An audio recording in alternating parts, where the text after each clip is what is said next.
Okay, we're live.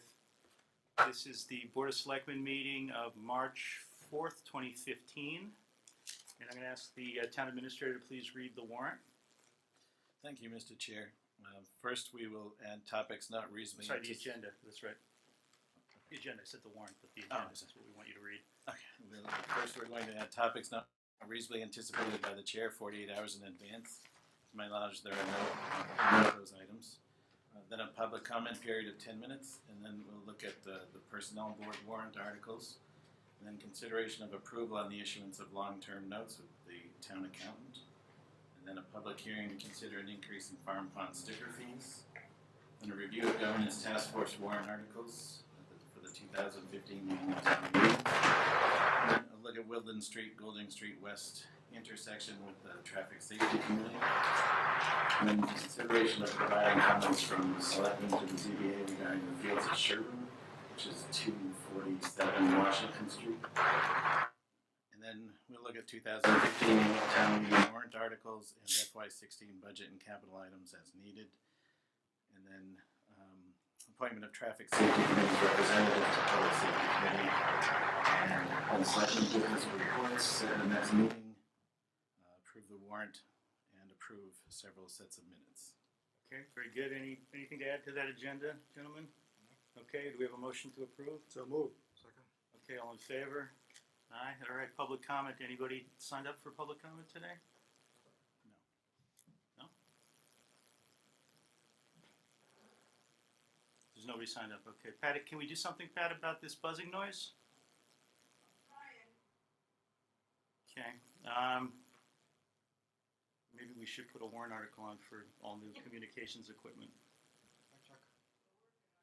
All right, we have Personnel Board warrant articles next, but the Personnel Board is still meeting next door, so I'm going to skip that and go to consideration of approval of the issuance of long-term notes.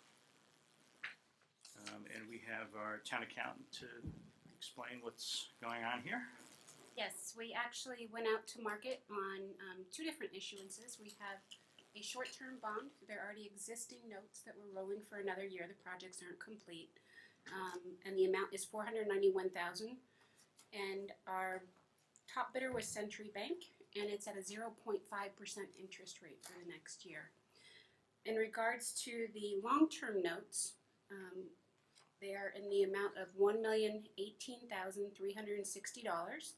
The top bidder was Fidelity Capital Markets. Top bidder, I mean as far as lowest bidder, best price for the town.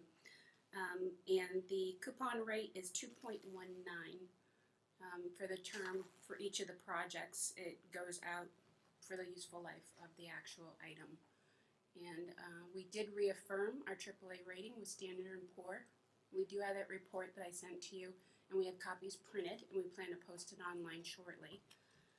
And I'll answer any additional questions you may have. Questions? Well, just for the edification of our viewing public, what does a AAA bond rating mean? What's the top grade? What's the bottom grade? And Sure. where does Sherborn fall? We're at the absolute top for the bond rating. It means that we have a very stable financial community as far as revenues, longevity. The bottom, last I saw, but I'd have to double check, I thought was less than a B rating. And typically towns will receive that if they have unsustainable local revenues, that they just solely rely on their tax base. If they have operating expenses far exceeding their revenues, so you have an unbalanced budget, it's structurally imbalanced for a long term.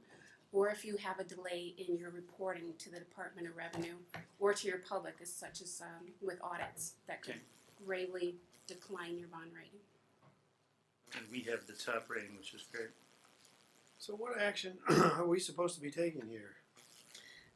There is a motion of the vote of the Board of Selectmen to actually approve the issuance of the bonds that came in from Fidelity Bank. So moved. There's actually a form that has to be read. But we have this, right? This is what part of what we're approving is this document, 92 pages, which this is the first time I'm seeing it. The right? first 2 pages pertain to the notes that were sold, just today. The bids were completed at 11 o'clock this morning. Yeah. And that's the only thing that's changed. All the other information was backup information that was provided to potential investors I know, about but the we're town of signing Sherborn. off on it. And I'm not comfortable signing off on something I haven't looked at. And so the last time we went through this before your time, we got this same sort of thing. And I was complaining it was less than 48 hours before we had to sign off. And the thing had 20 errors in it. One was quite significant. That significant error I see here has been fixed. But even this one, it spells your name wrong, David. I mean, so how are we supposed to? But usually when you get these, you're correcting them for the next time that you do an official statement. Yeah, I mean, the other one, see, this is good because I presume it has good numbers. It looks like it has updated. The last one didn't. You know, and so investors make their decision based on the information we're providing in this document that this Board of Selectmen is going to sign off on, and yet we haven't looked at it. You see, And you understand my it's odd challenge? because they've Preparedness. already, the Eastern Bank, The bank, Eastern Bank. the issuer. Because they're the financial advisor, right? Correct. And with this bond issuance, it was about a month delayed due to the retirement of the treasurer, and then my coming aboard with the experience. Yeah, no, I'm not being critical of Sure, anything you or anybody else is doing. I'm just, what happens if we take a week to have a chance to look at this? We can't. At this point, unfortunately, we can't. Well, it's weird because you've already gone out to bid and We- then you get the rating, It's a chicken and egg thing here, isn't it? there's probably a way of straightening it out if Irene and I can talk and figure out at what point, what's the earliest point we could bring something in. Yes. To look at. Yeah. In prior towns, You it was just got this. typically, You just got this as well, right? You won't see a final version earlier, but maybe some sort of Some of the draft, iteration. Yeah. in prior towns, the board typically would receive this almost 2 weeks in advance. Yeah, that's. So that's why this year was a time crunch, and we can make sure in the Yeah. next cycle Yeah. that we're bringing you the information earlier.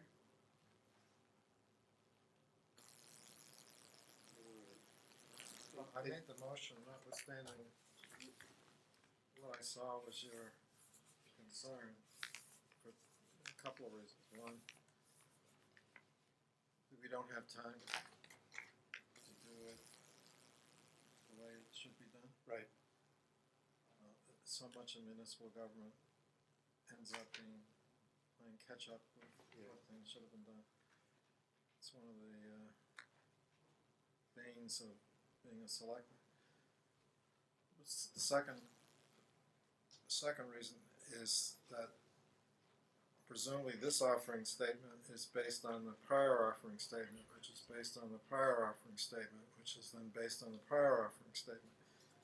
So by adding an additional layer on top of what's already out there, if the offering statement is no good, you don't really fix it by fixing this, because it's basically the same that we've been doing for a number of bond issues. Yeah. I mean, it's reflecting new information, but, I mean, I hear what you're saying, and I think we're in a corner here. Well, have you reviewed this, Irene? Yes. Okay. And as far as, I know you haven't had a long time with the town, but as far as you know, everything's in order in this? Yes. I mean, you can learn a lot from reading this, too. Yes, definitely, I have. For our purposes, yeah. Okay. Yeah. I mean, you just said my name was spelled wrong somewhere, but At the very See end, it. where you Where your signature is at the very end. page 35, where you sign, page 3 is where I was looking. as of February 25th. See, so there's the other thing. It's kind of bizarre. So what's the motion we're reading? I know you sent it, but I don't have it Diane has a in copy front of of it. me. There's a motion, which is on our. Or, I'm supposed to read it here. okay, which one am I reading? This thing? The long motion, yeah? And I'm supposed to read it. Okay, because I'm the clerk. All right. I, the clerk of the Board of Selectmen of the Town of Sherborn, Massachusetts, the town, certify that at a meeting of the board held March 4th, 2015, of which meeting all members of the board were duly notified and at which a quorum was present. The following votes were unanimously passed, all of which appear upon the official record of the board in my custody. Voted. So I think we take a vote, and then I certify this thing. And what we're voting is the sale of $1,018,360 of general obligation municipal purpose loan of 2015 bonds of the town dated March 11th, 2015, the bonds, to Fidelity Capital Markets, a division of the National Financial Services LLC, at the price of $1,054,461.68, and accrued interest, if any, is hereby approved and confirmed. The bond shall be payable on May 1st of the years, and in the principal amounts and bear interest at the respective rates as follows. You want me to read all those? No, I think you can say I it's think set we're good. up. The whole bunch as a schedule. Further vote to approve the sale of 0.50% general obligation bond anticipation note of the town dated March 12, 2015, and payable March 11, 2016, the note to Century Bank at par. Further voted that in connection with the marketing sale of the bonds, the preparation and distribution of a notice of sale and preliminary official statement dated February 25, 2015, and a final official statement dated March 4, 2015, the official statement, each in such form as may be approved by the town treasurer, be and hereby are ratified, confirmed, approved, and adopted. Further voted that the bond shall be subject to redemption at the option of the town upon such terms and conditions as are set forth in the official statement. Further voted that the town treasurer and the Board of Selectmen be and hereby authorized to execute and deliver a continuing disclosure undertaking in compliance with SEC Rule 15C2-12 in such form as may be approved by bond counsel to the town, which undertaking shall be incorporated by reference in the bonds for the benefit of the holders of the bonds from time to time. Further voted that we authorize and direct the treasurer to establish post-insurance federal tax compliance procedures in such form as the treasurer and bond counsel deem sufficient, or if such procedures are currently in place, to review and update said procedures in order to monitor and maintain the tax-exempt status of the bonds and notes. Further voted that each member of the Board of Selectmen, the town clerk, and the town treasurer be and hereby are authorized to take any and all such actions and execute and deliver such certificates, receipts, or other documents as may be determined by them or any of them to be necessary or convenient to carry into effect the provisions of the foregoing votes. Do you have a second on that? Second. Okay. And I just wanted to make one correction. I think you said insurance instead of issuance for the next Ah, last vote. Thank you, yes. So we'll correct that. Yep. Diane, you got that all written down, right? Excellent. Any further discussion? Well, just a comment, Right. just a comment about Century Bank. During the last recession, from 2008 to about 2011 and 12, Century Bank was one of the few banks who stood by municipal government and provided credit facilities where many banks did not. And so the entire municipal community is very much in the debt of Century Bank, and I'm delighted that they were the prevailing party at this bid. And to the extent that we can, if all things were equal, if we could give recognition to Century Bank on future bids, all things being equal. Obviously you have to go with the lowest price, but if they're equal, I think we in all municipalities should recognize that they were there for us and no one else was. We can Further do that. discussion on that? Can I add something? Yeah.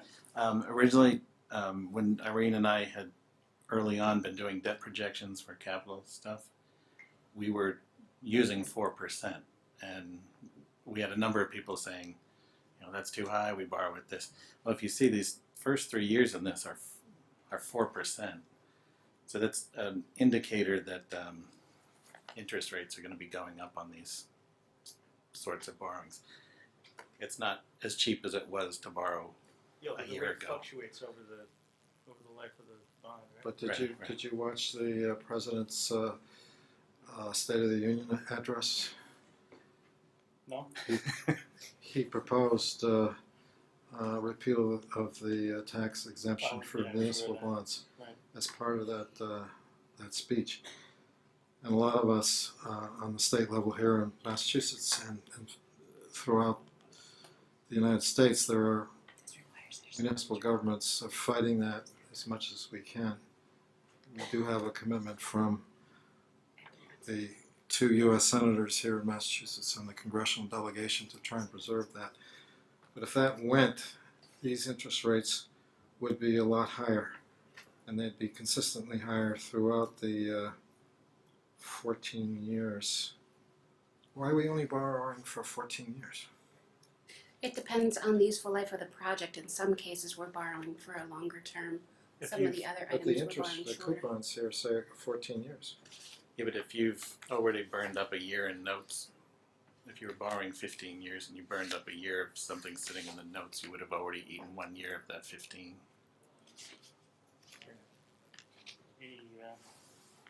And we're gonna take a vote on this, and I can sign my thing. Are we supposed to sign anything else as selectmen? And do we do that while we're here, but we do that without having to take a vote? Another vote, correct? Okay. And we don't have to be witnessed by the clerk there's no witness of this item, We still have to vote. so we can do the vote So, when you're ready. all in favor? All right, I'm Passes signing 3 to this. nothing. Okay. But can we pick up on Peter's point that for future borrowings that we get this at least 2 weeks in advance so that it Yes. can be Yeah, thoroughly reviewed? I think that's the fault of the treasurer.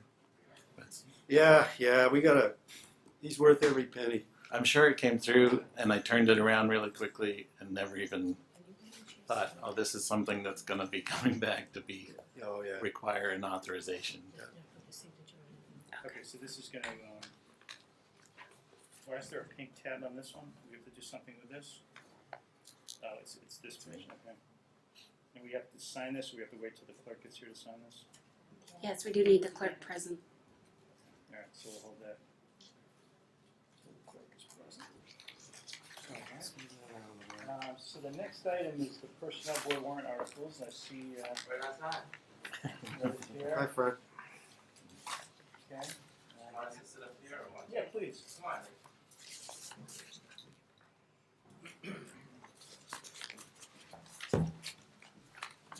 So this is not any kind of a official, this is not an official determination on these, but these are articles you wanna have on the town meeting warrant. Correct. And, this is I guess something like a hearing in front of the Board of Selectmen for people who have input on that, as well as for the members of the board to understand what you're proposing. Okay, so should we just go ahead? Yeah, go ahead, please. Okay, we have 2 warrant articles that we're presenting. The first one is pretty simple. It's simply changing the place where the personnel files are maintained from being at the Board of Selectmen's office to the town administrator's office. Based on the fact we have a town administrator now, these the personnel plan calls for them to be filed in the Board of Selectmen's office. So all this is changing is there's a 6th sentence in section 18 of the personnel administration plan. That would be changed to say the personnel file of employees who report to a board or committee shall be maintained in a locked file in the town administrator's office. Can I ask a question? Yeah, please. What about the town administrator's own file? Doesn't that leave him in charge of his own file? Not sure I follow. His own file, his own personal? Yes, his own personnel file. No, I don't think that would necessarily mean he would have responsibility for that. That's the old version. But you have language in here that all personnel files. We'll sit around, but. It says all personnel file of employees who report to a board or committee shall be maintained in a locked file in the town administrator's office. Doesn't the town administrator report to a board or committee? Okay, fine, then he should then that should be maintained in. Came in at the last minute. Alright, so we haven't read the Just a ones that change. they're It's a presenting. small little change. Fred, you only sent around a change to the one we're just talking about right now, is Yes. that correct? Yeah, that was just The short one. it was the 4th sentence that she changed rather than the 6th sentence. But it's basically that was the change. Okay, and our package Gotcha. only had 2 articles, right? Yeah, still 2 articles. And you didn't change the wording on the other No, one? the other one's exactly the same. So my concern here is that, So we could change it to, we could add another sentence to the end to say that the town administrator's file belongs with the Board of Selectmen. If that's what you're concerned with. yeah, I think that's a, Okay. I mean, usually we have the goal at some point is to have a central personnel file with the payroll and benefits all in a finance office. And that's what was recommended by the auditors, some sort of central personnel file. Mhm. Right now it's kind of distributed among departments, so each department would be responsible for their own, right? That's the way Yeah. the admin plan is. So This was to Selectmen try has- to get them maintained in one central area. Right. In the locked area. So the selectmen, as overseeing their office, would still have control of their own personnel file of the administrator, is how I would see it. But And Well, it's technically, not- David, I'm sorry, Paul. it was not clear from the language, and I do a lot of town council work, and part of that, often disputes or even lawsuits brought by former town administrators or town managers against the Board of Selectmen. So if you have that official with access to his own file continuously, I don't, just from a lawyer's No, I point of view, understand. I think I'm a little uncomfortable That with certainly wasn't the intent. I guess it was. If you can say that it was an oversight as far as the town administrator per se. Everything else was considered to be under the town administrator. Yeah, I agree with everything else. I agree with the purpose of this. Yeah. I agree with the centralization of the records. It all makes sense. So But I would like to put a little. we'll say with the exception of the town administrator. Thank you. Are there 2 parts to this article? You're naming section 8 and section 18? No, section 8 should be killed. Okay, that's been in every package. we've I seen. understand. I noticed today that it was. This last page of this We- email, we haven't had it on the, correct wording. Okay, but we have no way of knowing that unless somebody tells us. yeah, Okay.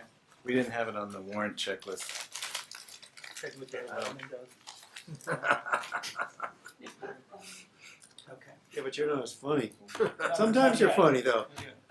Not tonight. So the one we got in the email, which is dated, I don't know what that is, but section 18, changing the 6th sentence, the personnel file of employees who report to a board or committee shall be maintained in a locked file in the town administrator's office.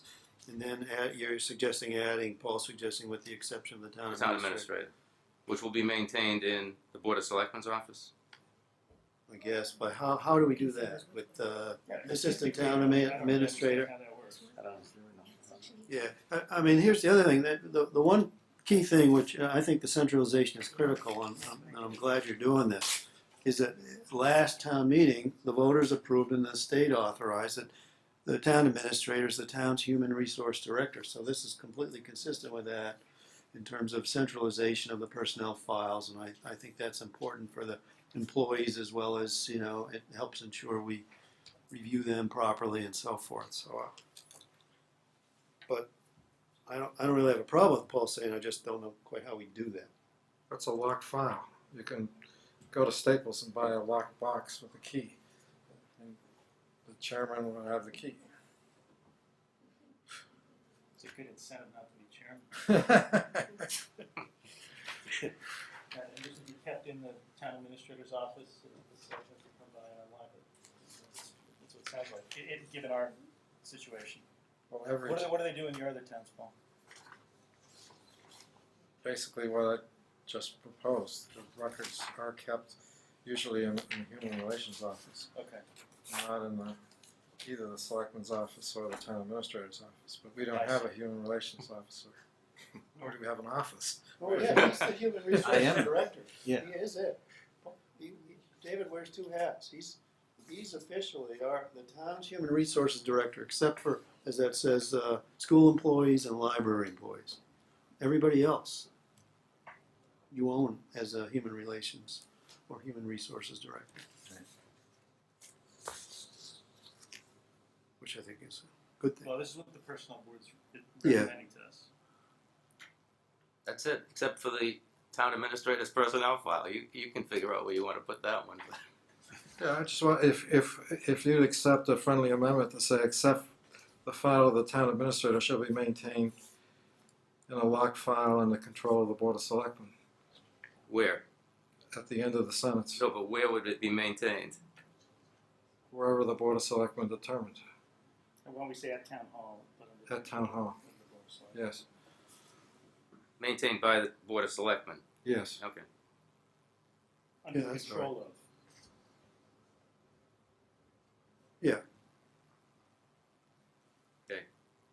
That's good.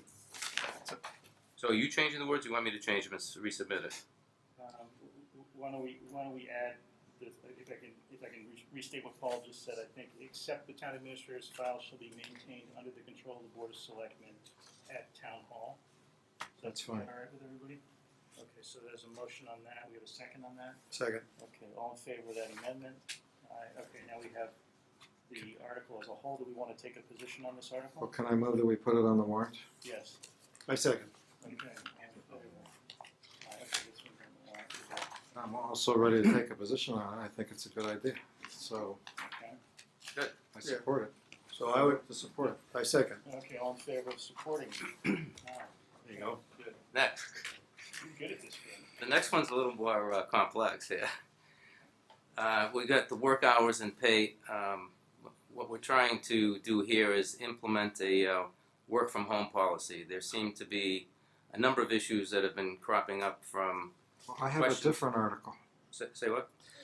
There's one that show, I have one to vote to amend the town's personal. That's the one plan. that I just tossed in the corner. That's the bad one. But before that, Paul, Copies of completed evaluation forms. No, it's It's should be ahead of that. You didn't get the copy. Yes, he does. Yes. that's the other one, I guess. This is the one we're looking at. That's what they. Oh, What? this is the one. This is his second article. Then what is this? That's the one he said we should You, have I had. think, Paul, you got two copies of the same thing in the thing you were handed, because this has the second article we're about to discuss. But it doesn't look like Paul has that in. I do have that, but I have before that, I have another article. Oh. So you're withdrawing that article. It's the one we just discussed. It's gone. It was wrong, Yeah. so we okay. corrected it. Okay. Oh, gotcha. Okay. That's five selectmen. Yeah. So the next one is a work from home policy that we put together that's that we're suggesting be implemented in section 4 of the personnel administration plan. This was to an attempt to put some additional controls, clarification in place as to what is expected as far as employees working and what working from home.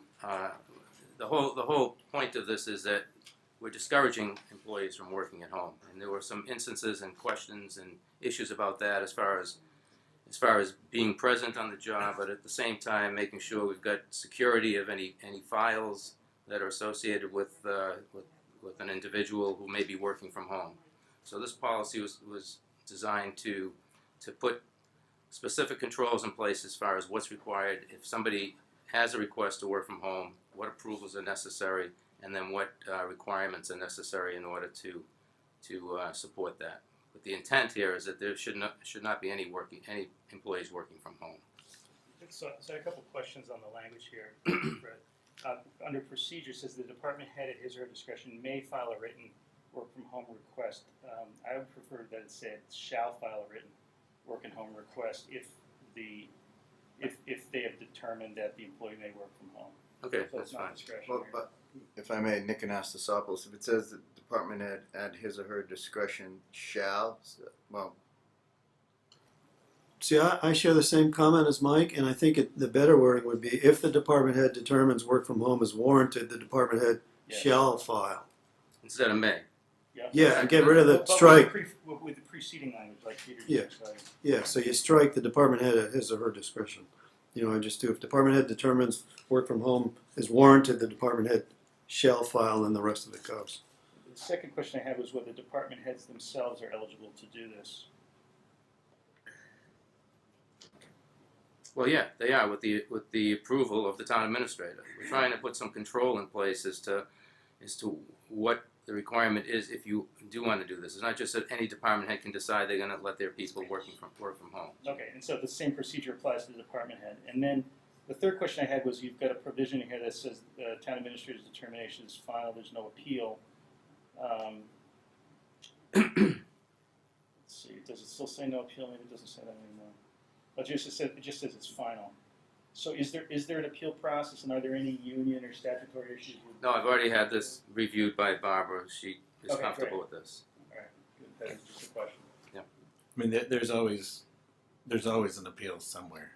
They could always complain to the Board of Selectmen that I Well, that's what I was made a afraid bad of. judgment. Well, I mean, when you have a public comment period, it can be, it's open to anything. But wouldn't the personnel administration plan, there's a means for going up the ladder more on harassment and things like that. I don't know if it would apply in this situation. That appeal, it's not, I don't know if I call I it don't an know. appeal process. Well, I'm not sure we want to get into I know. it. Why would you Yeah, want to? no. I'm really Right. happy that there's not, It's- because I think it's Yes, consistent with the spirit of this Right, provision, right. which is not to interrupt the town's orderly business, but allow people, if it doesn't interrupt their business, to work from home. Yeah, I agree. And that's the whole purpose of this thing. Not Yeah. get into a loop that we're never gonna. Right. Are you changing the words? You want me to change this? I just wrote down what Peter had, and, We can read it back.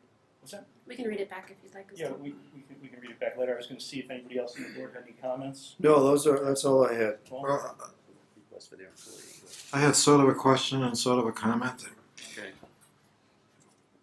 When you say that something is not going to be allowed, and then you say, well, there's a procedure that you could, at your discretion, ask for it, and then you have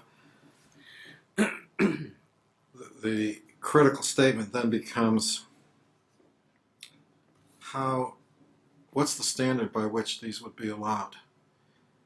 And that is the last paragraph of this whole thing, which says that work from home arrangements shall be assessed by the town administrator on a case-by-case basis in a timely manner, focusing primarily on the operational needs of the department.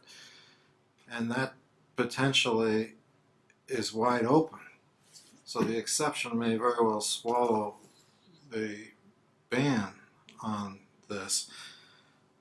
So I Well, was, there may be a legitimate reason for, in some case, where somebody needs to work at home, but it's still going to go through the process of, one, presenting it to the town administrator, making sure that the rest of that second paragraph under the procedure, all the requirements of that are met before it's approved. I mean, if you go back, Paul, to the first sentence under this, which says every employee is expected to perform his or her work at the designated workplace during the designated work hours. The town does not consider working from home to be a viable work plan for its employees. I mean, we're stating what the intent of this is, that we're not looking to have exceptions, but to the extent that something does come up where it requires it, we just didn't want to be that hard and fast that you have no way to go if there's some legitimate reason. well, could I suggest, I mean, the point that I was trying to build towards was having a clearer standard in the last paragraph about when it's to be approved or not. So I was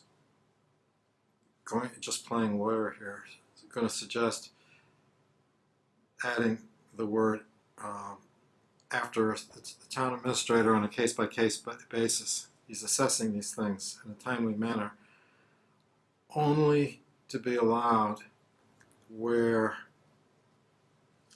necessary for the operation of the department. What's different than focusing primarily on the operational needs of the department?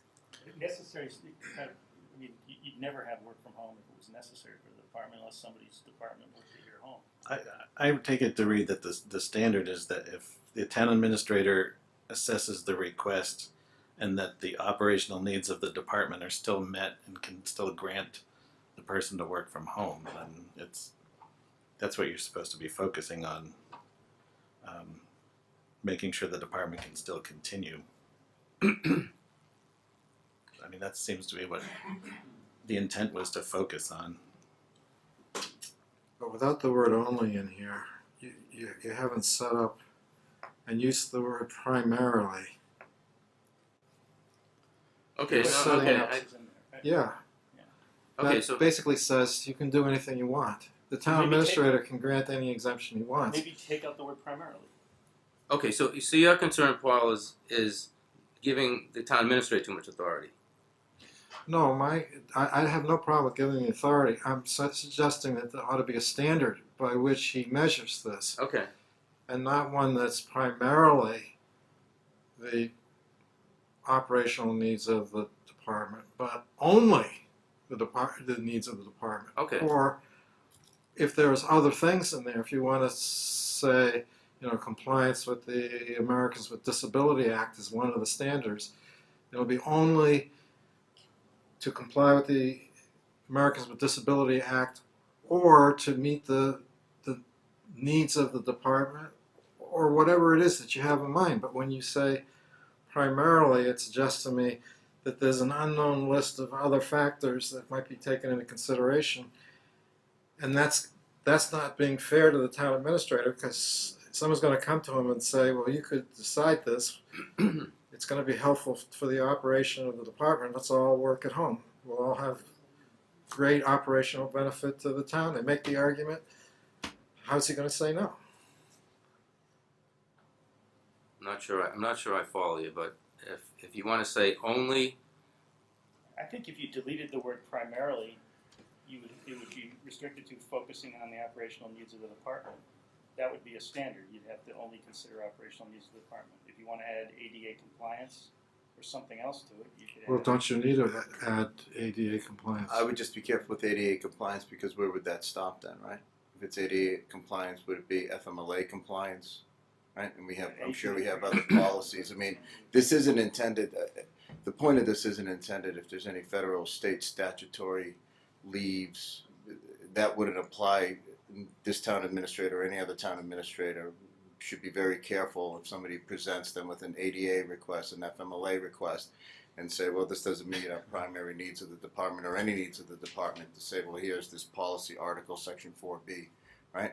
So that would be inviting the lawsuit that we're all, right? I think the thought at the end, focusing primarily on the operational needs of the department, is really, if anything, to circle back to the first paragraph. I think what led to this discussion and led to the drafting of this is that there are lax or no standards, and that's part of the problem when you can point across the hall and say, well, this person is able to do it, this person isn't able to do it. Somebody comes into town hall looking for something, well, that person isn't there. In the current climate, to say, well, they're working from home, there's the perception of that. So the point here is to set the standard. The standard is folks are expected to come to town hall and do their jobs as posted during operational hours. There may be a circumstance where it warrants it, and then it is written in such a manner that it talks about the limitations when appropriate on a temporary basis for certain jobs or employees. I mean, I don't have a problem. You want to take out primarily if you think that's leaving it to I think it makes sense. wishy-washy. Yeah, I don't have a problem. I would suggest not adding more, Right, I agree. because that's really when it guts it. yeah. We had some audience comments, Chief Thompson. I don't know if this is going to help or hurt, but by my contract, I'm required to be available 24 hours a day. So are we now saying, as a department, as a police department, at 9 o'clock at night, when I'm communicating with somebody from the town about something that's ongoing, involved with the police department, I have to come into the station, or I have to get permission from David to communicate with Lieutenant Bento? A contract is going to preempt any bylaw or statute. So whatever your contract is what would be the prevail.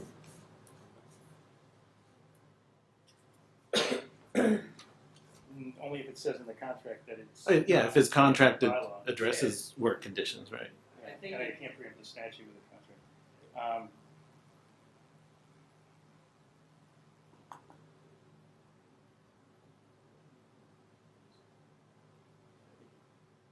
No, I mean, I guess to understand the chief's question, Chief, this is when somebody has set hours, 9 to 5, 4 days a week, 5 days a week, and they come to their supervisor and say, for the next 4 days, it really would be nice to be holed up and do some of this work from home for the next 3 days, and then they're not at town hall, and somebody comes to town hall looking for this person to do whatever town business they are right? And then so there is no way to know who's working from home, what they're taking home, is the material secured, what lines are they working over. They could leave it all at the coffee shop around the corner, we'd have no idea that they were doing it. And then it sets up a situation where the other employee down the hall says, well, that's spectacular. I'd like to do some of this from home. Let me fill up my bag full of work. And there's just sort of no standard for it. So the expectation here is to work from home. I think it was something that the town administrator was sort of wanting to get a handle on it. I hope I have it right. And then so allow when appropriate, but the situation of an emergency at night needing to talk to someone, that's not what's contemplated here. I'd be happy to say something in here that said, with the exception of uniformed police department. Oh, what about fire department? Well, fire department's a volunteer force, except for the chief. Yeah, I But the mean, problem but with that- making that's- this was not the intent of, Yeah, I mean, fire that was, department doesn't have scheduled work hours. This is a collective bargaining agreement, so I'm pretty sure our officers are coming back for free. You know, if we have to call them back, I'm sure there's recall pay and overtime pay, and unless Well, there's. I'm not speaking to CBF, I'm speaking as a department. I'm just saying, I don't think if one of your guys, for whatever reason, is doing some paperwork and they wanna go home, I'm not sure that David should be the guy deciding that. That seems to me to be within the chief's purview, and I would say carving out the uniformed officers from this is probably a smart idea. Well, the problem with that is, being blunt, I don't want a police force all working from home. In the meantime, you know, crime is running amok. Not operational work, but probably there have been times when, in fact, Lieutenant Bento and Sergeant Tedsel went to Sergeant Tedsel's house to build roadblocks. I mean, the three of us just volunteered to just kind of go do it and paint them up and build them. Now, does that mean I gotta make sure that that's okay with the town administrator? I mean, technically, it's work for the town, it's not compensated. As a strong chief, don't you have all these additional powers as it is? Not in that respect. No, in that respect. No. I just don't wanna get painted into a corner with some language of personnel. Look, I think there's a difference between needing to build, you know, what you're describing, and you're talking about volunteering. And I think there's another sort of, if you had your, I don't know, your DARE officer, your court officer, and they say, well, it really would be nice every other day to be able to bang out the paperwork rather than coming to the station, just going directly home for 3 hours. Yeah. But that's what this is intended to address, right? Yeah. Now, if you were trying to get, you know, some national certification, I don't know whether you have it, you don't have it, and you've got your sort of, you know, your number 2 that's going to really be the primary on this, and it makes sense for them. Chief, I don't know that there's anything wrong with just sort of going through a process where you say, I need my lieutenant, you know, every Monday for the next 3 weeks to be able to work from home to push this paper so that we can get this certification and let David know. I don't envision that's a circumstance because it fits all the criteria, right? Paul's concerns, temporary, job allows it. Here's my concern with that, you set up a conflict between a police chief and a town administrator, not necessarily these two, but in the future somebody. It becomes a source for a power struggle between two people. The police chief shouldn't be answering to the town administrator on personnel issues. That's why we have a strong chief, and it's a public safety role. I don't see any problem, like I said, with carving out uniformed police personnel. I mean, the chief may want to, as a courtesy, let the town administrator know what he's doing, but David doesn't supervise his employees now. And I do, and David, I'm sure you back me up with this, I do make him aware if we're doing certain things. So it's not like my point isn't to go around Dave and worry about, you know, not communicating with David. I just, you know, when you set a policy, you're supposed to follow policy. It's in writing, this is what it is. And technically, you know, I'd be violating the policy if, you know, I'm not communicating with him. no, that's a good point. We should I make mean, sure that there's clarification. We're not going to create issues. The whole intent of this was not to create Right. additional No, I issues. understand. We're trying to resolve some issues. So if there's some additional language you want to put in you think is right, Mike, then fine. I mean, if you, a collective bargaining agreement with the officers, I mean, designates they report to the, Why don't we say that, Police except as chief. provided in any employment contract or collective bargaining agreement, comma. I don't want to No. include all collective bargaining agreements. I think our public safety officer is in a different position than other reasons. What do you want to include? So you want to exclude the police department altogether? in the If simplest fashion. If the board is willing to do that, I would suggest doing that.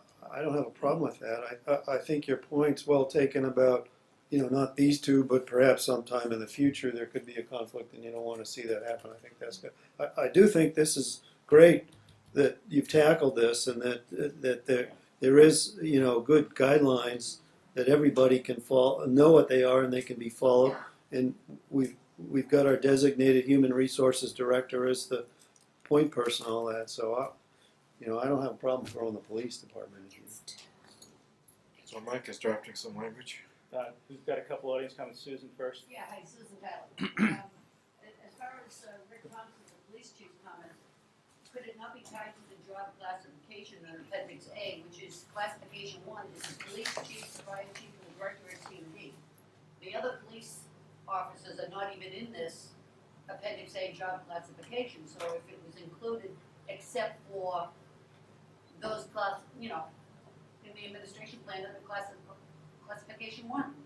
So that would be that would be the fire chief, that would be the police chief with all the officers behind him, and the director of C&D.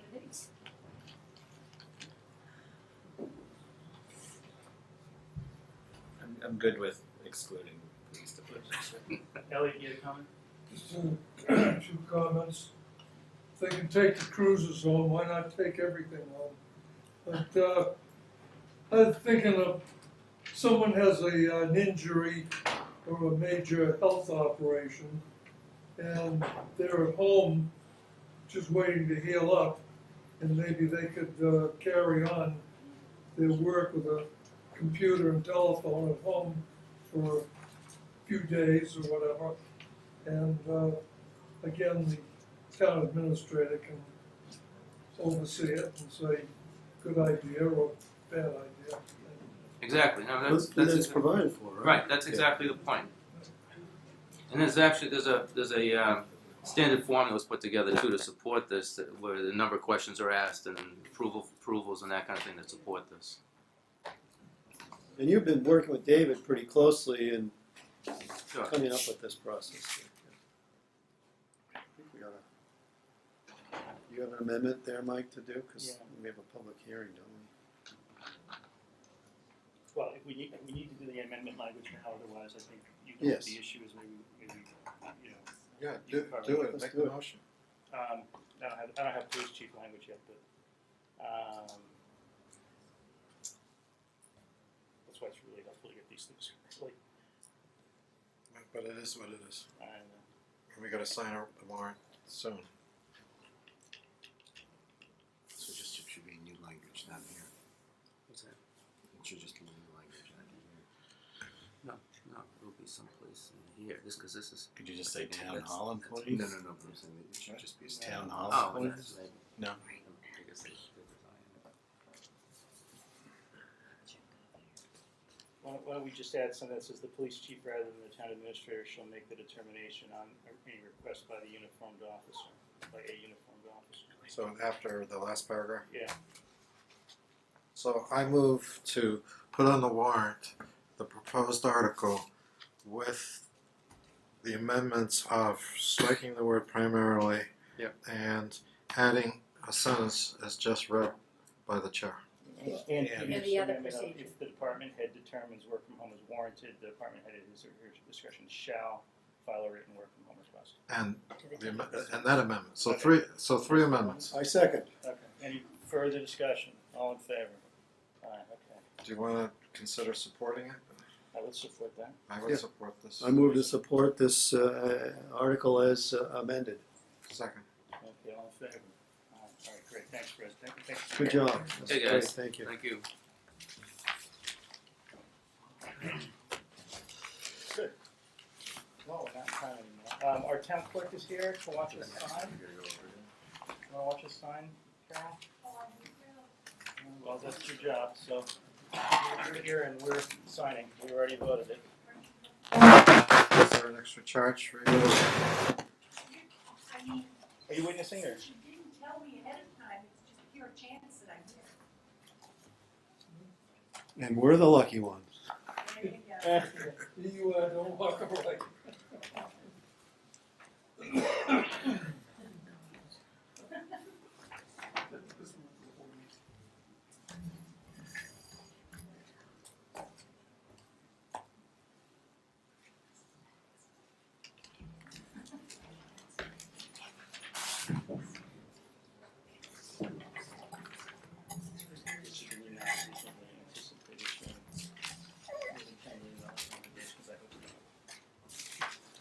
Yeah, I think we're under the limit. We don't this I year. think we're under the limit. I mean, just to cover the selectmen's salaries, we might. Yeah, there you go. Caveat Did you get here. your raise? Did it show up in your paycheck? Only one place to sign? No, it's where each of the Okay, that over here. Sign away. different tabs are, yes. No, this was National Parade Day. I did not. 2 places to sign. Really? That's There's it. a total of I 3. remember that. All right, good. Ongoing parade, yeah. One, Did you sign? No, I haven't seen it yet. The next thing. No, I haven't. My No, well- pen's ready to Do I go. need to sign this please. Yes, go ahead. on this side? Yes. Michael, you need one more signature over here, No, on this one? Thank you. and then maybe another one. So, The pink one too, right? yeah, I got that one. got that? Okay, let's go feel. Okay, Carol, here I go. All right, there's 3 signatures. Yeah. All You right, want there's a pen one. for your left hand? No, I can do it. That's 1. That's 2. And we only do that one time, right? And then this is 3. And that's over here.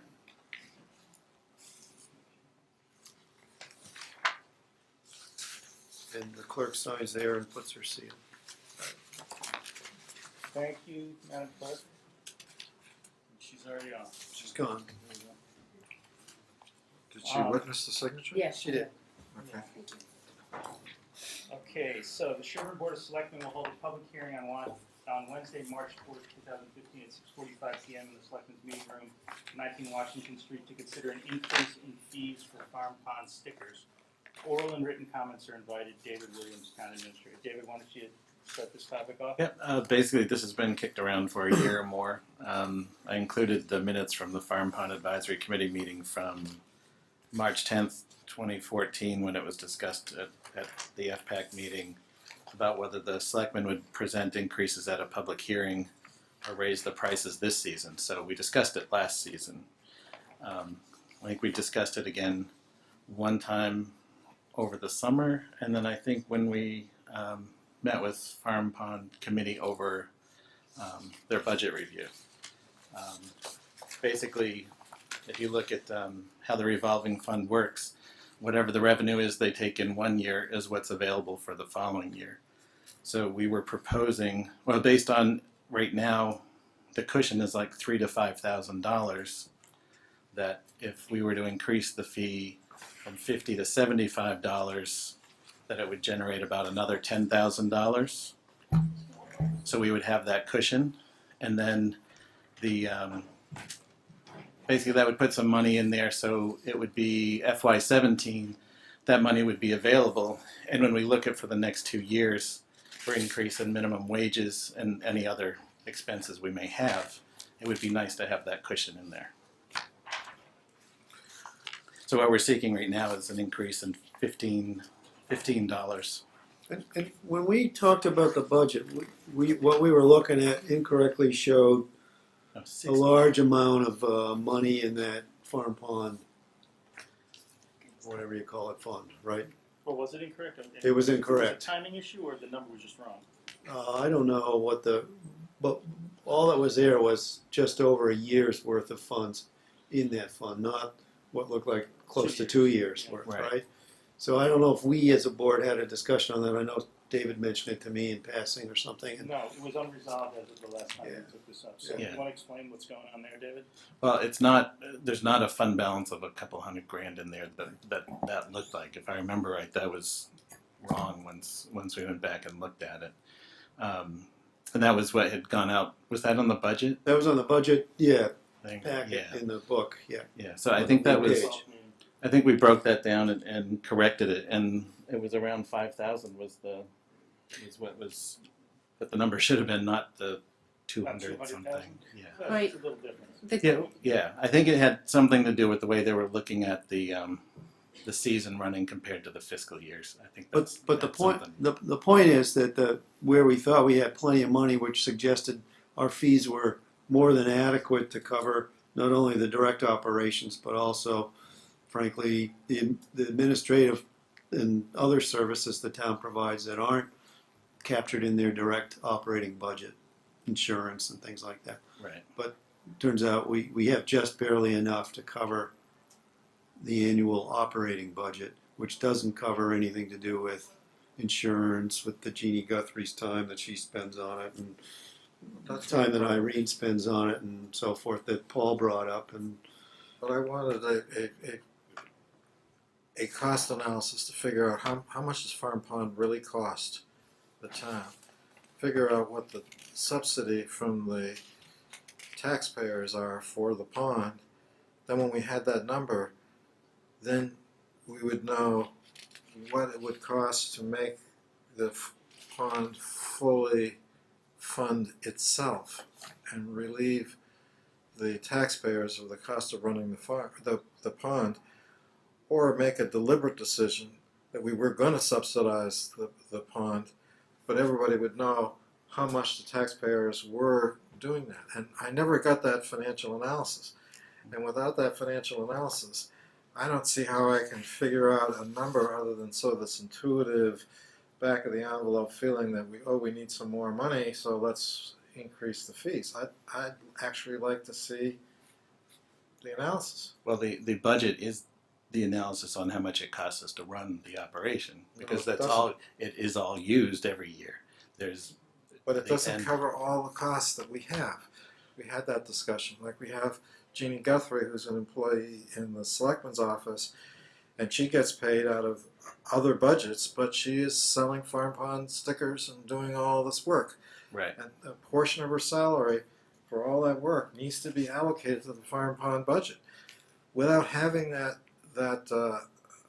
analysis done, I don't know how much we need to charge, and I don't want to charge a penny more to anybody to use Farm Pond than we need to charge, but I don't know how much we need to charge because the analysis hasn't been done. You're proposing to run it as an enterprise fund, which is great, instead of a revolving Just fund, self-sustaining. so that we can know what the indirect costs are, what the other inputs are, and figure them out in that enterprise fund, so you can come up with a calculation at the end on what the actual contribution from the town is. So Farm Pond would actually be coming forward and saying, this is what we're using of our own funds, this is how much of the general fund we're requesting each year. I think we talked about doing that for next year. Yeah. We had last year talked about doing it for this year, but it didn't happen. So, No. I'm not sure we could ever have been ready to do that between last meeting and this meeting. Paul, if you add $15 a sticker and there's roughly 600 of them, it's a $9,000 increase. So it's $9,000 more than was pulled in last year. Why does this have to be done today? Why does this have to be done today? Because they want to start selling stickers. The notice has to go out in the excise tax bills. That's why or that's what we were planning to. We can do a mailing separately later, but it's a. when was the last time we Extra changed the cost. fee? This fee's been enforced for how many years, would you say? 7 years, 7 6 or 7 years. Why? I have a question about something that's not proposed to change, but there's a non-resident swim team first year that's $75, non-resident swim team second plus year $300. Why the disparity, Jeannie? Some people, if you are on the swim team more than 1 year, you have the option of buying full non-resident stickers for the summer, which is $300. If you choose just to do swim team hours only for practices and meets, then we charge $75. And you do that whether the person's on for 1 year or for 4 to more 5 than 1 year. years. It's their option, and they get a like a placard, really, that goes on the card that says swim team hours only, and the gate guards check that. If you're there at 9 in the morning and there's no swim team, then you can't get in.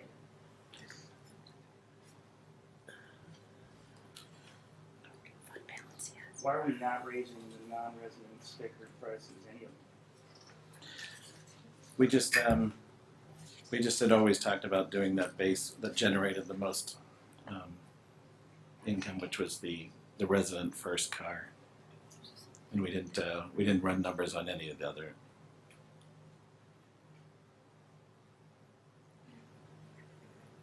Well, I don't doubt that actually speaking to Paul's point, an analysis would be very helpful, absolutely. But if we're really talking a roughly $10,000 increase over what we would if we didn't change the sticker rate, and then you kind of think of the portion of those people who are involved in Farm Pond, you just think of their salaries and their benefits. And you know, David, he's the lead dog on Farm Pond in terms of the daily operations, and I know he spent an inordinate amount of time on it in the past year or since he's been here. So, you know, some piece of David, you know, deals with Farm Pond. A slug of Jeannie deals with Farm Pond. A slug of Irene and her folks in the department, you know, where they process payroll. They do CM&D. So CM&D, the police, all that.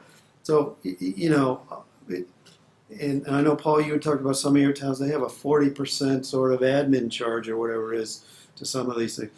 This is less than a 20% charge overall, I think, to what's going on there, which seems very reasonable to me, particularly since it hasn't changed in 6 or 7 years.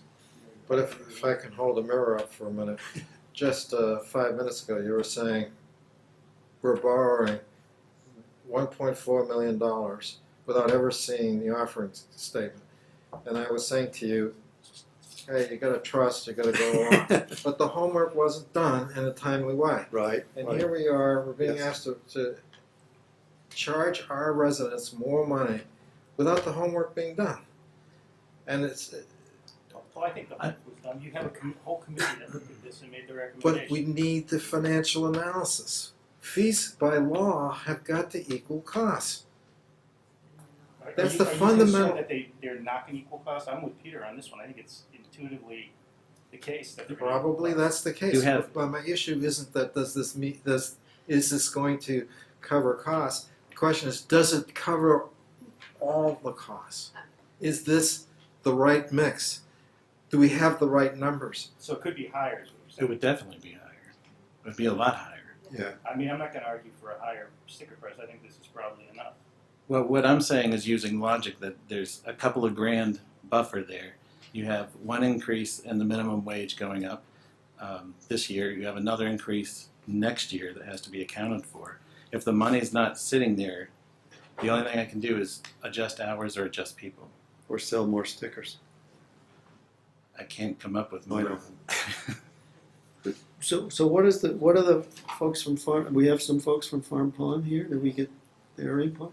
So this is Catherine Rocchio, Chair of the Farm Pond Advisory Committee. We've never looked at, we don't have looked at the costs that you're talking about, Paul, in terms of being able to incorporate part That's of a the town GDP. accountant Right. job, So just so not you Farm know, Pond. we've not looked at that. That's I passed around a paper that has all the different sticker breakdown of all the prices. The committee has certainly looked at that, talked about it, discussed it, somewhat modeled it over the years. So and we've looked at the budget as well, but we haven't done the breakdown that you looked at the breakdown you discussed. I think Farm Pond Advisory Committee did discuss this again last week, and our thoughts are that the operation budget should be supported by the revenues. So we fully agree with that. It's just that you can cut expenses, you can raise sticker prices, and it's a trade-off certainly.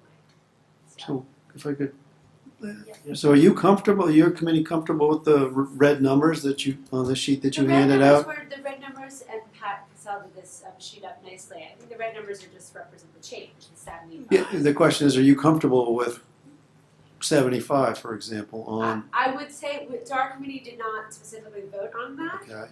Because we weren't, we were specifically asked to, but we are comfortable with the revenue supporting the operation. So Okay. the budget keeps changing. So, but if the numbers, if these increases support the numbers, Do you have any sense that this number, in terms of, the customer purchase based on this price, do you objections of folks out there to this type of a price? Do you have any sense of that? we've certainly polled, and I feel like some people say it's too much, and some people say it's fine. It's not enough. We pay more. We would pay more. They would pay more, yeah. Yeah, so I think we've heard that from both places. We as a committee are not necessarily that comfortable with building up this big Reserve. yes, Yeah, I understand. that we've never felt. Yeah. And didn't we see something? But I don't know where. Jeannie had done where she checked around to the She various, presented that to our committee, Towns. price Pricing. against Medfield, against Natick, against other towns, and we're not high, we're probably low comparatively. currently low. Or A hot, cost for like Natick for a family of 4 would be like $100, for example, for their summer, that kind of comparison, so. They structure it differently. The other towns we looked at They seem to give do out it per tags person or something. sort of thing, where we do by car. so Why is there no charge for the 200, over 200 stickers that we quote sell, close quote, for zero Seniors. for seniors? That was decided by the board of selectmen that the first sticker for a senior resident of Sherborn would be free. Any additional, they would pay the $25 fee for the second card. That was decided by the board of selectmen. I understand we decided, I was probably there when we did decide. But that was when the spread between the zero and the sticker price was a lot smaller. Now we're charging everybody $75. We're proposing to charge everybody $75, but we're saying that seniors not only get a discount, they are at zero, and that's a significant part of the community. That's totally up to the board of selectmen if they want to change that. This is just, the discussion of fee increases has been going on for a while. It's at the point that I should start selling stickers because whatever I make before town meeting goes towards the budget for FY17. So this is why this discussion is tonight. I have the stickers ordered. I'd like to get them started to be sold. We have a flyer to go into tax bills. This is totally up to you. This is your hearing. This is your budget. You can decide whatever fees you like. What is, anybody from the public have any comment on this? I'd like to see the non-residents fees Could increase. you just introduce yourself and I'm- could you just say your name I'm and- sorry, Patton Blank, Wardley. I would rather see the non-residents fees increase rather than taxpayers paying twice. okay. Anybody else? It's interesting that the, George, just introduce yourself. George Day, 19 Deerfield Road, Sherborn, Mass.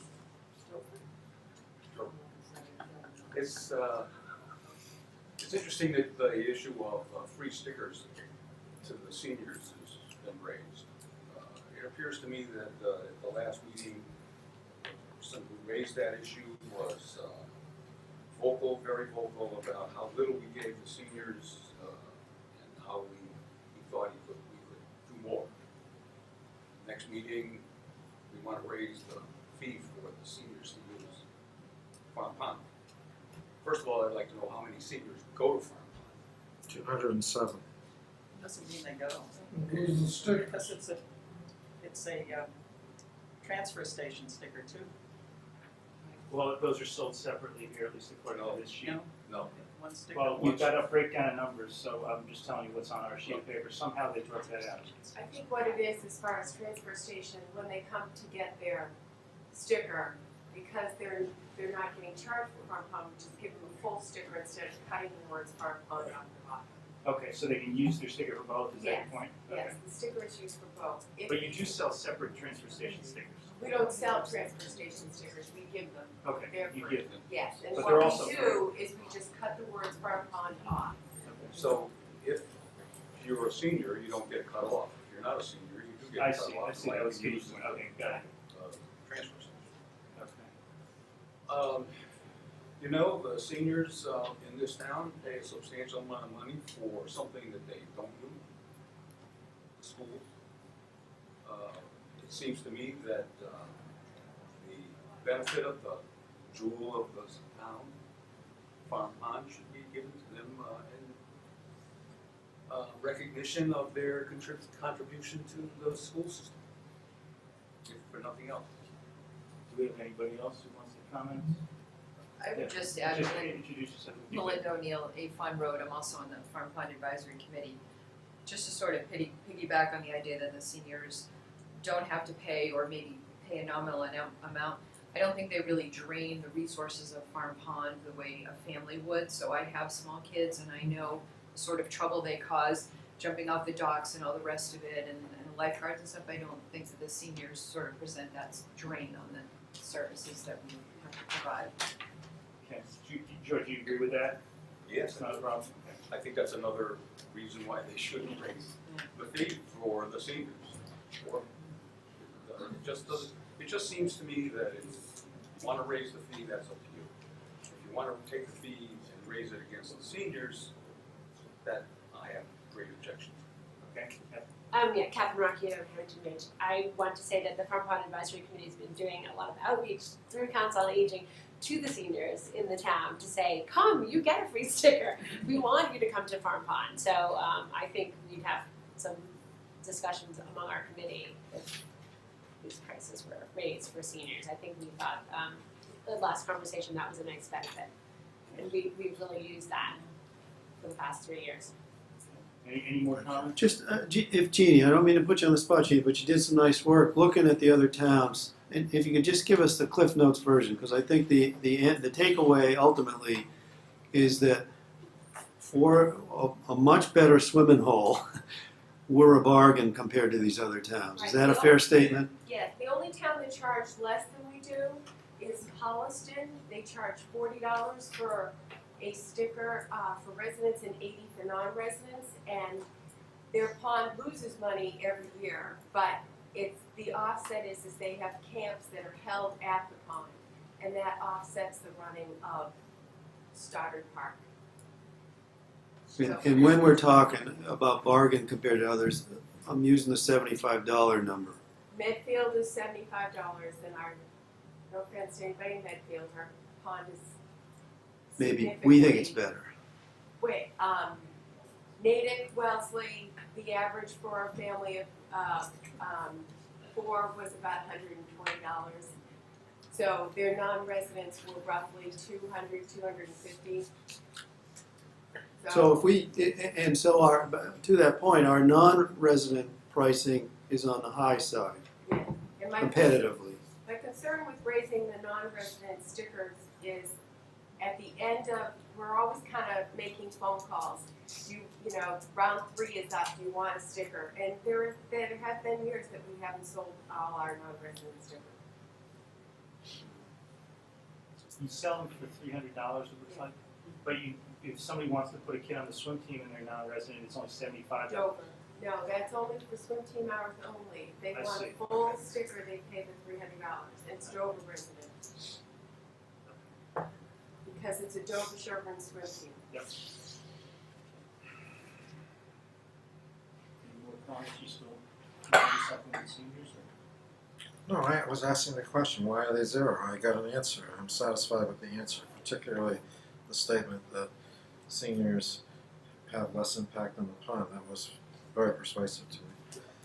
So I'm still concerned that we haven't had the fundamental necessary for fee increases done, which is the legally required economic analysis of what the costs are.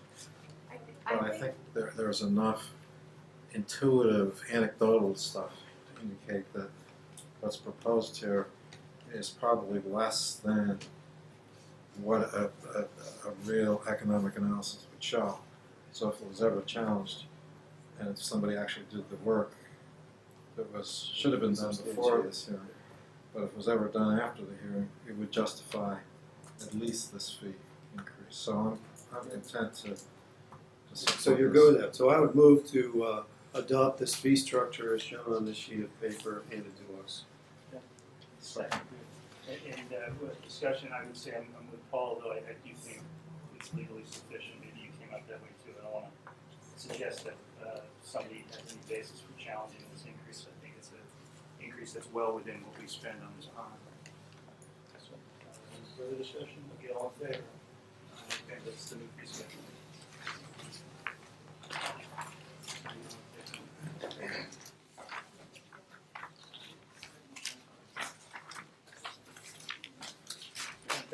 comments on that? Okay. Kitty, we're only 2 minutes late. Not too bad. Sure, that's fine. Yeah, that's not bad at all. We started 2 minutes late. And thank you for coming in. So this is going to be the review of the governance task force warrant articles.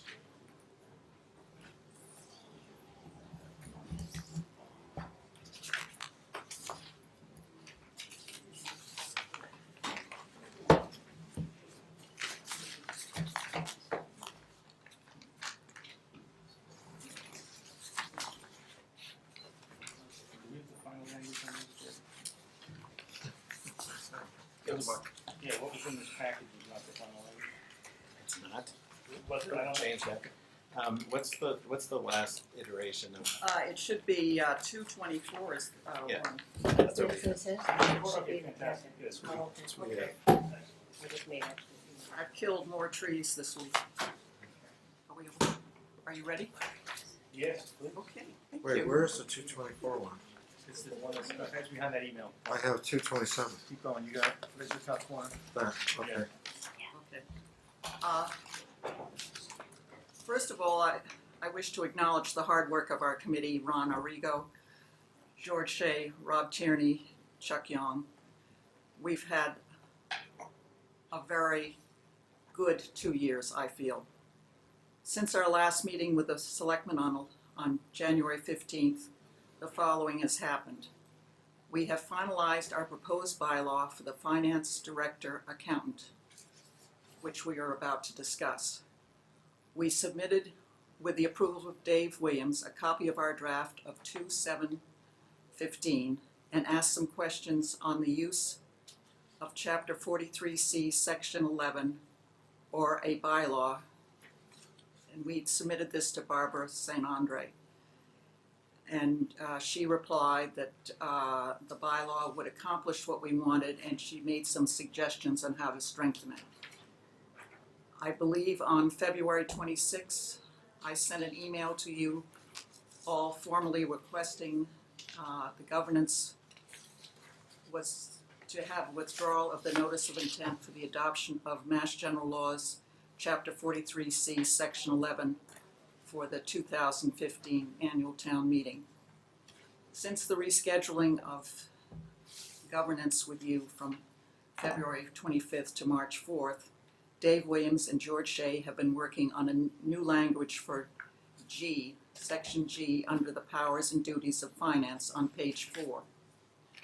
I provided you with the email trail and the suggested language that went out in your 48-hour packet.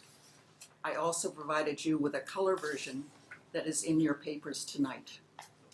So I guess we're ready to go forward, and with me are Chuck Young. I colored something in our, Yeah, they have them. this thing The email trail, is colored. I have I that. gave you a colored Yeah. copy Oh, as well. okay. Yeah. Because I understand your packets are emailed to you, and it doesn't come through in color. Gotcha. Thank you, Kitty. And that's why I provided that for you tonight. A couple of quick edits, if I may. Here we go. Before we start, I believe at the top of the first page, it reads Financial Director on your copy. It should not, it should be Finance Director. And And shouldn't it be /accountant? it's Finance Director / Accountant. Way at the No, it top. spells account. It says Accountant, okay. Okay. And maybe part of the discussion, thank you. We, under the finance director, accountant, appointment, qualification, and term, a discussion I had at another meeting, they wonder whether the word term should be there. And you may want to look at that. Which section? This is the first section, Just the heading. Oh, the heading. heading. And George or Chuck, would you have a comment on that? I believe didn't we take term out of the original? I think we do. Yeah, so is the word term Yeah, the word term should be deleted. should be deleted? Does the article address term at all? Okay, then No. it doesn't make No. sense to have it. No, In the original. It did, at one point it was 3 to 5 years 3 or to 5 something, years. no more than 3 to 5 years, yeah.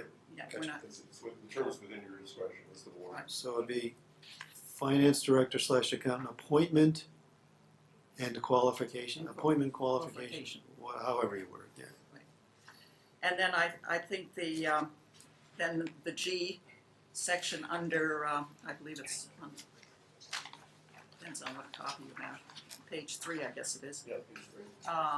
Under G, coordinate financial information with the Sherborn and Dover-Sherborn Regional School Departments.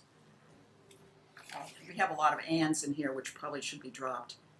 The administrator, finance team, the town administrator, and provide reports as needed or requested to town departments and committees. So you're deleting advisory committee and capital budget? Right, right, They don't generate anything. they don't generate anything, I just do. So- They don't generate any financial data, that's why it's not there. So you're striking, just, okay, so I couldn't follow, you lost me there at Okay. school departments. You, Sherborn and Dover, Dover-Sherborn Regional School Departments. You're in G? Yes. On the colored one? No, in the colored one was the new language that David and George worked out. Yeah, And you're that- in this- in this But you- paragraph. But you're not going with that language, are you, or? You're not going with the revised language? That's the revised language, that's correct, but I was reading it from, She's showing By you where law. the edits are. Oh, that's, if you wanna go from that sheet, that's fine. I've got it That's right. that. It's the same language. No. You should go from. Let's just work off of the Okay. actual article, Okay, okay? give me a moment, I've got it right here. Okay, all set. In yellow. Oh, which do you want it off of? I'm sorry, Peter, to be difficult. Oh, all right, okay, so what you have highlighted in yellow in your colored version is Yes. what you're inserting there. That's what we are inserting. I got you. Okay, but what's Okay, so it's school departments, the administrative financial team, or Finance team. finance team? Finance. Because you have up above administrative financial team in F. So I just want to be sure we're talking we're consistent with the terminology, or I'm going to get confused. No, we took it out. You took that. Yeah, I am confused. Yeah, the last one. Finance team. There's a version in yellow, there's a version in the blue page, and there's a version in black and white. Mike said to look at the version that was in black and white, but she's talking at the yellow one. Okay. I wanna look at It the, should be, we will go in and it will all read the correct finance team. The financial word would be out. Okay, so it's the administrative finance team. Finance team.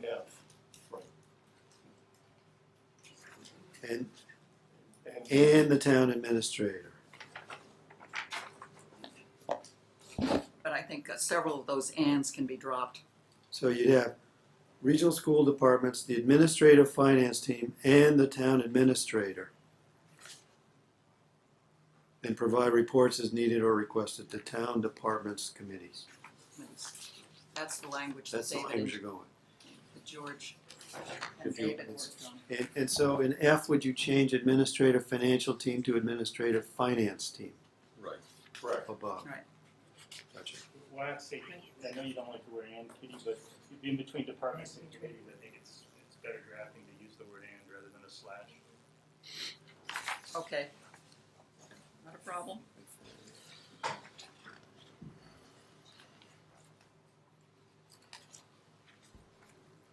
And while we're on G, and you don't have Board of Selectmen, for example, Because we don't have our own financial information, right? I mean, that's your logic. that's on your that, logic. Right, the accountant provides our financial. Yes. If you'll notice, Jay talks about distributing information, final information to the Board of Selectmen. Yes. By way of, Quarterly by reports. way of or the as- chairman, Yes. as opposed to the Board of Selectmen as a whole. I mean, I viewed this one as showing purely for like inter-administrative coordination between the town and the school. G, you're talking about now, David? G, yeah, not from directing townwide finances, but day-to-day operational communications and finances between these people who are actually have financial impacts on a day-to-day basis. But You're taking my mic away. You're sharing. You've got some mic problems, I guess. It was very poor at 6 o'clock or 6:02 when you started at home. Yeah, and 2 or 3 meetings ago, we had no sound at all, so this is an improvement. I don't Your know book why is in in my space. 2015 we don't have good sound, but maybe the taxpayers will consent to give us better equipment or something. I don't know if that's what it is. Isn't that part of your contract with the I don't know. I would think with the cable cable company, companies? yeah. so my interpretation why it doesn't have advisory committee, capital budget committee, and board of selectmen was that this paragraph was for coordination of day-to-day operational administrative things, Right. not necessarily financial planning. And why is the report to the chairman of the 2 committees rather than the committees as a whole? Is there a reason or a policy? Yes, reason we'd for like that? to limit the amount of paper that we have to So it's a generate. paper saving issue, yeah. No, it's Well, actually, is it's actually a situation where the chair speaks for the board, and the board then will take care of whatever it needs internally.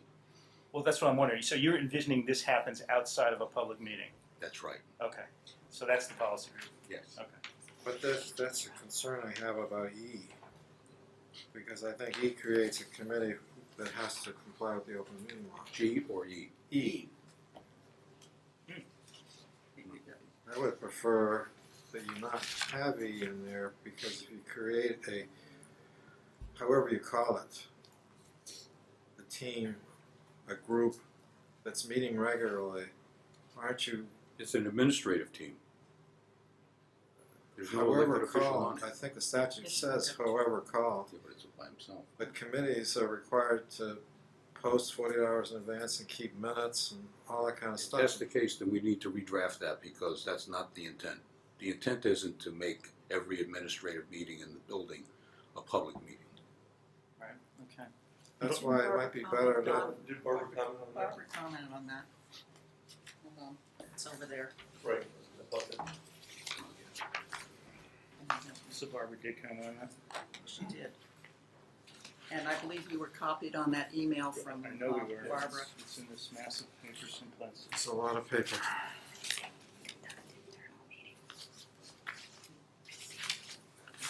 I actually thought it was under this section, but I'm not finding it under this section. I would observe that, I think it's where she reviewed, the article. I would observe that the practice for at least the last 4 years, to my knowledge, has been that the administrative team gets together on a regular basis. So maybe the words instead of chair a team, which implies a committee, that it's conduct internal. Language is not a coordination. problem, it's the intent that's the problem. So if your intent is to make it public, then we're opposed to it, I'm opposed to that. If you want to make it administrative and you think there's better wording, that's fine.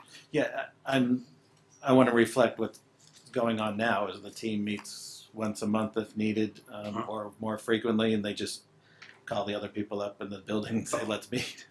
Yeah. Could you live with this without E in it at all?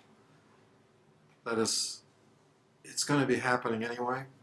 My concern is that if by bylaw we create a group and we identify it in the bylaw, and you have a chair and you have functions, the AG is going to say, however called, I think is the statute. Well, I just assume submit it to the AG. It'll have to be submitted anyways, because we can't change the bylaw without having him look at it. Right, well, So, the Attorney General's going to approve this language, but that doesn't deal with the issue of whether or not you have to post the meetings and keep minutes and all Does that it kind of stuff. help the languages coordinate the meetings of an administrative financial team rather than having a chair? Does that It's also change the word meetings. I think it says instead of coordinate the internal activities of the finance team. Or just say the financial officers. Why don't we send it to Find town it, yeah. council? And have her provide us with language that avoids the outcome that Paul is apprehensive about. As long as it comes back that it's not a public meeting, it's fine with me. I So don't there's care only- what she says. There's That's only my two way of putting it. purposes in here for the finance team. One is to ensure regular meetings, the other is to vote on this computer system idea. Yes. Is that the two? Okay. Well, And the reason that I think it belongs there as a bylaw is because there was some reluctance on the part of some individuals not to participate in the meeting on a voluntary basis. Mhm. This eliminates that option. Okay, so that's the purpose of this. You've Yes, got a it is. majority vote here on the computer systems. You have a 4-person financial team, and you're looking for a majority vote on a computer system. And, that creates, possible gridlock. I couldn't find 5 people to serve on it. I think another way would just be to give one person the authority to select the financial system. There are 5. It was drafted to avoid as much opposition as possible. And the Board of Selectmen is aware of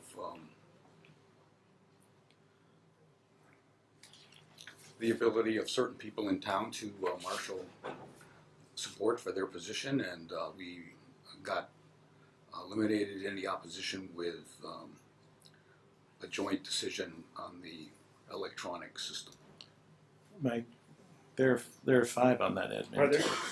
Yeah. Okay, good. There's the chair, who is the finance director / accountant, Okay, very good. and then the 4 So- others. Even better. There's no, but the scope of that in F, the scope of it is greater than just the computer system, because it's talking about financial Procedures also. procedures, Uh-huh.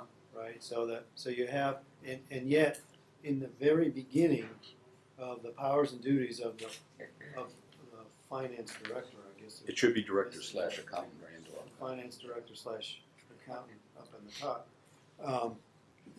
You say, shall have the independent authority. So on the one hand, and I don't know what that means, and how that relates to accountability to the board, which is the only person that person is accountable to, or the only folks that a person is truly accountable to under this bylaw is the Board of Selectmen. So they have independent authority. I don't know how they're have independent authority to do whatever they are by law or town's bylaws, which is all this stuff. And still be accountable to the board and be subject to committee decision-making in F. So I'm just trying to get my arms around how that Okay. First of all, doesn't scratch their head every day. the paragraph that talks about independent authority comes right out of 43C. And this was drafted when 43C was an option. It's there, it remained there because essentially, Board of Selectmen, one member in particular, wanted a direct line of authority all the way up to the Board of Selectmen. Well, that line of authority is established in that paragraph.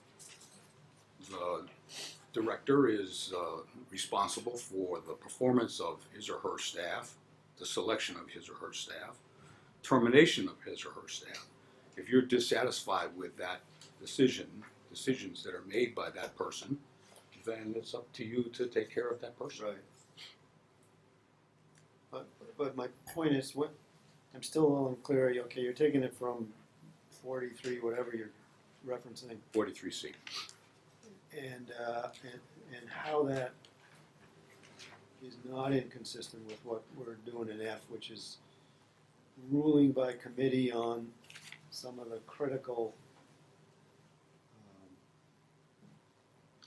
value added that a finance director would bring to the town. I think it's the responsibility of the finance director to, in a collaborative manner, arrive at a consensus with those people that are going to use it. My interpretation of that one, and Irene and I are okay with it, is that for matters affecting all those teams on an administrative issue of financial management, that we would want to have their inclusion in it anyway. And we couldn't really implement anything in their office without their carrying it out because we don't have that finance. I'm just trying to understand, that's not Well, against anything. I'm we're saying. glad that Dave clarified my garble.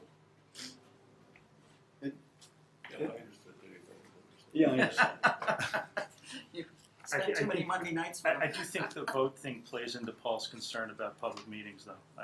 I do think it. Well, I think proves that the case. if we It could really find does. the, Yeah. if we could find the opinion from town council, that'd be good. If, I don't wanna delay the hearing by looking for that, but Are you referring to this? we can submit it. That's probably it. Yeah. Thank you. Okay. What was that, Bill? Yeah, but it doesn't address the open meeting law issues. Something from Barbara, I think before that, I mean, it's fine if you want it done in public, that's fine. before that. And you want open meeting law compliance. I just don't want us to be I understand. voting on this with the expectation that Maybe I had there'd be a free exchange of views and decisions made out of the public limelight. And then bingo, we all get cited for open meeting law violations. We get a decision after town meeting is voted in which we're going to have something different than what you really intended. Well, let's see if we can get some guidance. Is it the consensus of the Board of Selectmen that they should be private? I think my opinion would be that the town administrator and the finance director and the financial people in town should be able to talk freely without every time they have one of these confabs, they have to post meetings and have the public there and all this formality and prepare minutes and all of that. That just seems to make financial decision making very cumbersome. That's the view of our committee as well. Yes.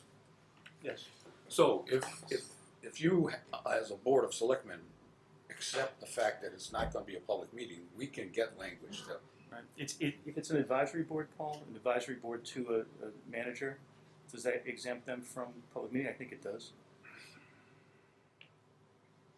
It's an advisory. If the decision, if the bylaw said the decision was to be made by the town accountant, finance director, with the advice of this committee, Then I then think you that's could an have- exemption in the open Yeah, meeting law. that's what I think we need to do. Because the finance director who's making the decision is not subject to the open meeting law. There was a case that said that a superintendent of schools, for example, when they was hiring some subordinate, I think a principal, went out and organized a committee to help advise him as to who he ought to appoint. The court held the open meeting law doesn't apply to that committee because it doesn't apply to the superintendent, and the superintendent is making the decision. But in order to get there, you would have to say that the finance director makes the decision. That's why the vote issue is problematic from that standpoint. Okay. So- We'll see if we can't get some language that Okay. will solve that problem. I know that wasn't intended, so No, that's good. It wasn't. You can take out, could I Now add, that it's been raised, it'll have to be addressed. you could say in conjunction with and with a majority approval of the administrative finance team. I don't think so. It implies majority. I don't think Puts that's people who are- and I also don't think we can really redraft this Right. tonight. I Right. think George is going to take it away, or Kitty, with the comments we've made, and maybe get us back something in a day or two that reflects those. Is that the idea? And with Barbara's input on this issue. Absolutely, yes. Absolutely. Let me indicate that I support this. I support having the finance director, town accountant. I think that's the basis on which we get a superstar in here who's going to really make a big difference for the community, and that she needs that support with this bylaw. So I commend you for getting it to this point. I just want to. My comments are only technical because I have the problem of being a lawyer, and so I read it from the point of view. Don't we all? Yeah, I'm sorry. I'm surrounded by you. Right tell here. me about it. I would like to see a product that works, that Yes. essentially empowers her to do the job that's going to benefit the citizens of the town. But still, at the We're same, consciously trying to make it possible for you to accomplish what you, Yeah. your plan has been from the But, beginning. but this still remains, the way you have it structured, we're her boss, or we're the finance director accountant's boss. Right. The finance director accountant will coordinate with the town administrator, but he really has no authority except by way of what we might say, will you please tell so-and-so to get us this report? You know, there's just some ambiguity built into this that I can foresee. Well, it seems to me that you wouldn't go through the town administrator to get the report, you'd go to the. Well, that's what I mean, yeah, I mean, so we're You could set it up that way, or just, I mean, Or the you could board delegate can to the see town and administrator delegate the anyway. authority- Yeah, the yeah, so I authority think to that's our interact with end the solution, which is funds. inconsistent with this, we just delegate that. Or could you could set it up in an employment contract if you ever were going to Yeah. contract with. And on the word elected that you're using, which I think is, you know, restrictive, I think you still cover the elected, whether a treasurer or a collector are elected or appointed in the bylaw. You don't have to say elected, you just restrict it to those forevermore until the bylaw gets changed, you see. So I'm not in favor of you keeping the word elected in E, however E gets reworked, if Yeah, it gets nor reworked. am I. Nor am I. Yeah, we have a different view, which is if the town makes a decision to shift from elected to appointed, this bylaw and other bylaws ought to be amended. Why would you didn't put elected board of selectmen, Chuck, or elected anything else in here? So Well- and you only did it one time. I mean, you've used the terms treasurer elsewhere. So what's special about this? Why does this bylaw have to specify elected when that's not the purpose of this bylaw? Again, the language is brought over from the language that was suggested for 43C, and I wanted to make it very clear originally that by voting for 43C, you didn't make the positions of treasurer and collector appointed. But this is not 43C. Yes, it is. No, it's not. You're right. It's not.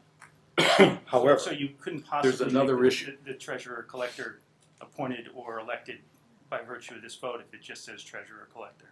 Not this one. You could not change the law as to whether a position is elected or appointed through this No. bylaw. No, you cannot.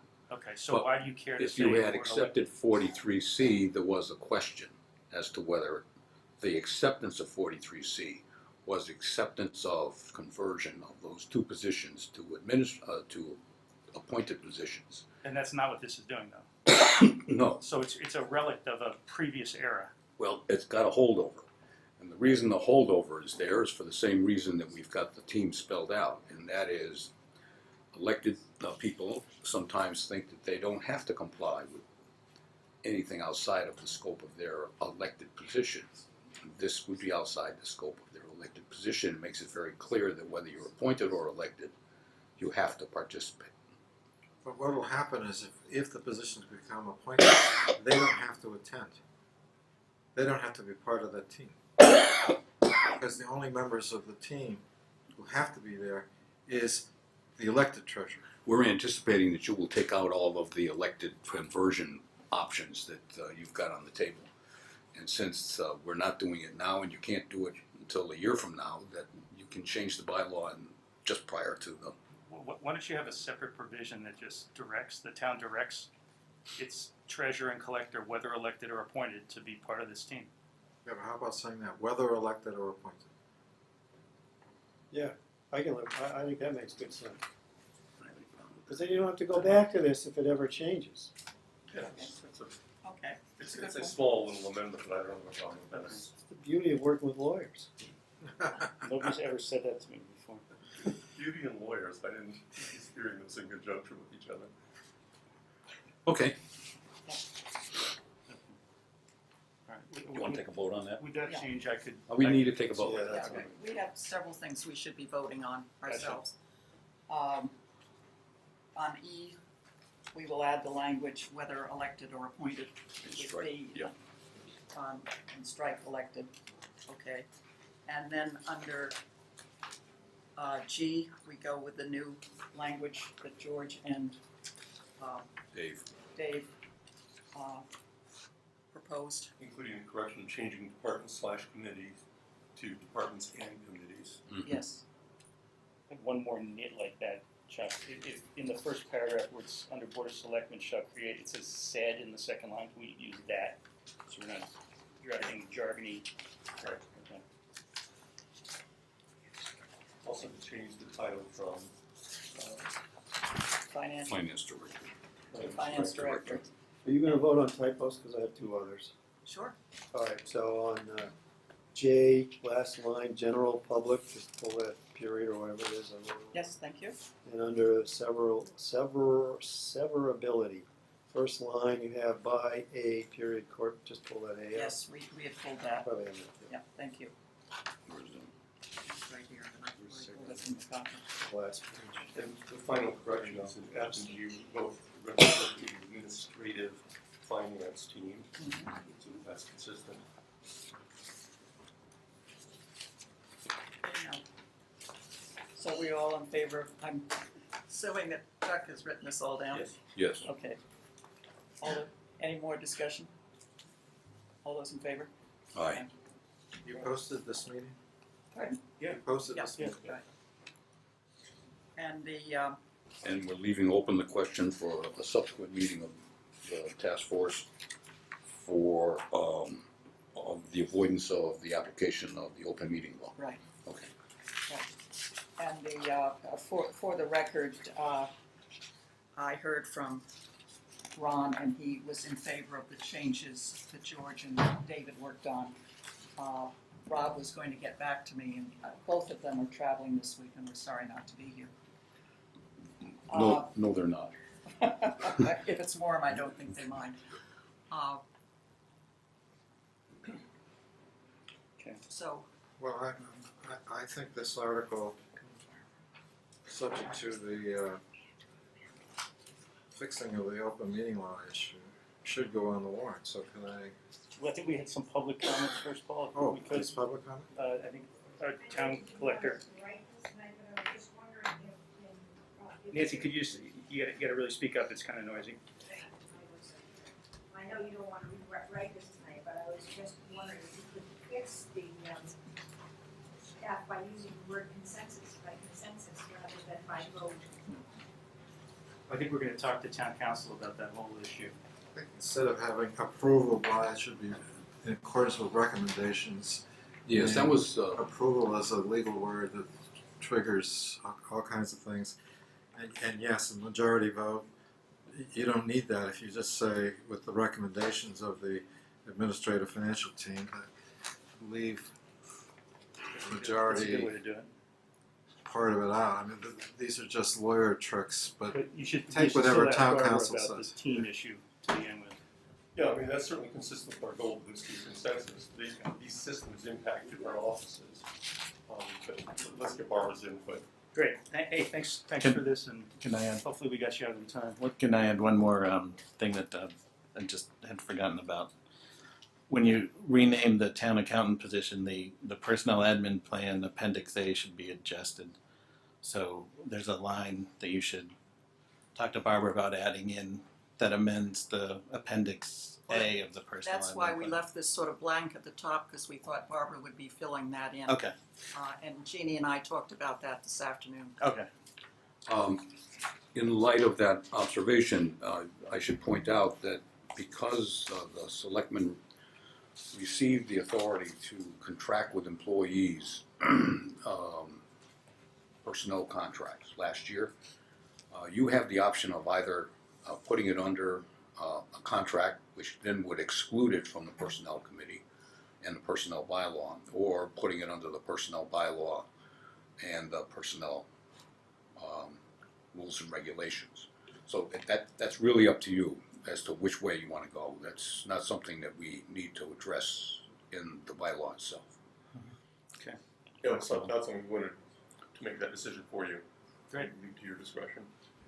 So in other words, under that latter approach, if it's just up to us as opposed to amending this, it would be a separate article, right, that we would have to. No, it wouldn't be an article. You have the You have the authority. authority now. You have the authority already You already We have have it. the authority to to, appoint, Contract. to contract. to contract, yes, but to put it, but if we chose not to contract and we wanted to have the finance director as one of the job Oh, classifications. no, Barbara, We'd have to amend Barbara we is have- going to add that language Okay. to this, to. saying that the classification plan to be All right, amended. okay. Yeah. Great, We just wanted the decision to be yours. Understood. thank you. All right, we had, Okay, are we, Did we overrun our time? I think you guys did great, thank you very much. a matter of a personal privilege, obviously I'm not feeling all that well. Are we gonna get to the bylaw on beavers tonight? I doubt that bylaw is gonna have much discussion tonight, I think it'll be pulled. Okay. That would be my But expectation. there was a memo from the Conservation Commission asking for more time to consider it over the Okay. next year, not to go forward with it this year. Okay. And So- they're a primary actor In that. on this, and if they're not happy with it, Right. I'm not sure that I want to put an article on that they're not ready to be comfortable with. I suspect if there's a subcommittee, we could appoint you to it if that's what you're working on, too, George. To write it. I think I've had my fill of subcommittees. Thank you very much. Thank you. Thank you for that suggestion. Great, thanks, Chuck. Kidding. There must have been nothing good on television tonight because there's all these kids who just came in. They didn't have babysitters. They had no homework or anything? No, oh, you got books. You brought books. Excellent. I want to make sure you got done before, so you Oh, very good. Are you gonna vote anything on those?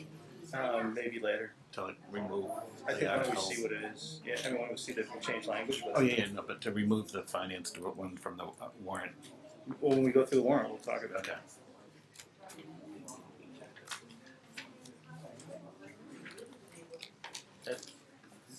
Fine, that was good. Yeah. Fisticuffs. All right, I got 150 pages on my iPad now. Make a big package and put it on my iPad.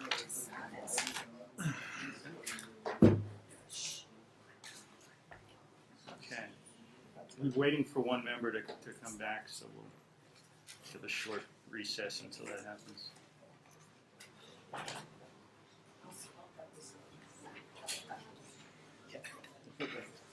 No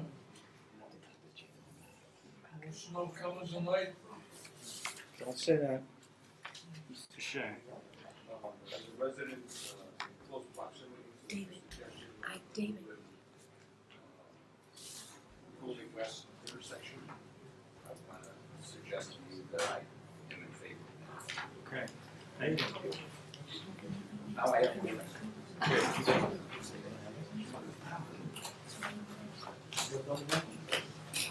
We had advertised in the notice to offer comments. Yeah. The comments and Two the came in records are. tonight. Two. Two came in tonight. Tonight. That's here. And you did this to butters and whatnot. This looks the same. Yeah, I don't know why Goulding East. There's two separate emails. Oh, that's a different one. Yeah, so you have two copies of. Oh, So so I I give give you you that. Okay, where's Paul's? He's gonna give Paul his. I have Paul's.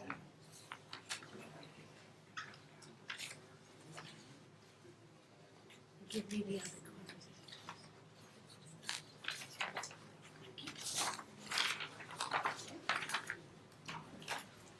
Do another check just to see if Check what? let's do another check to see if anybody sent it. Later if you did, David, I think that's, you can't get them in before the meeting then. Yeah, so, forget it. Okay, so we're gonna, call, this is a, I guess it's a hearing, I'm not sure we need to have a public hearing, or do we, David, on this? No. Okay, but we did say we would have a public, comment and invite the, residents of the area and anybody else who wants to talk about the Goulding Woodland Street intersection. I think, I know there's a lot of comments here. I think the best way to start this is to have somebody explain what the proposal is, and then we can get into additional comments. And when people comment, you know, in recognition of the large crowd and the time, just to try to keep them efficient, the comments. Brad, do you want to present the proposal? Okay, great. So we've got Brad Van Brunt, the chair of our Traffic Safety Committee. You don't have the engineer present? Do you have the engineering stuff? Yes. Yeah, good. We've got a package of info on that. And we read it and we're on top of it. Last time, this is the first I've seen it. Yes. Any of us have Was seen the whole package. prepared for this So this is meeting. good. This is really great that we've got all the info and all the people and some kids who are really interested in our meeting and And I hope in your presentation, Brad, that the engineering indicated two different proposals. And so hopefully your committee has decided on those two different proposals. We have, Come on. yeah. yeah. We have So recommendation. let's let Brad do his thing. Sure, so, well, Woodland Street, just, little history. Since I've been on the committee since 1994, we've been talking about Woodland Street. And this is the first the first speed study that was done for Woodland Street, that we, the Traffic Safety Committee, did under the auspices of Mass Highway, according to their instructions, and that was in 1995. So, speed has been a problem on Woodland, probably since before a lot of the people in the room lived there. And the general purpose of this study, and the remedies that we recommend and have executed, at least on the corner of Mill and Woodland, are designed to, in a lawful manner, reduce the speed of traffic on Woodland Street, particularly on Lower Woodland, heading toward Route 27. As the road necks down, it starts to curve, and it's on a grade, and traffic tends to pick up speed in that section of Woodland Street. The obvious focal point in that stretch of road is the intersection of Goulding West and Woodland. That intersection has has one difficult component to it, and that being the telephone pole that Verizon, right, would have to move at some cost and some expense, which is written into the warrant article. It's included in the warrant article. But I want to say 3 or 4 plans were presented, and the plan that we selected to advise you on is the one you have, right? They have this one? We have two. No, I just made Okay, we made copies of this, so let me get them to you. So what we saw was one for little fire trucks and one for great big fire trucks. Is that what you're looking for? It's one of those two? Yeah, no, let me just make sure we're on the same page. We have YT and regular. Would you mind sharing? Yeah, that's fine. This is the design that we think will solve the problem the best, and also the design on which the That's the T. This is the Little small truck. T, Little truck. little truck, ordinary sized truck. Yeah. That's right here. T. Here we go. obviously we are not traffic engineers, but these guys are. And if they That's T. It's the same thing. There you go. to the extent that the Green International, Bill Scully of Green International has differing opinion on whether this is the best solution, obviously is up for some discussion so far, but we haven't had a meeting with them yet to vet that. But this was one of their drawings, one of their solutions, and I don't see any reason why they wouldn't think this was a pretty good idea too. So just to be clear, this is the same as the other ones, or it's a different one? This is the concept plan from May 12th? This is the best of the drawings that they gave us. We just have a package with a whole lot of drawings in. We're just trying to figure out which one you're referring to, but that's It's the okay. one that says conceptual plan dated May That's what 12, I'm, okay, it's fine, That's thank the you. one. That's correct. But it's also one with a small, It's got a T. small T. Small It's T. Yep, Right. good. All right, Brad. so this would require the removal of the island that's there. Yes, it would, well, not the removal of the island, it would require the reconfiguration of the island. So it's no longer an island? No, it's an island. Where's the island? Yeah, it's I don't see it in this. The island will be removed. The entire island would be removed. All right. And where's the Stand pole? Is the corrected. pole in the island right now? Pole's in the island, so what it's gonna require is the pole to be relocated across the street. Yeah.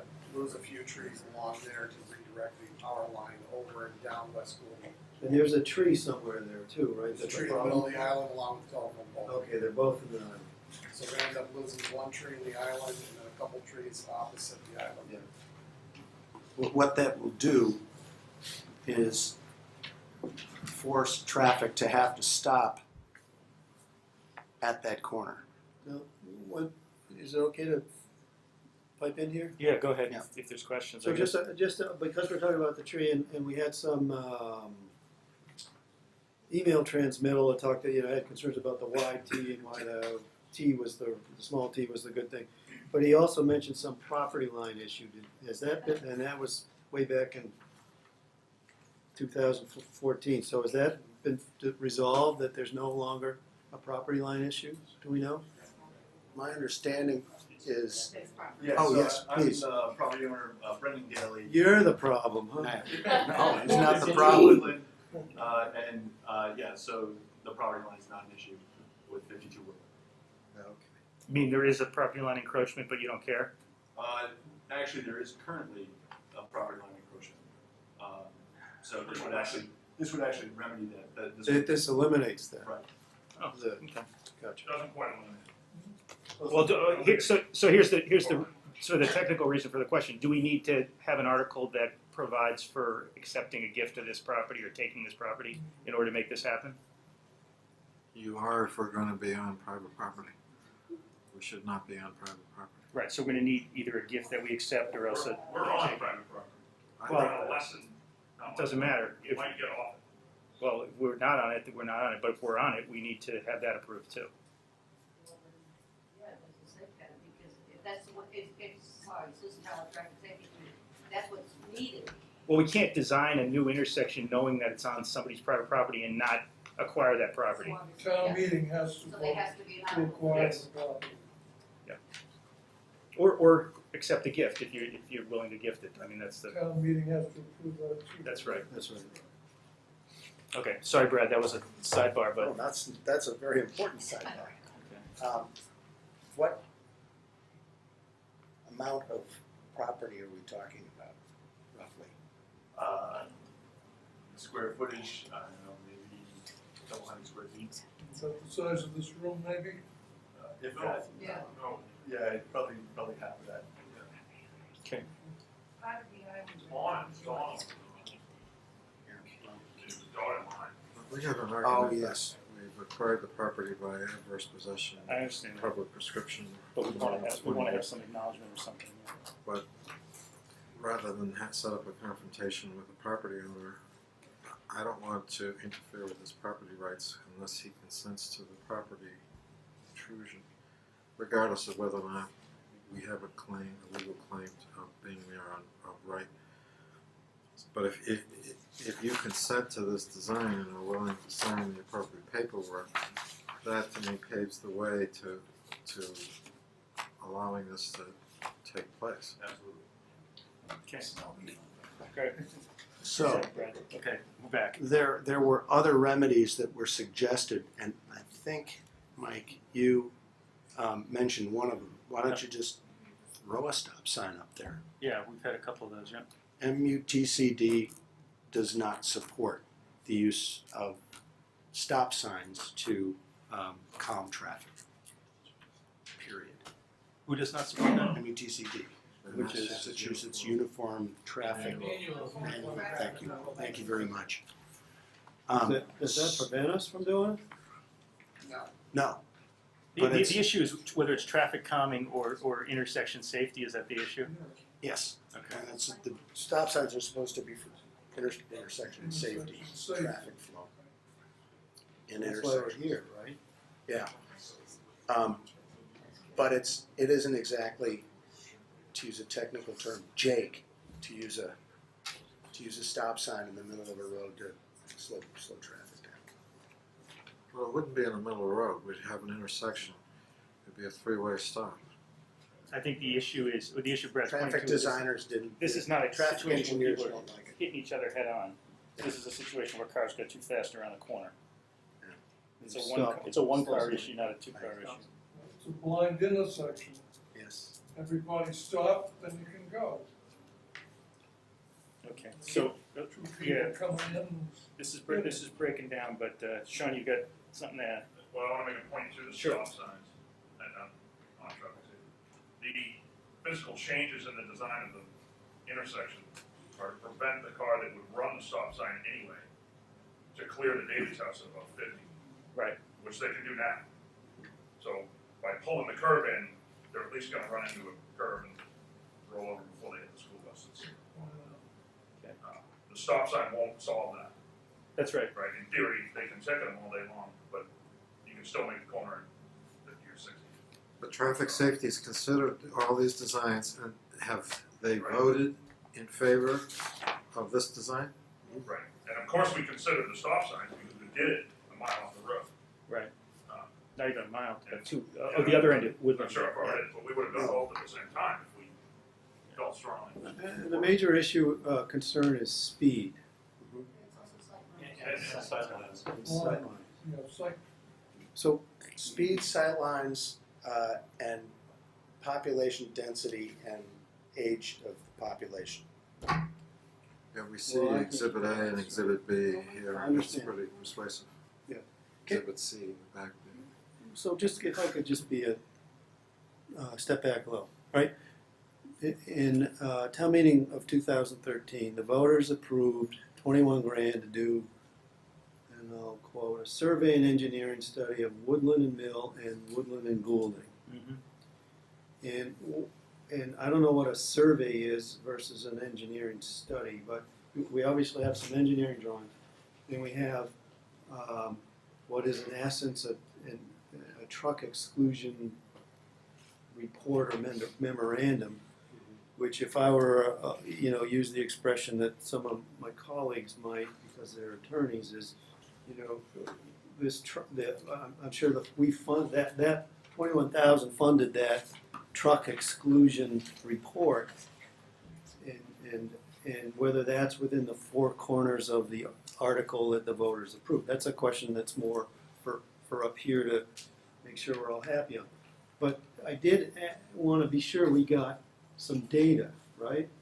And we got, so it's trying to figure out what, because here you're asking voters to spend 100 grand on an intersection, right? That you're recommending we spend 100 grand on an intersection.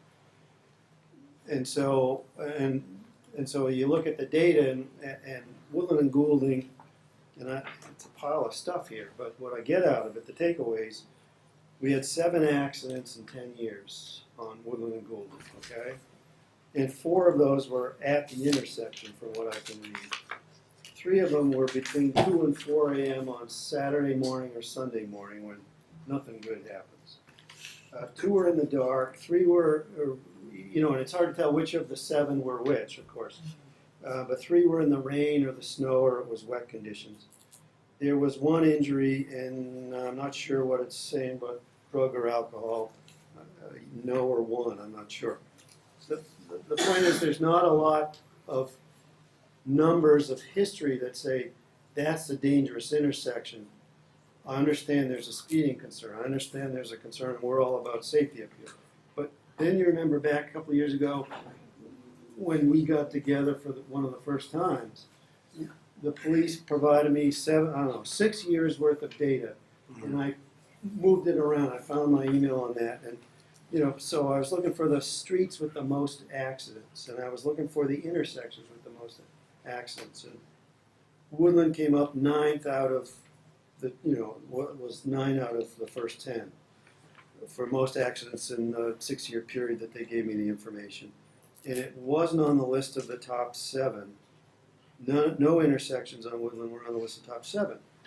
So I'm just trying to pull all that together. I understand there was one or two very bad accidents. One fatality. One fatality. It was a very bad accident. That's a very bad accident. I truly appreciate that. I'll also say, so I'm struggling with trying to get to where you guys are at, right? I understand. I have wires in my face from when I was young and stupid. Now I'm old and stupid. But I hit an intersection. And I wouldn't blame the intersection for why I hit that intersection. Right? So I'm struggling to get to that, and I'm looking forward to hearing Okay. voters and the residents and all of that. Well, one thing that you've got to understand is that this isn't really about the intersection. Okay. It's really about the whole street, and it's really about the I guess I can say fact because we've gotten professionals to take a look at it, and their collective opinion is that the best way to moderate traffic speed on this stretch of road is the intersection. So it's not that the intersection is the worst intersection in the world. It's that that's the remedy. Any other remedy isn't going to involve stuff that doesn't work. Like the stop signs, Like speed bumps and stop signs and things that we've talked about for years that just don't fly in Sherborn because of things like snow plows and MUTCD code and stuff like that. So this intersection really is the only good answer for calming speed and regulating the speed of cars on Woodland. So I have 2 other questions for you, and these are theoretical, so maybe they're not fair. But if you had unlimited funds as traffic safety chair to fix roadway, intersection, however you define it, unsafe situations in town, where would you spend your money? So you got 3 places. 3 places. Okay. In order of possible expense, although you don't know. I'm opining. Yeah. Elliott Lake is a regrade. Yeah. Pretty sizable job. Yeah. That's the number 2 with the most accidents. Yes, and I believe a fatality there too. Yeah. And Washington and Maple. That's number 1. Crowning, not quite as expensive, but if you could bring the crown of Washington Street down, the geometry is such that 8-10 inches shaved off of that bump gets you a lot of sight line. So that would dramatically improve safety at that intersection. And this one. This is number 3. Okay, that's important. Yeah, in terms of how people feel about it. And the other thing about those statistics is we do pay very, very close attention to statistics, but you also have to pay attention to who lives around the statistics. Yeah, no, I appreciate you reminding me about how people feel. That's a key thing there, and who lives. Yeah, that's good. Okay. Sean, you got something from traffic safety? I want to make a point right to that real quick, because the statistics may show one thing. He just put that intersection 3rd in order. Right. Which is almost exactly what the statistics say too. No kids are getting on the school bus at Lake and Elliott. There's no driveway right there. It's highly unlikely that a kid's gonna get run over at Lake and Elliott. They're crazy if they're trying to cross it. Yeah. Okay, it's pretty believable that a school bus will get hit one of these days by a car flying by. Because this bus is stopping right at this intersection. Through the intersection. That's believable, and that statistic won't exist until it exists. So if you take those three intersections and you look at the statistics, you would order them in the order that I presented. But if you take those three intersections and you put them in order of potential severity, you would probably reverse the order. In our opinion, I'm correct, right? Yes. Traffic safety agrees. We didn't actually vote on that. I'm pretty sure that we'd all agree on that. Maybe some more questions from the board, and then we'll go to the public. You got something? Well, I was just going to first commend you for 21 years on traffic safety. That's an amazing statistic, and it's wonderful. You look the same. Thank you. Oh, shucks, Peter. Did you have gray hair when you started? I did. Yes, I did. Thank you. Thank you. But the other thing I would say is that I've gone through this intersection a lot, and I think it does merit being improved. And this does make sense to me.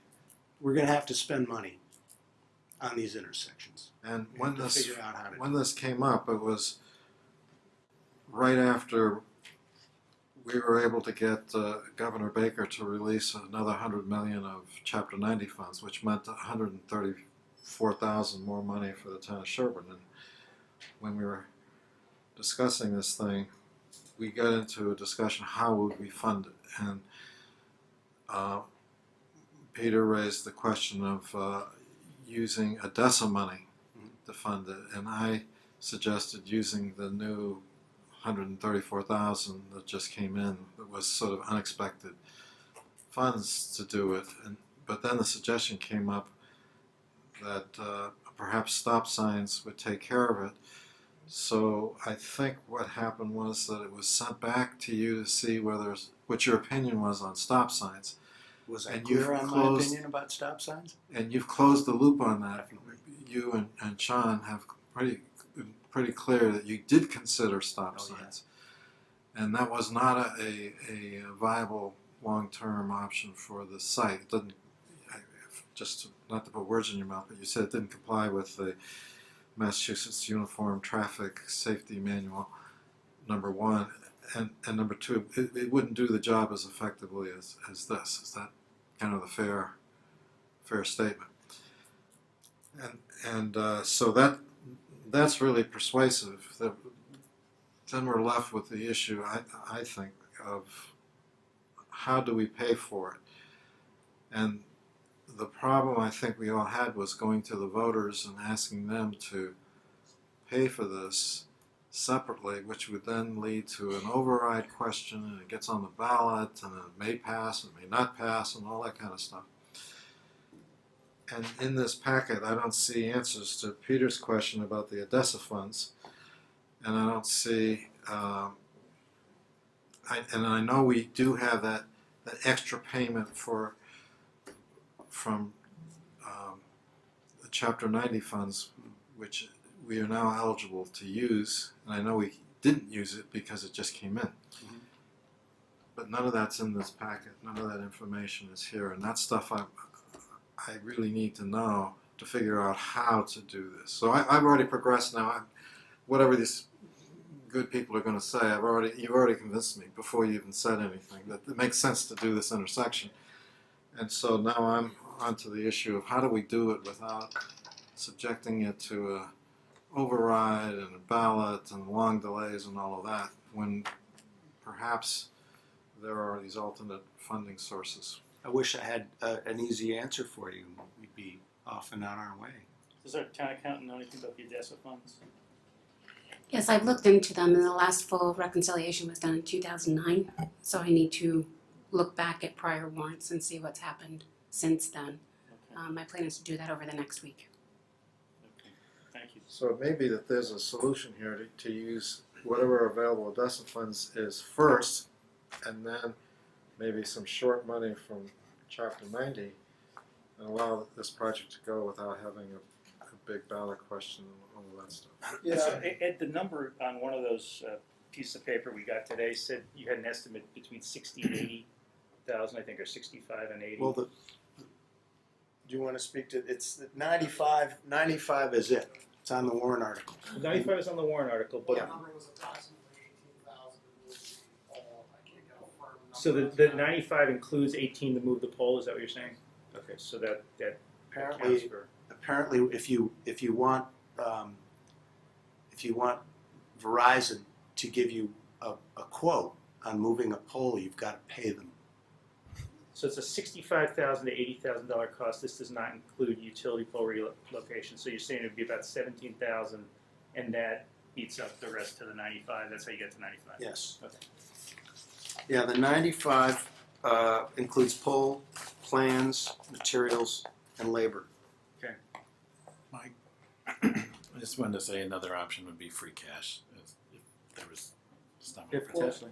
Yeah, I do like the idea of going to the voters just to close the loop. They approve the engineering study, and it just helps to make the case. Now, if we can, so we'd still have to go to them to transfer DESA funds, which I think is the right way to go in terms of finding money that's available. And then to the extent there's a piece left over, that there's free cash That's going to the voters too, utilization, but that goes to the voters too. That's right. Right. So it's still a capital item, but not subject to the, The override. the override and all that. That makes sense. But I do think it's important that the voters weigh in on this and that they get to hear you make your case.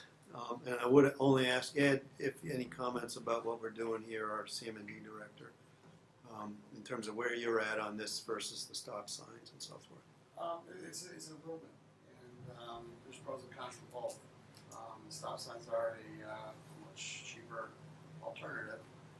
However, the stop signs do bring vehicles to a stop Right. versus kind of slowing down and rolling around the corner. So I do agree it is an improvement.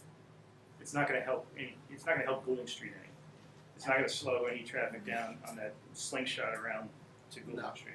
No, but if you have a stop sign there on Woodland before the intersection. But one thing, But they're not putting a stop sign there, Peter. They're only putting a stop sign coming up the hill on Woodland. No, I'm just talking about the simple stop sign solution, as is. That's different, yeah. As is, and you put it as you're going from here down Woodland. we'd be adding one stop sign. Before you get to the island, you have a stop sign there, and you've got another stop sign coming in from West Goulding. You know, so all you're subject to are the people that don't stop at the stop signs. Yes. And one thing to note too, the engineer pointed out when we did meet with him at traffic safety, is even though you're bringing vehicles to a stop at Mill, they're still back to full speed by the time they hit Mayo Sense. And even though that we're going to slow them on the corner, they're still going to be back to their full speed further down the road. Well, that's in part an enforcement thing, from the way I see it. But there was another thing I was going to ask you, and now I lost it. I'll come Does back take to it. away the argument of coming around the corner for a school bus there.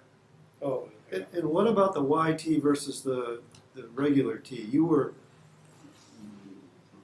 if you recall, we had a design from a different design for engineering firm for the Whitney Street and Western Ave intersection. And following their design, our fire trucks could not negotiate the turn. So, and from what I understood from what I read in the materials, you were giving them turn radiuses that were, or radii that were larger than their specs say. I believe it was, I think Sean and the fire chief handled that with the engineer and looked all those over. So it's the right wheelbase now. The turn fits. Yes. So what we know is that the small T works with it. But one difference was that there was going to be a traffic island there, and there's going to be no traffic No. island here. No, it wasn't gonna be in the YT either. So I'm just a little confused, and I just hate to see a design be adopted that we can't negotiate like we saw. But that's a Not simple question. I mean, Sean, did you confirm with the chief that that'll work?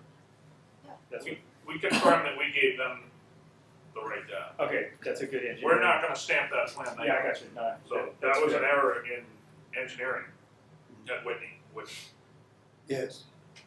Okay. I was involved in both, but it wasn't that we gave them misinformation, it's that the radii they used didn't. I'm not going back to work. Whitney now. I'm talking Yeah, I about know. just this intersection. The question was raised, as you know, by the engineer, whether it would fit the fire engine, and I guess what you're saying is you did give him the right information, and he's now concluded it does fit? Well, Yes. what he Okay. said was that the information he got was different from all standards. Yes. Someone had given them a massively huge radius at some point.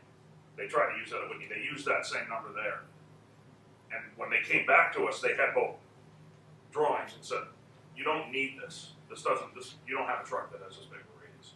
Nor do any of the intersections in Sherborn accommodate this, so why should this one? That's why we have both of those. Okay. They did it because it was data we gave them, but it was an error. Okay, so that's why we got back to this.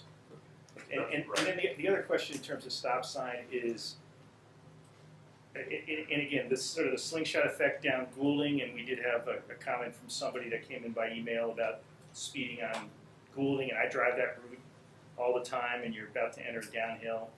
You do speed through there, it's a quick turn, and if you're coming out Woodland on a bicycle as a pedestrian or in a car on the uphill, and it'll still be the case with this, you're at peril of people who are making that sharp turn. You may have better sight lines, but they're still going fast. Is there an opportunity to put a stop sign on Goulding at that same intersection? I have to. It's a traffic calming issue again? It is, yeah. I mean, We might disagree on that, but you do understand the design is so that you have a better sight line there. I do get Right. the sight line point, yeah. We're putting you in a better but place. it's the speed that you're concerned with. Speed, and particularly it's worse when you're on foot or on a bicycle than it is in a car. People can see cars, they don't always see people.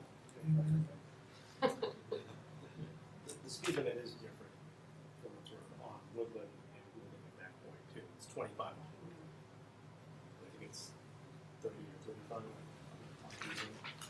Yeah. Okay. Rebecca, you got your hand up from there. Just, I'm sorry to interrupt, but it's an interesting point that you raised, because if you do this, yeah, it's going to affect any speed study done on any new speed study done on Goulding West, right? Yeah, We're not really asking for speed. I know, but it's just it's going to have an effect on Goulding West, and I don't know. Let's not go down that rabbit hole. All right, but we also have to think about the people on that street too. I mean, that's in the bigger picture. Yeah. So Rebecca, So I'm sorry, because I came in late and I had 3 totally unrelated points. related to this topic then, right? Hopefully Okay. related to this topic. The first was in your study, there's clearly a lot of interest in making this intersection more safe. There's a lot of interest in making this intersection safer, and that's obvious, and there are a lot of different reasons. And it's also been acknowledged that with the exception of the one fatality, the majority of the accidents are not taking place at this particular intersection. They're happening at other places on Woodland Street. Correct. So it's And not the about worst, intersection. the majority of the accidents, I would speculate, are right in front of where I live, which is the fast place where people then have to turn and things. But anyway, doesn't matter. And so, and we know that because of the flaws in the data, we can't do all the things having to do with Sherborn. You can't put speed bumps in for this reason. You can't do all the different things. So the only thing we can address is the intersection. I think before we decide to spend a large sum of money, which sounds like we're already doing, I think it might be worth determining whether we're actually achieving the goal that we want to achieve. Because if we're spending a lot of money and then we still are having fatalities, 100 yards in both directions where people are driving the fastest, that would be silly. It'd be a waste of taxpayer money because everybody wants to make Woodland Street safer, everyone in this room, I bet, and some Goulding people. And so that's the first thing, is what are we achieving? Does the traffic, you may have said this, but does the traffic safety committee feel that there has been a benefit, a quantifiable benefit to putting the stop signs in? Because I think they have in that one section. which is the narrow wooded area. And the third point is that there's Corner. at the intersection of Mill, Woodland, and Goulden West, which is in this diagram. Then the third point, which I think is something to consider, and there are definitely strong opinions on different sides of the discussion. There's, up until recently, in the last decade or so, there was significant evidence or emphasis on widening and straightening roads and increasing sightlines in order for safety, but then it turned out that in spite of seatbelt laws,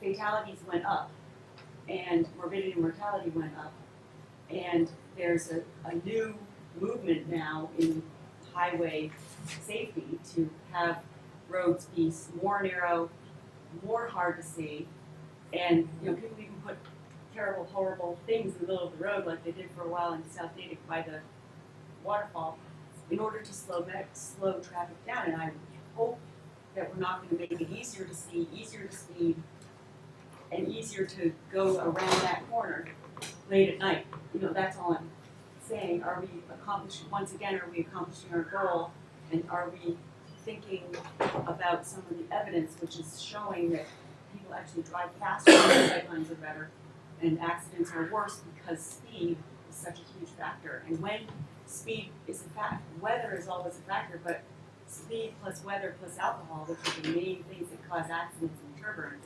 Age. What? And age. Right, but those are all like the things that we can't have any influence on by this change. So I just, want to bring that up for consideration because I thought our town was in huge debt, and maybe I think we need to make sure we're going to accomplish a goal before we make a significant investment. I know this is your interest, so. But the engineering reports did say that it will reduce the speed because cars coming along Woodland. Just introduce yourself and you talk. I'm talking about. Let's not do this back and forth. Let's have everybody address. I don't want to. Yeah. Okay. And I'm just bringing those up I'm not saying I disapprove of this plan at all. Elliot, you had your hand up next. Yeah. Elliot Taylor, 30 North Main Street, if you didn't know. We have statistics and we have common sense. And common sense is becoming an endangered species, particularly at Massachusetts highway departments.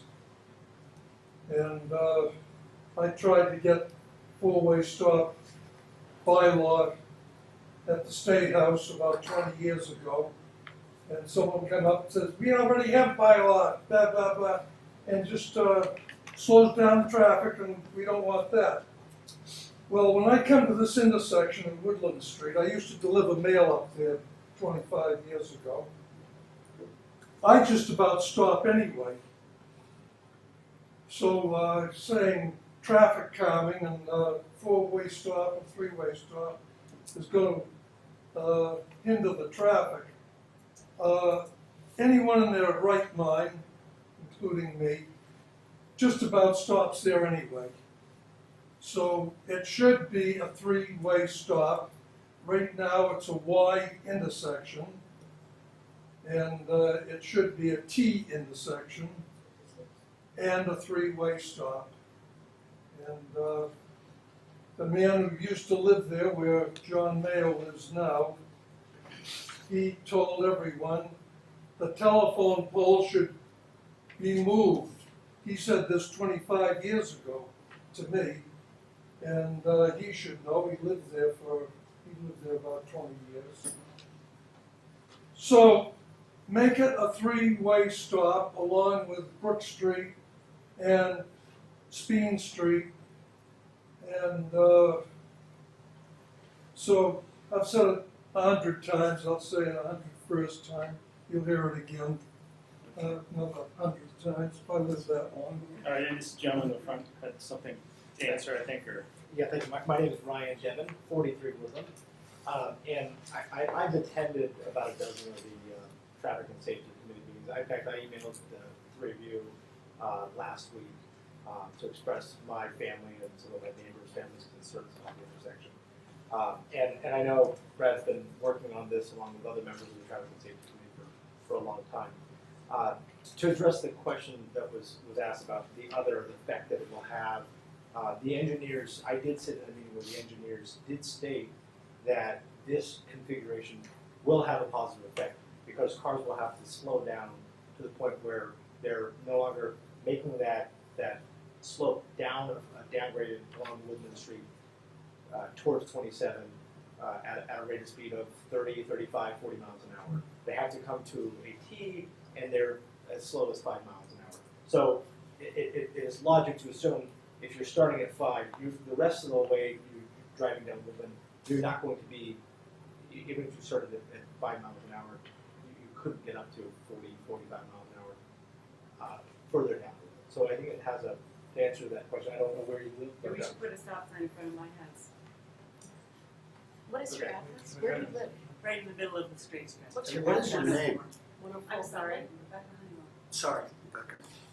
But Rebecca, you don't live on the stretch that they're concerned with, right? You I'm live not on the opposed, other I just stretch wanted to near know Apple what you're Street. doing, but I'm also concerned about safety on Woodland Street, so that's. Understood, yeah, and this is I really apologize. less general than that, it's really more specific to the Goulding Woodland intersection. I mean, your Sorry.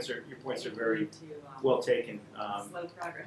The other thing I would add is, and I put this in my email, that the number of children is probably almost on my mind.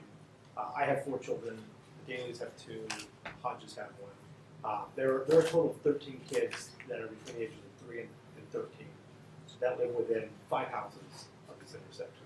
So to Brad's point of, it's not just what the data shows, but it's also the human effect of what the residents have to live with every day when we go to take our kids to the bus, and where the bus actually, now when he's coming to drop off or pick up in front of my house or the Hodges house, the bus will actually come over into the center because it is so unsafe, and many times, probably once a month, is laying on the horn at people that are coming around that corner so fast that if he hadn't done it, there could be an accident. So if Peter, our bus driver, were here, he would stand up and ask you to support this. He did actually. Oh, he said did? it this morning. Okay, wonderful.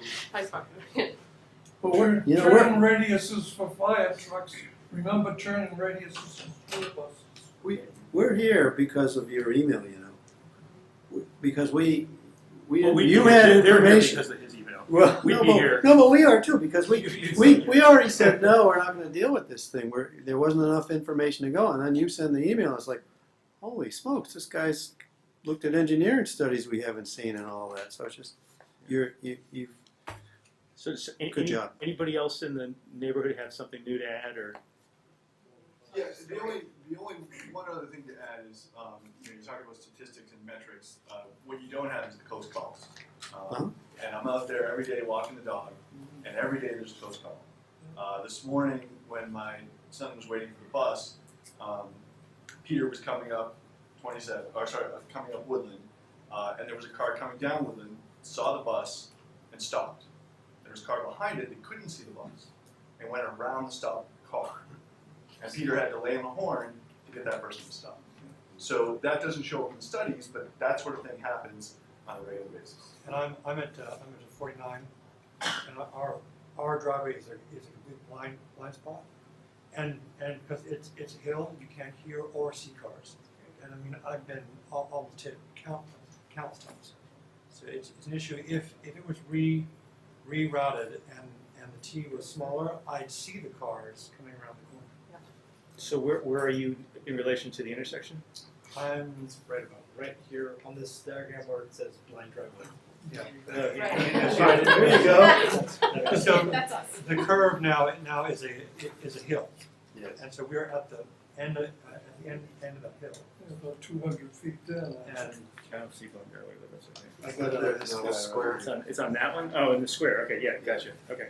Good. I encourage you, I live at 49, if you would like to come and try to exit our driveway, it really will give you a good sense. No, I think I looked at good your house and perspective. decided I would have too much trouble exiting your Exactly. driveway. Yeah. and now with snow. Oh, gosh. Try my driveway while you're at it. Susan, you had something to say? Yes, I did. going back to the ADESA funds, and, Mr. Caruso said that we'd have to go to town meeting to get the approval. The wording in the special permit is, if the money can be expended at the direction of the Board of Selectmen for Western Avenue and other, for traffic safety and calming on Western Avenue and other roads impacted by. And the money can be expended at your direction, it does not have to go to town meeting. Did the town direct that, or did the town appropriate? A special permit This is can't the direct. special permit. Well, the special permit is not an act of the town, it's an act of the zoning board, the planning board. Right, and the problem was the town accountant took the money, not took the money, but assigned the money to the general fund and said that if we were going to actually use it, we actually needed to appropriate it out of the general fund because it wasn't a revolving fund, it wasn't an enterprise fund. So it was a mandatory general fund deposit. But the point is, there is an accounting entry that showed this non-tax money that is being contributed by ADESA up in Framingham to help the town of Sherborn. Well, it's in Sherborn, the whole reason they're doing it is because they extend over into Sherborn. They own some property in Sherborn. The idea was suggested that we do both the stop signs and the intersection improvements. I heard that mentioned. And I'm wondering what traffic safety thinks about that. The advantage of having the stop signs is, Mike made the point that there's a slingshot effect where if you're heading eastbound, you're rolling along and the stop sign is on Woodland Street, but if you're heading for Goulding, you've got a straight shot from the new stop signs we put up on Mill Street all the way to Route 27. So that's a nice long stretch of open running room. The stop sign would benefit Woodland, but if we put the stop signs there in addition to doing the intersection, wouldn't that effectively help Goulding and help Woodland, because even the cars that are going to take the turn into Woodland are going to have to stop first, and then they'll be starting from zero as they head into this neighborhood. Yeah, and the stop signs cost very little to put up there. Well, if you're talking about doing the intersection also, yes, then I wouldn't do a stop sign heading west on Goulding. I don't think that's going to do much going up the hill. No. But heading east on Goulding at that intersection, I think would be Yeah. helpful. I mean, Yeah. it'd be helpful Three-way now. It would be helpful after this T intersection. Three-way stop. I don't think you need the third way. Personally, I don't Three-way think so. stop. There's no turn there. it's certainly something that can be brought up to the traffic engineer after Yeah. he sits down with us. Was there somebody else with a hand up back here? Oh, Okay, yeah. yes. You just say your name and. Yeah, Melissa Bowman, 26 Woodland Street.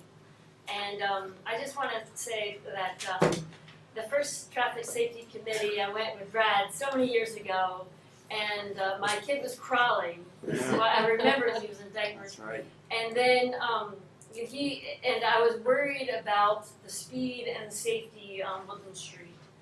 And he is going to be getting his learner's permit in about a year. I mean, it's been that long. So I think that we have the support of the town, knowing that this is an issue, approving the study that was done, and this is the result of it. And I would encourage you all, while we have this momentum, have a sense of urgency and see what we can do to get it done this time. Great. It's going to take it's going to take a sales job from the folks who are out here who really live this to get that through town meetings. Yeah. Hi, Teresa Crandall, 97 Goulding Street, and I just heard that nobody from Goulding Street has made much of a complaint about the traffic on Goulding. We would have been here a lot longer ago because it's been a problem for about 15 years. I agree completely with Paul and you about the stop signs. If there was a stop sign at the new intersection going toward Goulding Street east, on West Goulding going east, that would certainly slow down the traffic, because I think they're gonna have all the momentum in the world. There's nothing stopping them, except for that stop sign at Mill Street. You know, they're gonna get their momentum going and be as, at much of a risk of a collision, even though there hasn't been a collision at this point. I mean, we've had the police sitting on our driveways, watching, you know, for the speeding traffic and stuff like that. But the stop sign thing is such a small cost, and I think if we're gonna address the issue, you can address two issues at the same time, because the people are flying down West Goulding Street, even though it's just a small street. And I know that's what you said, I just wanted to completely agree with Right. you, and whatever we would need to do, you know, send emails, do studies, whatever. Whatever we would need to do, you know, we could get other people on West Goulding to speak up too if we need to. Yeah, I mean, the selectmen can make decisions about stop signs, but the traffic intersection change would have to go through town meeting for funds to be appropriated, and that's really what this discussion is in the Yeah. context of the warrant, so it's helpful info. Anybody have anything new on this that needs to be said, otherwise we want to move on to the next thing? Ellie, you've got something new? Woodland Street and Washington Street used to be a Y intersection. About 10 years ago, they made it a T intersection. It was Dan Ray of WBZ radio TV fame used to live on Woodland Street, who made that suggestion. And if you're famous, you can get things done. If you're not famous, Well, I think they had traffic safety support on that one too. so And that was 30 years ago. That's an excellent change. Probably haven't been in town 30 years, it was You can less than thank that. Bill but it's probably- Ford for that. It's God a long rest time his soul. Okay, great, thank you. Well, before we end this, I Do would we want- say, do you want let's, to take a motion? on yeah, I anything? would make a motion to put this back on the warrant. With the caveat that I would really like to see this funded in some means other than other than a debt exclusion. Or a borrowing. So we have a motion to leave it on the warrant, we have a second on that? Second, yeah. Okay, all in favor of that, great, thanks, it's going on the warrant. Thank you very much. Before we completely adjourn, Okay, you got another? get off of this, both ways. appointment of Traffic Safety Committee representative to Public Safety Committee. As long as we're here, you want to just. Yeah, move to put Sean Colleen on the Public Second. Safety Committee. Good call, Sue. But Second. to just confirm that the traffic safety voted Okay, to designate He's your Sean. representative, right? Yes. Yeah, that's great. Okay. all in favor? Duly noted. We had some question whether we even need to appoint, but it's probably safer just given the confusion in the charge. Sure. Okay, Right. Yes, There you I go. don't A know. lot of changes to the committee wants. no, thanks for doing that too, that's great. Motion to adjourn Traffic Safety. So what's to prevent us from doing a stop sign there anyway? Yeah, why don't we do the stop sign right I don't now? know if you want to do it now, Why before they Why not? reconfigure I'd like the to try intersection. it. No, I'd like to try it. Just, We have to notice that, it's don't because of the urgency and all of that is suggested? We we? should David, can we notice notice it. it, let's notice it for one of the. Yeah, we can notice it just like we did the other stop sign at the Yeah. other intersection, Yeah. which Okay. was, It's amending a traffic. All this is law doing is orders. slowing down my commute to work, but I still think they're good ideas. Well, better a stop sign than a I go through Cruiser. that intersection 1,000 I times a mean, year. there literally. was, it was, Right? right? it was posed for doing a test there. Okay. Just like we were doing at the other intersection, so Yeah. So should we test it? I think so. I mean, if we asked Ed, Yeah, I'm sure he let's would do that. agree. We can do that now without Yeah, I reposting. would move to test the stop sign there on Second. Let's, all in Woodland favor? Street, yeah. Okay. Okay, we're gonna test the stop sign. I gotta warn my wife. We should tell the Woodland Street people. Yeah, she's got to slow down. No, just, it's gonna be a surprise to anybody. Just tell them that we just voted to put a stop sign heading, are we gonna do one or Well, two? we're gonna experiment, we're gonna have them post a temporary stop sign Let's, in front of, basically in front of Mayo's house headed eastbound. Before the, right at the curb. And I would put one on Woodland Street heading There is one westbound. there is one on Woodland heading westbound. It's already there at the top of the It is? hill. Yeah. There is At the one top of the already hill, there at yeah, the so top. it's just one. So then, and we don't need one So on let's give, We West don't Goulding need- come the no, other way. Absolutely. we'll put one on Goulding Street heading eastbound. Yeah. At that intersection. Putting So two that's- stop signs up? That's One. the question. One. I don't know how fast you go going the other direction. The other direction's uphill, it's not nearly a Yeah. problem. It's a No, safe, and they're it's a gonna have safer some- turn, there's better sight lines, it's not as bad at all. The risk is the people pulling out, actually, they're the problem because they can't see. Okay, Okay, thank you very much. yo, thank you. Okay. You may not be able to install it if there's a huge mound there until it melts. Oh, Okay, so the next thing we're doing, and we're way behind and we've got a big warrant to get through. The next thing we're doing is consideration of the pending Chapter 40B fields at Sherborn, and whether we have any comments on this application that we want to convey to the Board of Appeals. And here's the thing, in my other capacity as town council to other communities, when these things come before boards, that usually there's a letter already written, and you go through the letter and you pick and choose what are good arguments. And here, I didn't see any draft of anything. So we're left with really two options: do nothing, or ask the task the staff to prepare comments. I'd be fine with asking our very competent staff to prepare comments if we had comments for them. Why is it our So job to comments. come up with the comments? That's not the selectmen's job to create the comments. It's the staff's job to say, here's 40 or 50 different considerations that you should have, and we go through and we pick which ones we want to make. Well, conservation is preparing, the only department that I know that had an issue where they were preparing comments. Right, and it's I going in would front of have our Board of Appeals. Right. Planning board presumably may have comments. I haven't confirmed it. Gino. Yeah. Well, I would. Well, can you just explain what types of comments the town might be likely to make? Beyond conservation saying, geez, you're too close to wetlands, or the Board of Appeals says, too dense for this section of the road. Yeah. They're talking about 36 houses. yes. I think it's too dense, so it's going to have a traffic impact. But more importantly, it's going to have an impact on the schools because this isn't age restricted at all. How many kids do they expect to have in this development? And how is it going to affect the school committee and the school committee budget? We got to have a sense of that. There's no statistics given to us. So would we, in that situation, in just that example, Paul, would we expect the developer to be able to provide some analysis that says we think we'll Our have this staff many? should be providing this to us. Well, are any of these considerations relevant to a 40B? I think the traffic might be. I don't think the school cost is at all. The budgetary impacts are not at all relevant to the zoning board. It's not a legal consideration, but what it does suggest is that this project may be too dense. Because if you have 36 units and it's going to cause, let's say, a $500,000 impact on the town, when the ZBA is considering this development and that kind of impact, it might then trigger a harder look at the traffic impacts.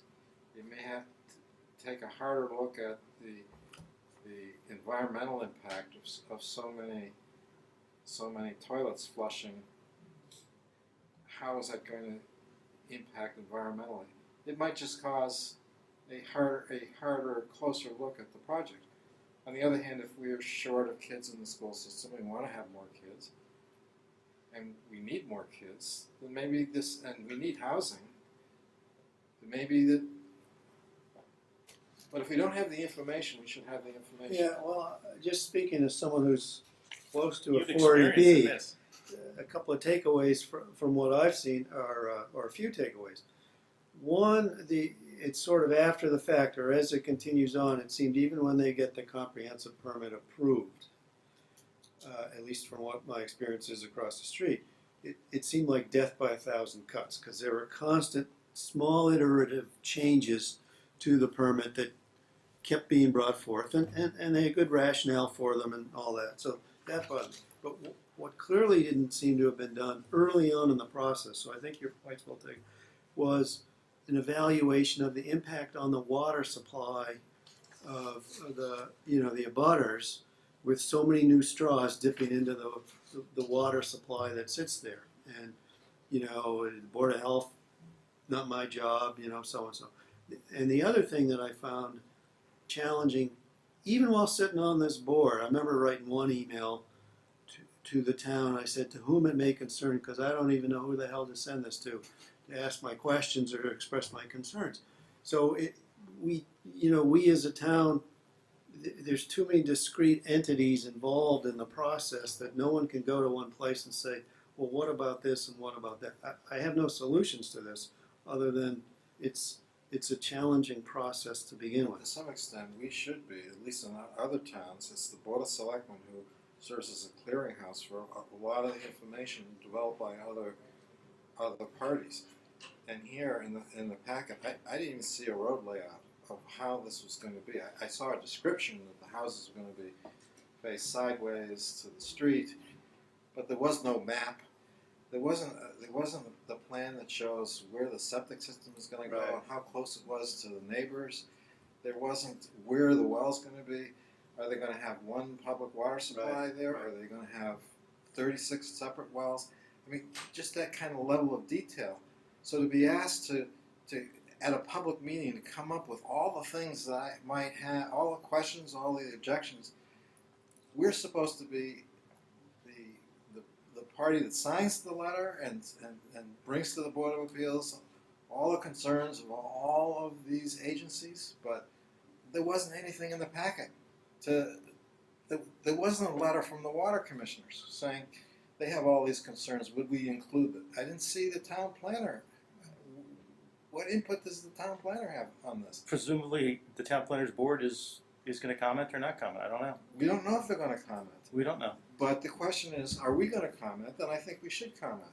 So whether or not the planning board comments and whether or not our comments might be duplicative of the planning board, I still think the town planner should give us his analysis of this development.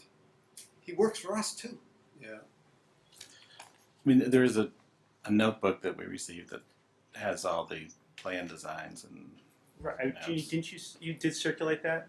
Yeah, notebook is on your desk, and the plans, I thought I had sent an email telling you that they were there for review.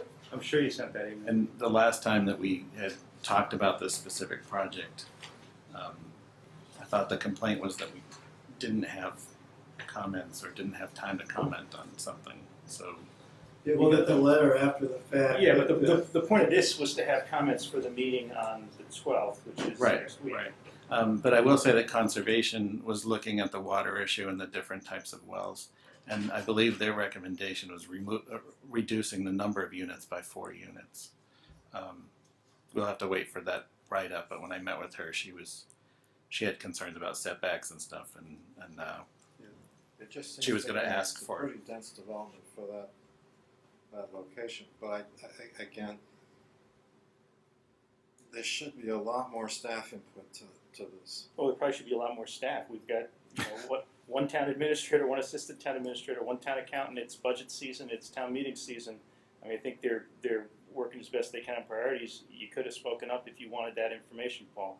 I put this on the agenda because people said the last time they wanted an opportunity to comment. I didn't hear any direction to our town administrator to prepare comments, and I didn't give them that direction. And I didn't hear it from anybody else. I don't think having an agenda item asking us to come up with comments at a public meeting is productive at all. It's Okay, not the then way we to go. can conclude this. That's fine. We're behind. Do you have anything you want to say? I on think this we should issue? be doing comments. I'm prepared to sign a letter. I'm prepared to review a list of things, of considerations that people have concerns about. Pick the ones that are that we think best speak for the community and issue it. But there's nothing here to. The homework, I don't think, has been done. Gee, I received an email from Alan Rubinstein, who's the chair of the zoning board of appeals, and they've decided that next week's meeting it should be limited to a summary of the proposed project, as well as limited public comments, with the understanding that there will be several more hearings to follow, during which we will receive more detailed presentation and full public comment. So if you want to wait until after their first presentation next week to do your comments, it's not like you won't have the opportunity, because the planning board is discussing this, I believe, next Thursday night. But my point is whether it's, they're ready to take comments a month from now or 6 months from now, I need to see draft letters with the community's concerns presented to the board for discussion. There needs to be a menu that we have to talk about, not just to have an agenda item for a what? What are we gonna do here today? I think we're gonna listen to you rant about this, Paul, and then we're gonna decide to have David prepare comments. My That's what it seems apologies like what if we've I'm been ranting. doing. Well, you're ranting. Anybody wanna? No, I mean, Move this I along. don't know enough to, other than having sat across the street from one of these things and the problems isn't a butter, it's just, it's frustrating to have to deal with it, and yet you can't change what the outcome is in spite of everything. I mean, it's difficult to change. But I did hear somebody wise say we do have a good zoning a board of appeals with good people who do this sort of stuff, and we've appointed them to do that.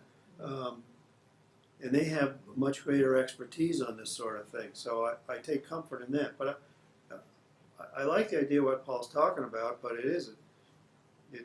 It's not going to happen overnight, I suspect, and I don't know who all would do that.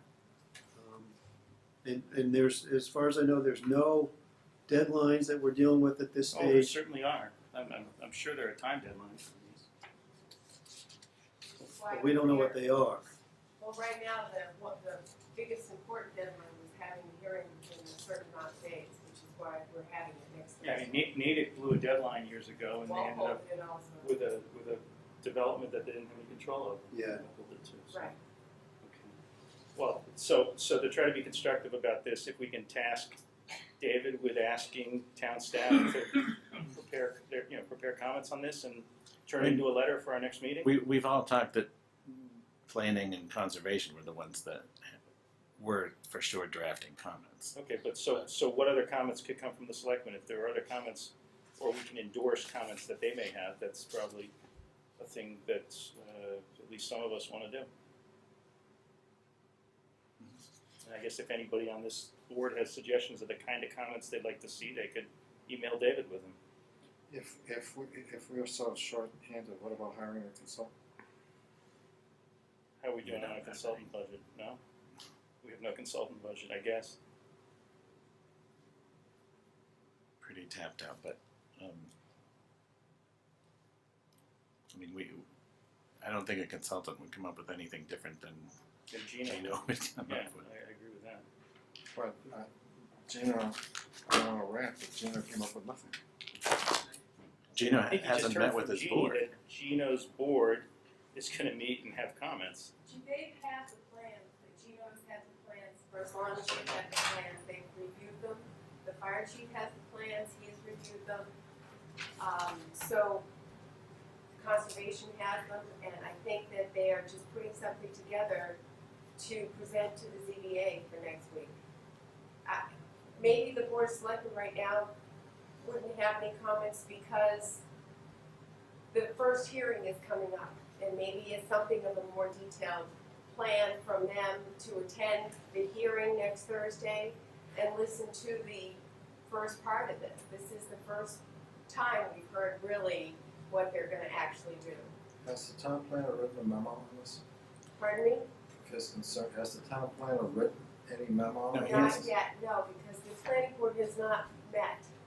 And they are gonna meet, I believe it's next Thursday, and they have, Gino's had the plans for a while, they have concerns, they're putting them together, and they will be part of the process, as well as the Board of Health, Conservation, and our chief. Police chief event, will also weigh in like he did on Whitney. So a compilation of that sort of stuff would be useful for us to be smarter about what the concerns are that these folks are raising.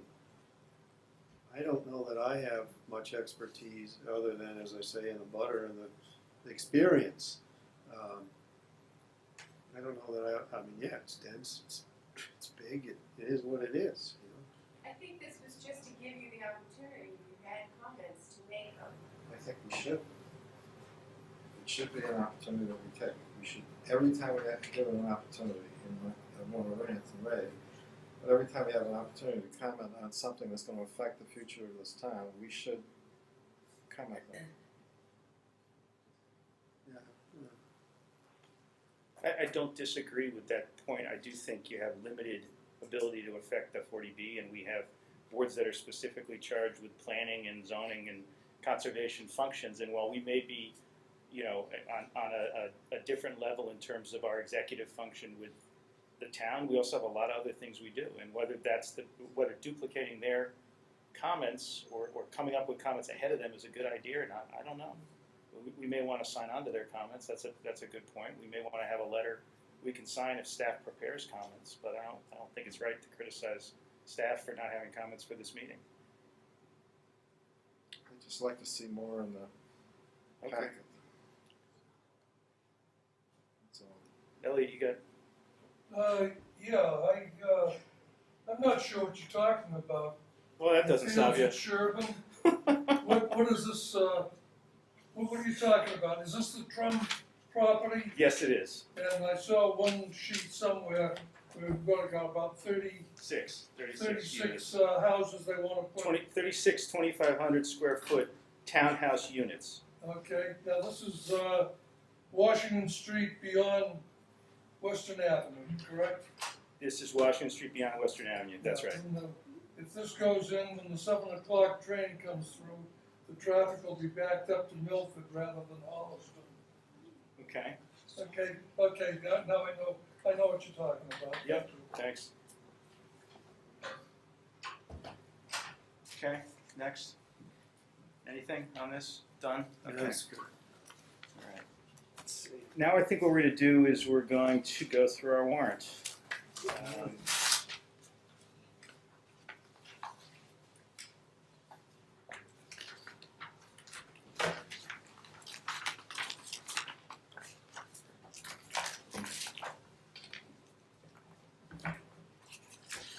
In your packet, there was the checklist of how the articles stand, and there's a draft warrant. Mm-hmm. I don't know if you wanted to go down through one by one. I think we should do that because I think, What are we looking at, the checklist? Yeah, our charge is to try to come up with something tonight that we can sign next week, I think. Or at least put in the final form next week for the advisory committee. If, I'll start with the capital budget items. Mm-hmm. We had an okay on the CM&D vehicles. We have an okay on the. Give me a warrant number, okay? Oh, I'm sorry. No, Article 8, which is okay. the capital So what item. we're saying is we don't have any changes with anything up to Article 8 in terms of how it's worded or what it says. It's not. It's not. We'll go by this. Yeah, can we go by Yeah. this instead of the checklist? 'Cause The this- checklist wasn't That's renumbered. exactly right. So on 9, But before we get to 9, does anybody have anything in any of the rest of this? Okay, up annual to report, 9, what's the we have status a of comment? that? Because we, it's a, The annual report is, I think I'm charged with drafting it for Jeannie, and Jeannie sent me a email the other day about so we that. have that out at the normal time and the limited printing and all that stuff, yeah. We're only printing 100 copies Yeah. this year, Okay. so it shouldn't take that The long. second article, do we want, I mean, we talked geography, that's not our article, but that's, should that be right there as opposed to somewhere later in the thing? That's just something. Later, I think it's just a technical article and it should be Yeah. later. Later. Yeah, I agree, Yeah. agree with that. We can So move we that wanna down. move that somewhere. Good suggestion.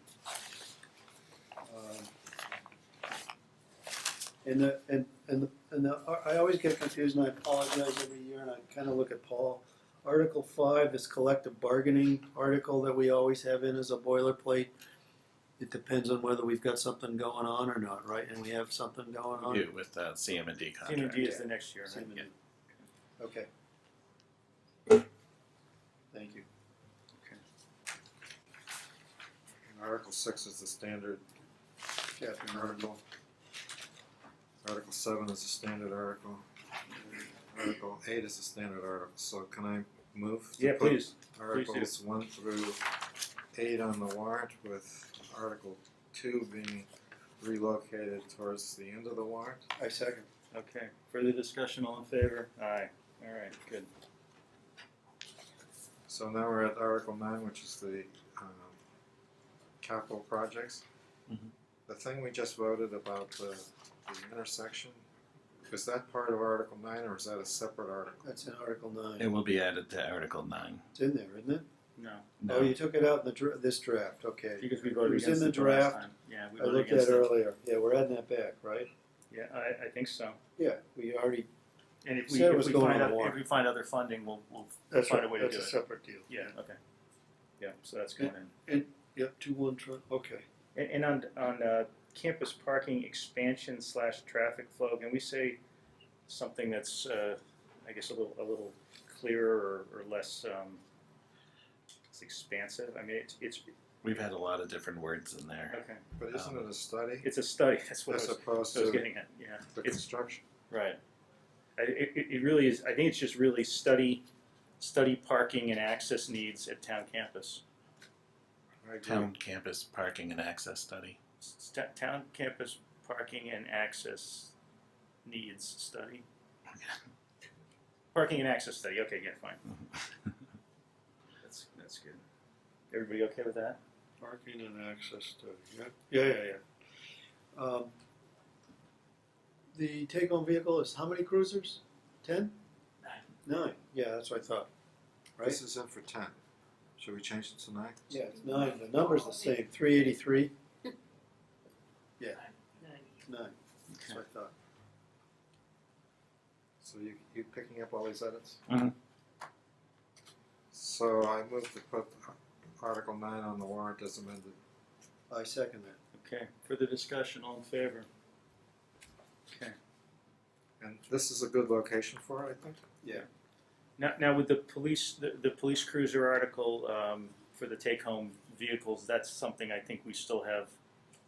We're going to get some feedback on in terms of whether we end up supporting it or not, and, Yeah. and what happens with that. Irene and Bob Searle and Mary and Ben Williams and I and the chief, and we've all been looking Okay, at good. it, and there's a pretty good analysis with four different scenarios. Great. To, So, to and when look will we at. see that?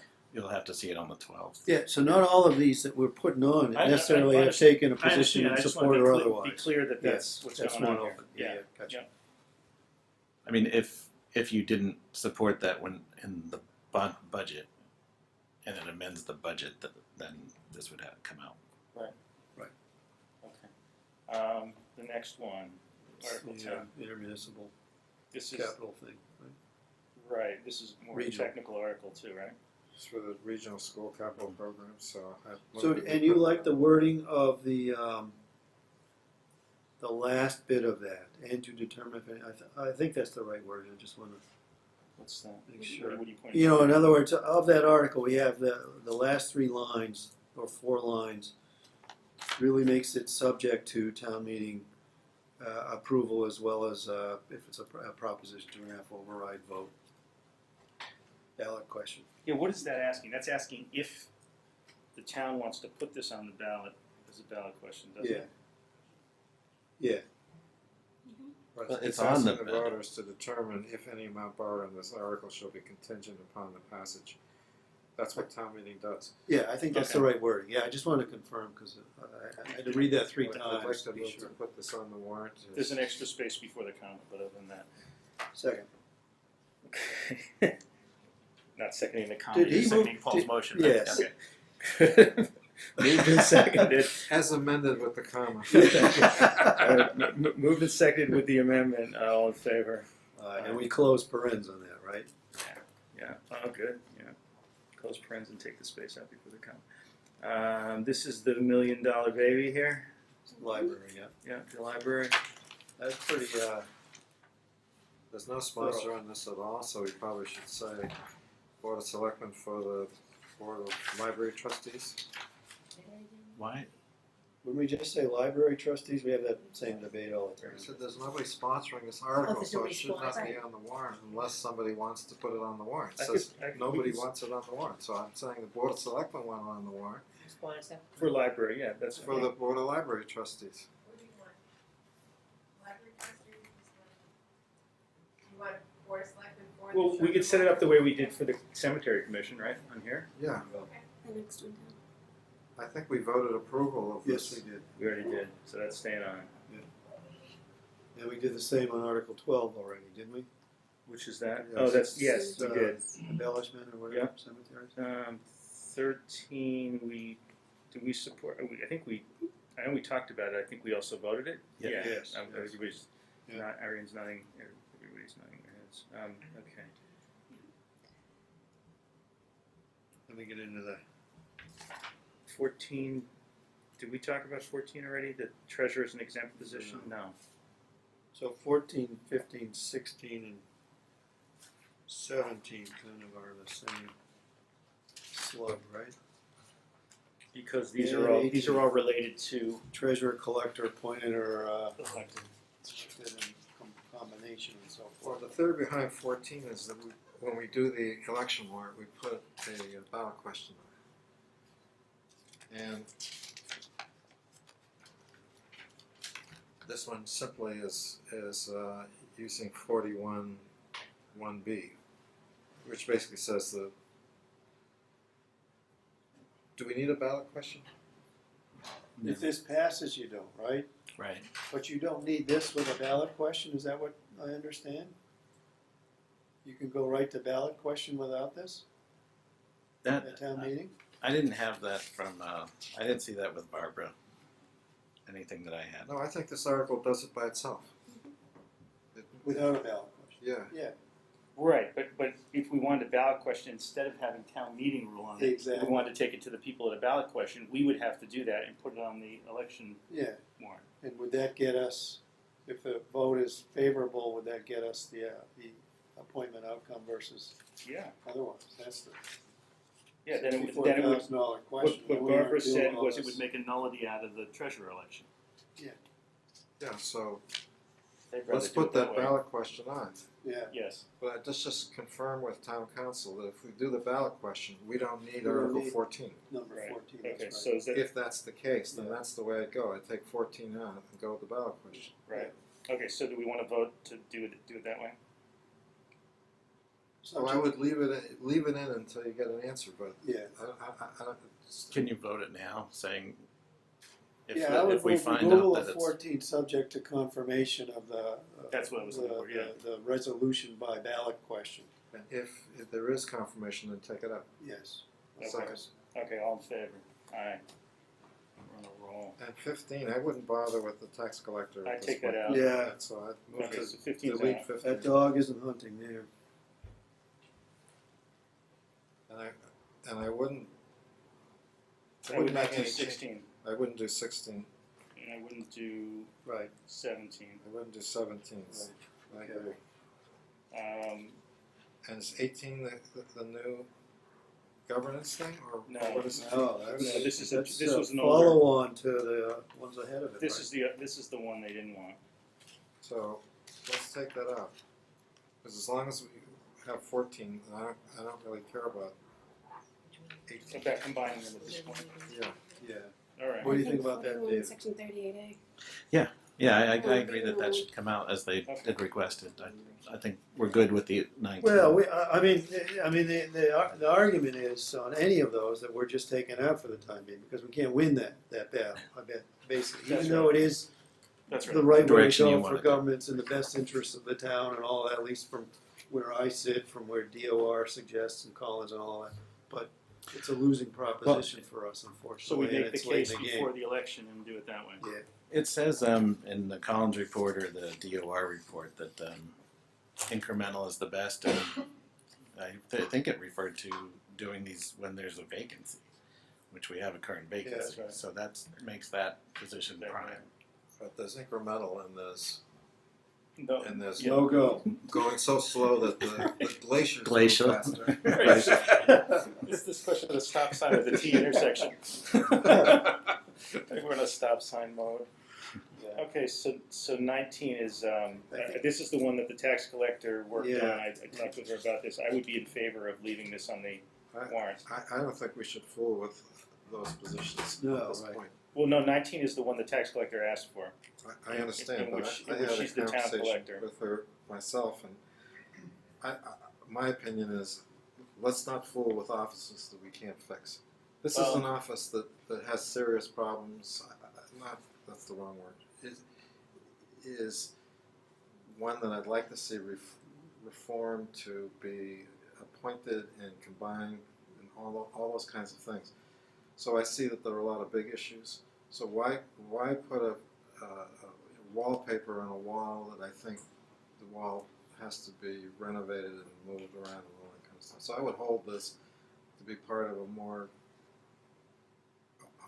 global discussion. I think this was efficiency on collecting the driver funds. for this was to enable additional collections to be done in the interest of reducing the variety of places where cash is collected, right? It's consistent with the government study task force recommendation to I think consolidate it's a step towards combining collector and treasurer, because you're changing the position from tax collector to collector. At least that's one step in the right direction. And the collector's willing, the tax collector's will, she's put this put forward. this forward and confirmed the wording, because we had an issue with shall, and that led Last to year.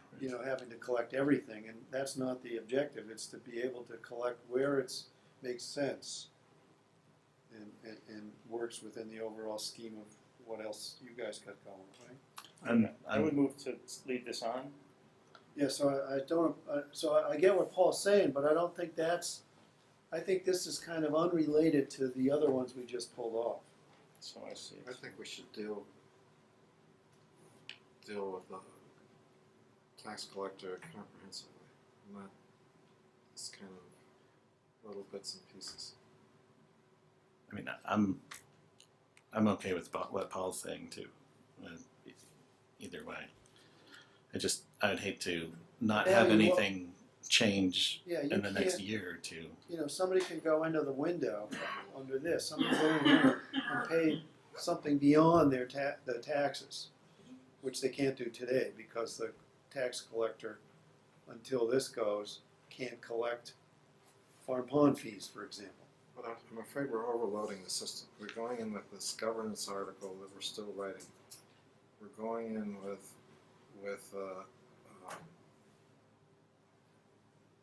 this ballot question. Now we're going in with something to do with the tax collector. It just seems like we're overloading the system. Well, that merit was, that's from 2 years ago. I think that was a lesson to be learned, is that there were a number of things all jammed into the pipeline at once. Well, this is coming back. This doesn't have our name on it. It has the tax collector's name on it. I think the tax collector's put this forward for us. I think we have an obligation to put it on the warrant for her, and I think it's a good bylaw for the town. It's improving our government. It's making it more streamlined and more efficient. It's giving it the potential to do better things, and we have a very competent tax collector who can certainly take on the additional hat here. The way this is worded. So you could include it. It's included on the warrant already, but I would leave it on the warrant. I don't see taking that off the warrant. it's whether you're going to vote in support or no action. Well, what we're doing now is leaving it on the warrant for the time being. I made a motion to leave it on the warrant. I second that. Okay. And we've had some discussion. Any further discussion on that? To leave it on the warrant? Not a question of supporting. I think we've all said our piece. Okay. So all in favor of leaving it on the warrant? Okay. All opposed? All right. So 2-1, it's staying on the warrant. But you haven't voted a position. Yeah, it Correct. sounds like we probably won't do that tonight. Yeah. Right. Okay. And we don't need to. No. This is Charter commission. For a charter commission. This is the one, David, we were talking about beforehand. Which Right. I don't even think we have a 60-day window anymore. So your thought was to do or Barbara's thought was to do a special act if we wanted to do this? Basically, the article would be asking town meeting to approve a special act from the Board of Selectmen, petitioning the general court to approve you to start the Charter Commission without the petition process.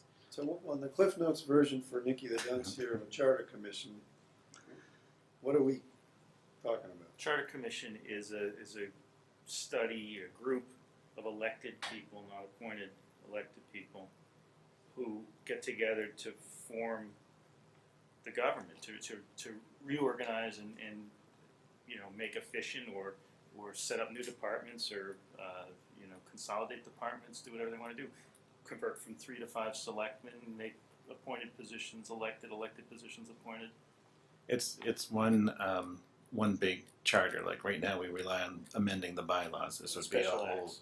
Yeah, this would be a whole set of the town charter. I think a large You- percentage of towns have them, but Paul would know better.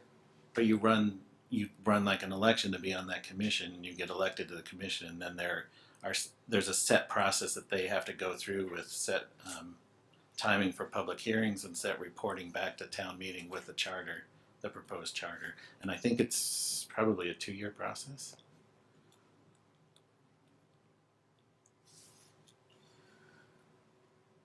Well, I understand the governance committee wants it to be sunsetted. And so when they're gone, it might be useful for a continuing review of the structure of the government. And I like the idea of having a broad-based committee that is independent of everybody. The governance committee was appointed by one person. So this would bring in a more diverse, maybe not. Depends on who runs for it. In the least, you would get a sense of how the town feels about it. If they By don't this authorize you, article, if they yes. don't authorize you to petition to go around to petition the legislature to go around the petition process in the statute, that would give you a message, and somebody could still go out and initiate it by petition. Right. So we wouldn't be using this language in any case, or the language that's in here. You No, had there was- you had language that Barbara sent you. Barbara sent some proposed language over this afternoon. Oh, hold it. This is incorporated. No, it's not. It's Not not? the one I'm looking at here. This is a petition one, isn't it? Oh, it's petition. Oh, this is the general court one. Okay, what am I doing? Okay, So I'm I'd sorry. leave it in for the time being. Leave it in. Okay. Yeah, so who's gonna talk to advisory about this, and who's gonna talk about this at town meeting, is that? Probably me. We've got I You have some guys holds double with team. Mary Wolf for Yeah. the Yeah, 18th. Shay, because he's in favor of Oh, charter good. commission. Me, Mike, and George. The 18th at advisory. Okay. So are you going to vote in support of that? This? Yeah. I think we're voting to leave it on for the time being, right? Yes. Okay, so motion to leave Motion it to on. leave that on the warrant. Second. All in favor? Okay, everybody's on board. Okay, 21. Are we pulling this? 21 is, yeah. Kind of have to, don't we? Well, Or is this what then happens in 22? Well, here's just a stray thought. Look, Article 21 is accepting of a state law, and the state law has been around for a long time, and because of that, and because it's been adopted by so many different communities, its meaning is very clear, and it's proven itself the hard way. And we've seen earlier today that we're trying to go a different way by writing our own. And when we write our own and not go with what everybody understands is clear, you've got all the drafting problems that go with it, and you've got all the what does it really mean issues with the homegrown bylaw. Yeah. So it's like the difference between buying a suit from a clothing store versus you're kind of stitching it yourself here with 22. And it may be that we will never get to a final language. And one of the problems we've had in prior years when we were working on government reform is we were changing it all the way up to the town meeting, because every time you look at these homegrown things, you find something else that you didn't think of. And so ultimately we had to withdraw it at one town meeting.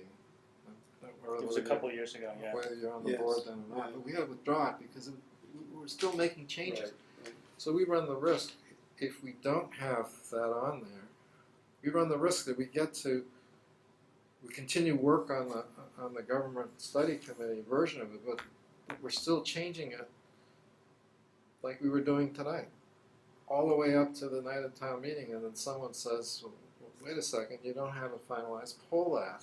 So is 21 what they originally were gonna put on and then they've withdrawn? Still? Yes. Their criticism was that it was too vague. But the 22 is what opposite we is just true. worked out with them, I think, Yes. right? Yeah, Oh, without the edits. right. Which, So- at least we're on the same page So 21 they requested. to withdraw that. Right. And you're suggesting, Paul, because there's clarity of what the state has and Yeah, how it works every year. what Dave just said is the opposite. It's, the state law is pretty clear because it's been around now since the 1990s, maybe. And But we just told them we were voting to leave it on, didn't we? Yes, I thought 22. we said we were We're leaving 22. 22 is wanna left on. Okay, Oh, all right. I'm not saying I thought take this was a 22 out. prelude to take 22 out. Oh, no, Okay, no, okay. no, I wanna leave But 20. they want 21 off. I see. So you would have to take up the adoption of the statutory Instead of this, instead of this, right? instead of this, right? This is, I'm seeing it as a backup plan, so if, Oh, not instead of 22. instead of 21. Right. Okay, so we would not put this 21 on, but we would put one that references the statute? Is that where we're coming out? Right. You would be adopting this statutory I'm so confused. finance department. But would we do it because of the backup plan? The backup plan, would that mean we'd move 22 up and 21 down? 20. No. No. Yeah, we wanted to vote on 22 first. 22 is not a backup plan. 22 is you want 22 either Well, way. we want 22 to pass. So that would go first. Right, that And should go 21 first. should be the backup plan if we're keeping it Oh, I up. see. Even though, because people wordsmith 22 too much, as Paul's saying, and then it has no value. Why don't we even say in it, just, in the event that Article 22 doesn't pass, Yeah. comma, That I like, okay, that I like. Yeah. this gives us the flexibility to A, accept the statute, or B, to do anything else that All right. would So we're accomplish. switching, so Switching order. 22 becomes 21, and 21 becomes 22. And In 21, any event, 21 doesn't pass, blah, blah, blah. right, and 21 also is different because it's not amending the general bylaws, it's actually adopting a state act, which is like chapter 41 So- something. So are you taking over the sponsorship of that? Yes. Okay. Yeah, yeah. So what's the wording on that, David? Do you have the? In the event Article 22 doesn't pass, No, I Article mean, what's the 22 wording on will. Article 21? It's the acceptance of the Mass General Law. It's Okay, so that's all it is, just says, basically, yes. so somebody will write that up. Yeah. What's the statutory sign on that? No, 43. We It's have- 43C. Yeah. 43C, got it, okay, yeah, it was in, yeah, I know it was in there. Right. So do we have a motion on 21 and 22? Yes, Is but that interesting? also on 22, I want to use the latest version, not what's in here. Understood. Correct. Yeah, it would be what's the latest As version. amended. One that we were As working out amended. with them. Yeah. And you're renumbering those, switching the order, right? Right. Yes. So I'm afraid to revote that because I think the We're vote not included revoting that, going I agree with to you. town council and We'll just revote the order, we'll just vote on changing the order and changing the language of what's currently 21. Yeah. And having it come from the selectmen instead of the government studies task force. Is So that moved. good? Okay, second. okay, further discussion, all in favor? Oh, making good progress. 23, we already told them we supported this with Yep. the new language. Yes, 24, we supported it with the new language. yes. 25, I would vote to kill. Oh no, wait, 25 is the license one? Yes, I would keep that in. That one's okay, it's the zoning one that we don't want. That's the one where I'm working out with Barbara, and basically it's just putting in the local bylaw the state statute of So the town clerk can charge the right amount? license application. This is for the under the kennel law. Yes. We weren't going to proceed with the zoning piece, but we were going to reiterate the state statute that there is. But there's an element Of of redundancy with this, yes? I mean, No, this because is- it's, or no? Well, I thought the town clerk asked for this, didn't she? Yeah, when this came up before, and we didn't really have anything local that said it, so it's kind of fallen between the cracks. I think the town did it at one time before, but now we'll come up with an application process. The town clerk will set the fee, and So why don't we say that, instead of the fee for such license shall be dollars blank, why don't we say the fee for such license shall be set in accordance with chapter 40, section 22F. I don't know if does the statute specify the town clerk setting the fee? No, it's a specified number. It has to be the state. The state has a number that you have to charge. Because we have a bylaw that specifies this town clerk sets the dog license fees. I thought the state statute says you can charge X. You can charge anything you want under 22F. So that's why you said 22F?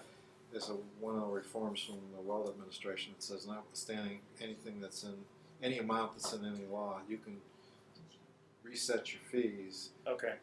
based whenever you want without having the necessity of going to either the legislature or to town meeting. So the number in the statute for the kennel license doesn't matter as long as we reference 22F. That's what you're advising. Yeah, but if you want to say specifically, the fee shall be set by the town clerk in accordance. There's something that you Say the fee changed. should be set by the town clerk, period. Yeah. Just leave it like that. Section 2 of chapter 5 says the annual fee for such license shall be set by the town clerk in accordance with Mass General Laws, chapter 40, section 22F. Easy for you to say, G. And I It says did it bring already. that up to Barbara, Yeah. and she, because we already have this in section 2 of chapter 5, and I asked her if we should just leave it like that, and she felt that it was easier to keep the kennel fee separate from the normal licensing fee, but that was up to you. What does that mean? That means In that other words, a dog license right now is $15. A kennel license would be a different amount. Okay.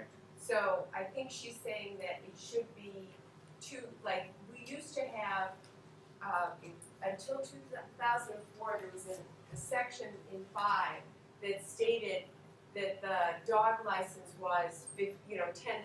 A kennel license for 4 or more was this amount, 5 or more was this amount, whatever.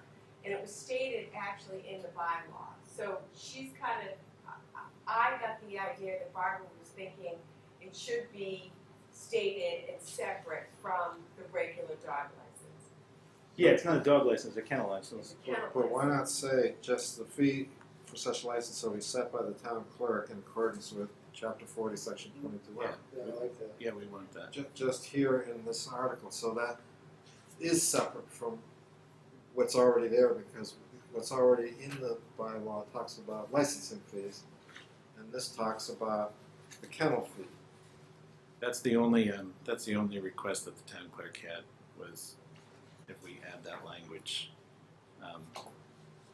then we can get that rolling again. So I move to include this with that language. I second. Okay, all in favor? I want to say one thing on this, though.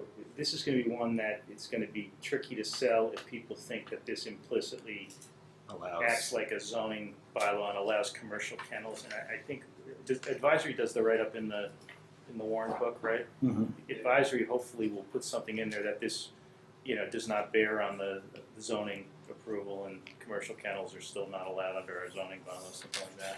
Right, this is a general bylaw. Yeah, it says general bylaw. Yes, Yeah. they should be. I think the public is not going to make that distinction the Yes, same no, way. you're right, I agree. Okay. Beaver? Article 26, I would- we strike it. Yeah, I would strike it. I second. And I actually told conservation I would do the move that, so that's good. All in favor, aye. You can do the motion. No, that's fine. I didn't mean it that way. I just meant that they didn't have to show up and comment. Oh. Otherwise, we would have some representatives here commenting. This was the one that was just a glitch in the bylaws? Are we sure of that, right? This is the recreation, we got our recreation commissioners here, right? We were Which we were excludes you from having authority over recreational fields in essence. I think what governance told me, and Leo and Melissa can speak to it, that it was late in the game last time that they discovered that the rec department was left out of control of the Wasn't rec there- property. But right? there was also a reason for that, I thought, last year, was that I think the town maintains the fields and owns the property. I think that there was some concern that like it's different from conservation control of their land Yes. and the town administrator controlling buildings or something like that. But I think Melissa referenced something from 1927 or something like that. I don't know what it was. They should come up and talk about why that needs to be added in. We need to talk, we're prepared to talk, but it's easier if you guys are. I don't You have understand. some I don't questions understand about the the, issue. I mean, I guess I would have questions. I know several years ago there was a proposal to put a domed lacrosse field up at one of the playing fields, and the town meeting, I guess, voted that down, or somehow that disappeared. Never got there. It never got to town meeting. By making this change, does that mean the Recreation Commission can do that without a town meeting vote because it's in the care and custody of? No, of the Rec it's nothing Commission? like that. It basically is, You need to come up here. Well, we wouldn't have to transfer the property at that point.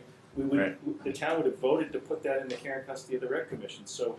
Right now, if without the change, I think you could say that the town administrator is responsible for all those fields and parking areas and baseball fields, and Right. when I haven't had any real involvement other than being placed on their committee as an ex officio. So that's been So my if something's involvement. wrong, the stripe from first base to second base is wiggly, or there's a hole in the outfield, they're gonna call you instead of calling him? basically, yeah, I don't think we want, I mean, No. the number of emails I've gotten this week to set up preschool soccer programs, But Yeah, that's, well, the that's, program- that's That's different. I think Diane wants those, or No, that's Tina, not a field David. issue though, that's not a real estate issue. Right. I don't think the intent was to have the town administrator in charge of those properties and then have rec just in charge of the programs on those properties, because they did specifically add the town administrator to the rec commission as an ex officio member, so that I would be aware of what's going on in there with Town recreation and yeah, exactly. I think this is gonna be one that needs an explanation at town meeting, I think, people are gonna. Well, I think it's either, I think governance task force should be explaining it and then you answering questions. What's governance's committee's recommendation is? That it be included, that they told me that it was an oversight last year. Yeah, and I think that that's another way of looking at it, why it shouldn't have been on there last year, is 2 years ago. In fact, Leo, why don't you take this part? Okay, yeah, when, for the 2013 town meeting, when there was the initial formal attempt to clarify the roles and duties of the post of the town administrator, that's when a lot of this was drafted, and I believe at that time that those warrants were sponsored by the Board of Selectmen. And early on in the drafts, it was noticed that where it talked about who was responsible for the maintenance and repair of town facilities, it mentioned that the town administrator was for a number of facilities except those that are handled by the following committees. And it listed a group of committees: cemetery, conservation, elderly housing, library. And at that time, Recreation said, we're not on the list. And that was discussed with the Board of Selectmen, and the Selectmen agreed as the sponsors that that was an oversight, and you should be included with as an elected board, that you're in charge of the facilities under your control in the same way cemetery and conservation and library are. That language was corrected before it went to the final draft in 2013. My memory is, I don't remember if it went to town meeting and was defeated, or if it never actually made it to town meeting. Yeah, I don't think the language was corrected. Well, it was corrected. No, I it think we didn't. withdrew the article at the last minute. Even before it was withdrawn, though, there was a second draft where recreation did was include included in that. Oh, I'm looking at 2014, yeah. Right. So then, That's governance. and then the governance took the baton on the town administrator roles and duties for last year, and we assumed that this was a paragraph in wording that had been discussed and corrected the prior year. And it was literally the morning of town meeting that it was brought to our attention that whether it was the old draft or when they were putting together the language, whether the initial draft had been taken in place of the final one, that we were excluded again, and there was just no time to effectively address it. So to us, this is a housekeeping issue. This is something that that was agreed that we should be on the list along with the elected boards of cemetery, conservation, elder housing, library. It's basically what we do as an elected board. We do not have a large recreation staff or budget. The programs that take place on these fields are not, what we do isn't run those programs. Those programs are run by various leagues and clients of ours, and we allocate the use of the town facilities, we allocate the collection of fees and the reinvestment of that money into these facilities. But the care, maintenance, and repair of the recreation facilities is what we do. Okay. So to not include us on this puts our elected board in a situation where, I'm just what are we looking, here for? I keep these silly things and I have them with me tonight, but, so I see, when we did it in 2013, the Article 23 that was ultimately withdrawn or failed or whatever happened to it, the wording was the town administrator would have full jurisdiction over the rental and use of all town buildings, facilities, and property, except for, library and conservation. You guys weren't an exception in that one, and then you also weren't an exception in. We're not. We're not. You were not an exception back then in 2013. And then in the, unless it was reworded from what was in the booklet here, After maybe we it was. published that, I think you all came in and pointed out to us. Oh, So we okay. had, we had all these drafts. We had Yeah, a there was motion that we stuff were going to do a motion. So then, The this one is motion, the right. town administrator shall be responsible, and this is the one that passed and went to the state and all that, for the maintenance and repair of all town buildings, blah, blah, blah. And you guys aren't excluded. So it's really I'm not sure I fully understand who does true repair and maintenance. If there's a hole in the field, CM&D on the town's budget is out there filling the hole in the field. They're not the only ones. Or That may be vendor it, that we yeah. may hire. Or I'm telling you that I'm out there myself. Right, no, I'm not just, you guys do a ton, and this, I can't imagine the headaches from all the scheduling and worrying and that. But the town does the fertilizer. It gets your input on the type of fertilizer, but I don't know what your you have hardly any budget, right? The Recreation Commission pays for the fertilization of their fields. Okay, there you go.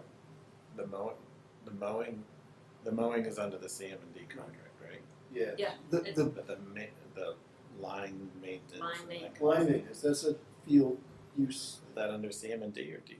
No, we pay. Yeah, okay. if you want to boil it down to, from our standpoint, what the passion is about a seemingly, whether you want to call it a typo or something Yes. deeper than that, Yeah.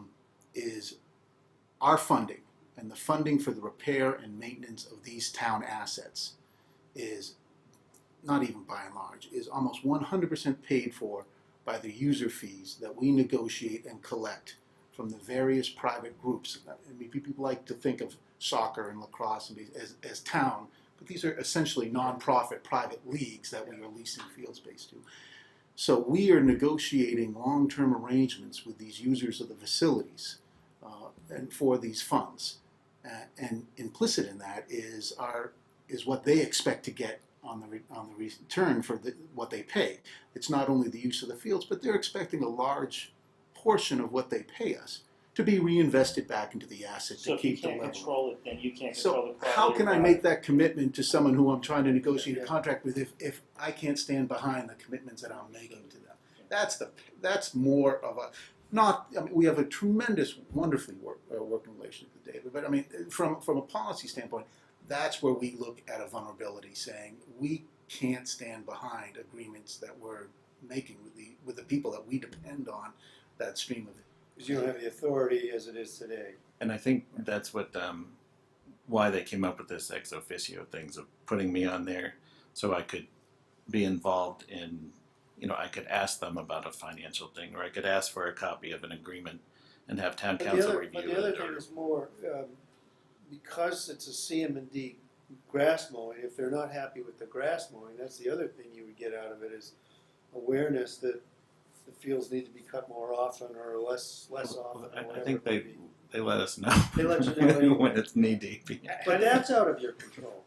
Are these contracts going out through Well, procurement, David?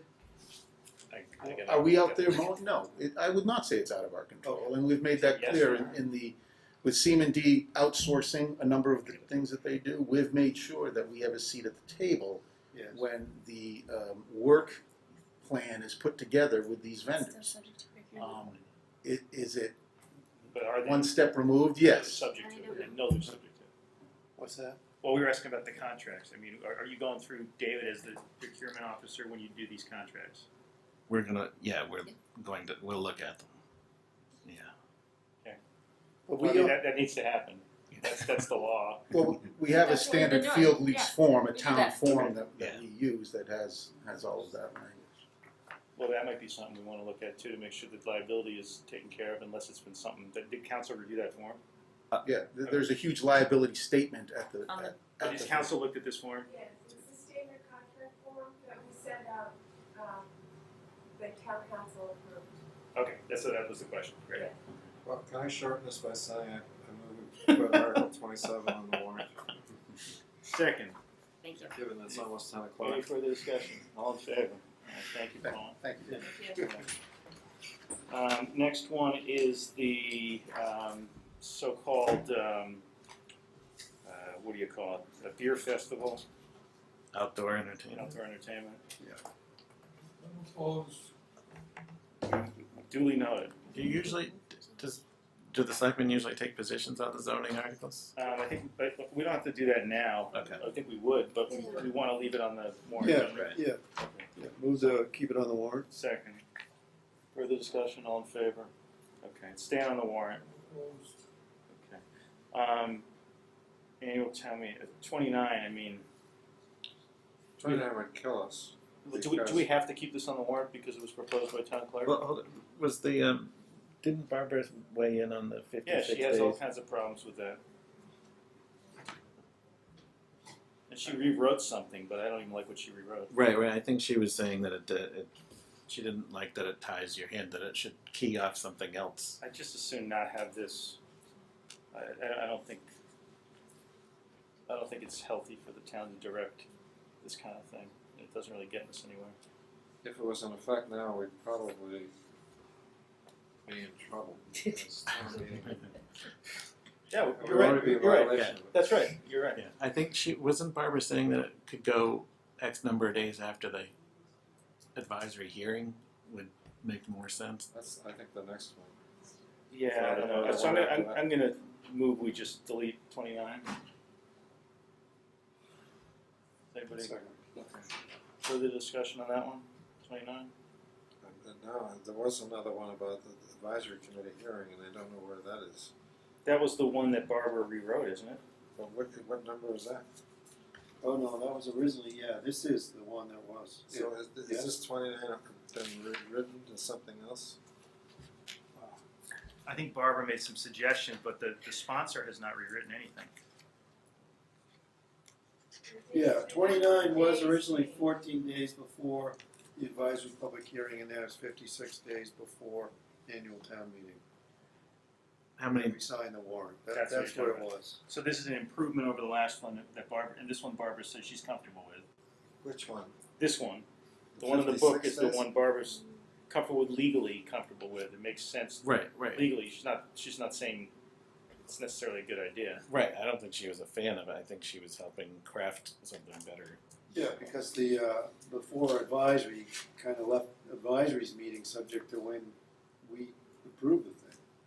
I think that was the problem with They the couldn't 14 hold a day. meeting. That was what Barbara figured that one out. Yeah, I've never seen that. I Let's call a question. I still would move to leave it off the warrant. Are you seconded? I did, Okay, further discussion? All in favor? Okay, 3-0.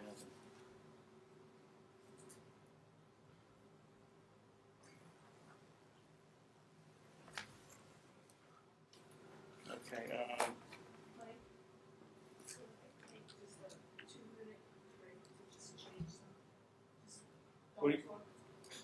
I have to, no, I have to change the tape because you've gone through 4 hours. okay, Tell us about it. all right, I think we can still talk, but go through.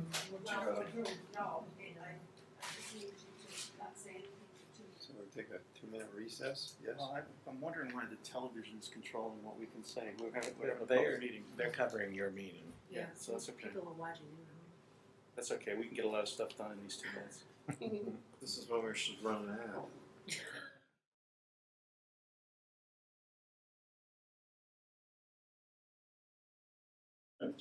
Very specific. Great, good, okay, we're back on. Number 30, this is the one about the qualification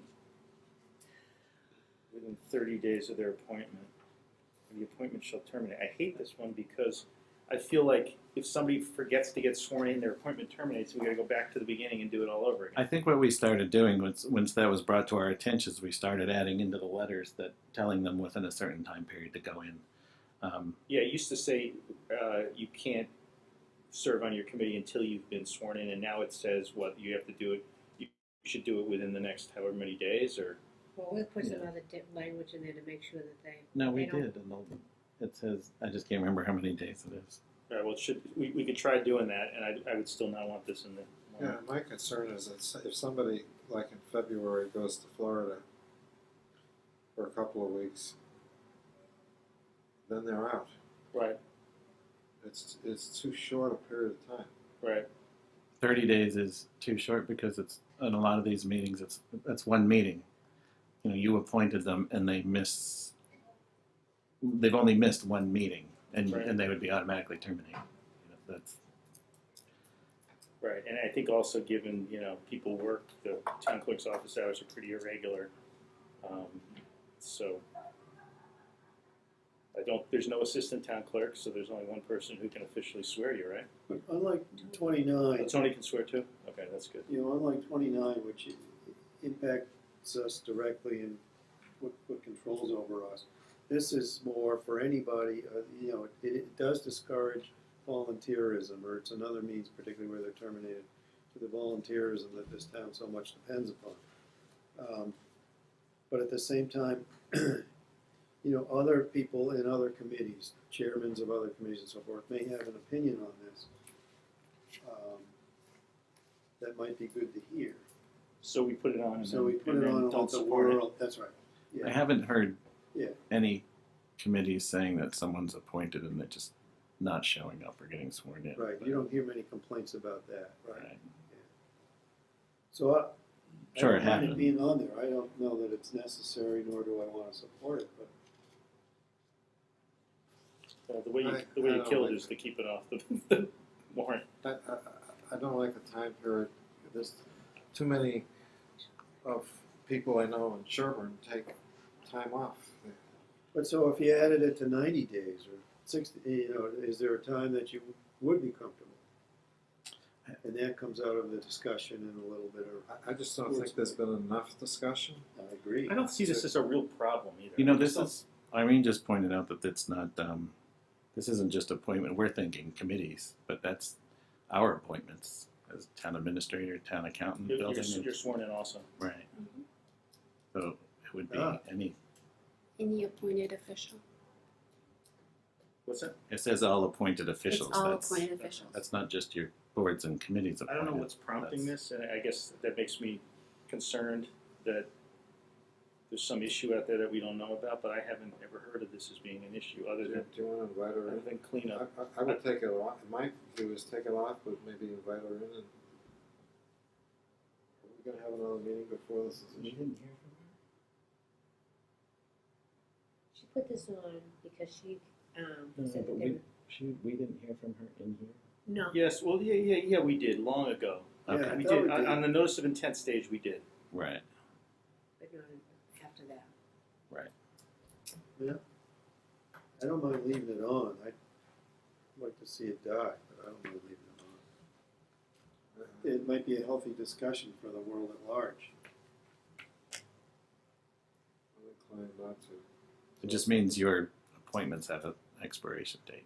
I think I'm No, if inclined it not to passes. also. All I mean, right. I just, Um, we don't need the discussion at town meeting on this and all the other stuff we have discussions on. I mean, I don't feel strongly, but But we're, you know, we're kind of stepping on the toes, you know, although we already have, we're stepping on the toes of another independently elected town official who can't get something like this without going through us as it is. or petition, I guess. Well, I think we're protecting a more important thing, which is the volunteers that are so important to this town, the whole appointment process, reaching out, getting people to come in, and rather than burden that process and make it harder and have draconian penalties on them, I think it sends the wrong message. I think we want to be welcoming.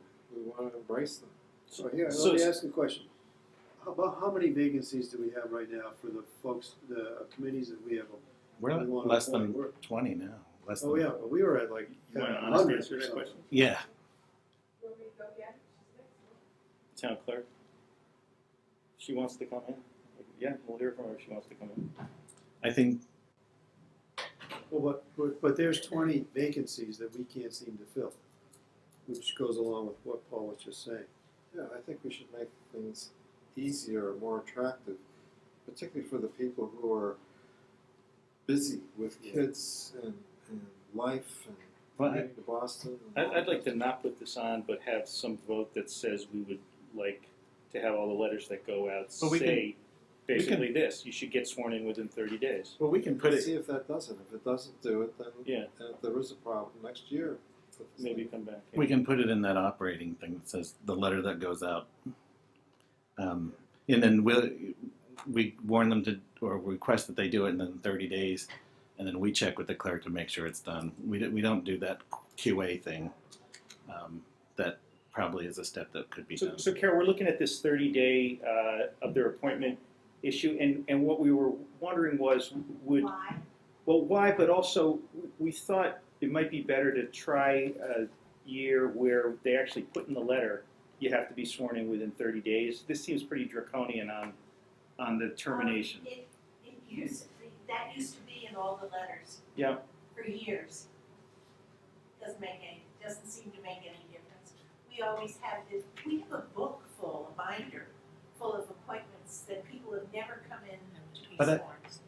And we used to give the selectman's office a list every so often. yeah. And they didn't do anything with it, so we stopped giving them the list. It's, and it's not for my benefit or your benefit, it's really to benefit the committees.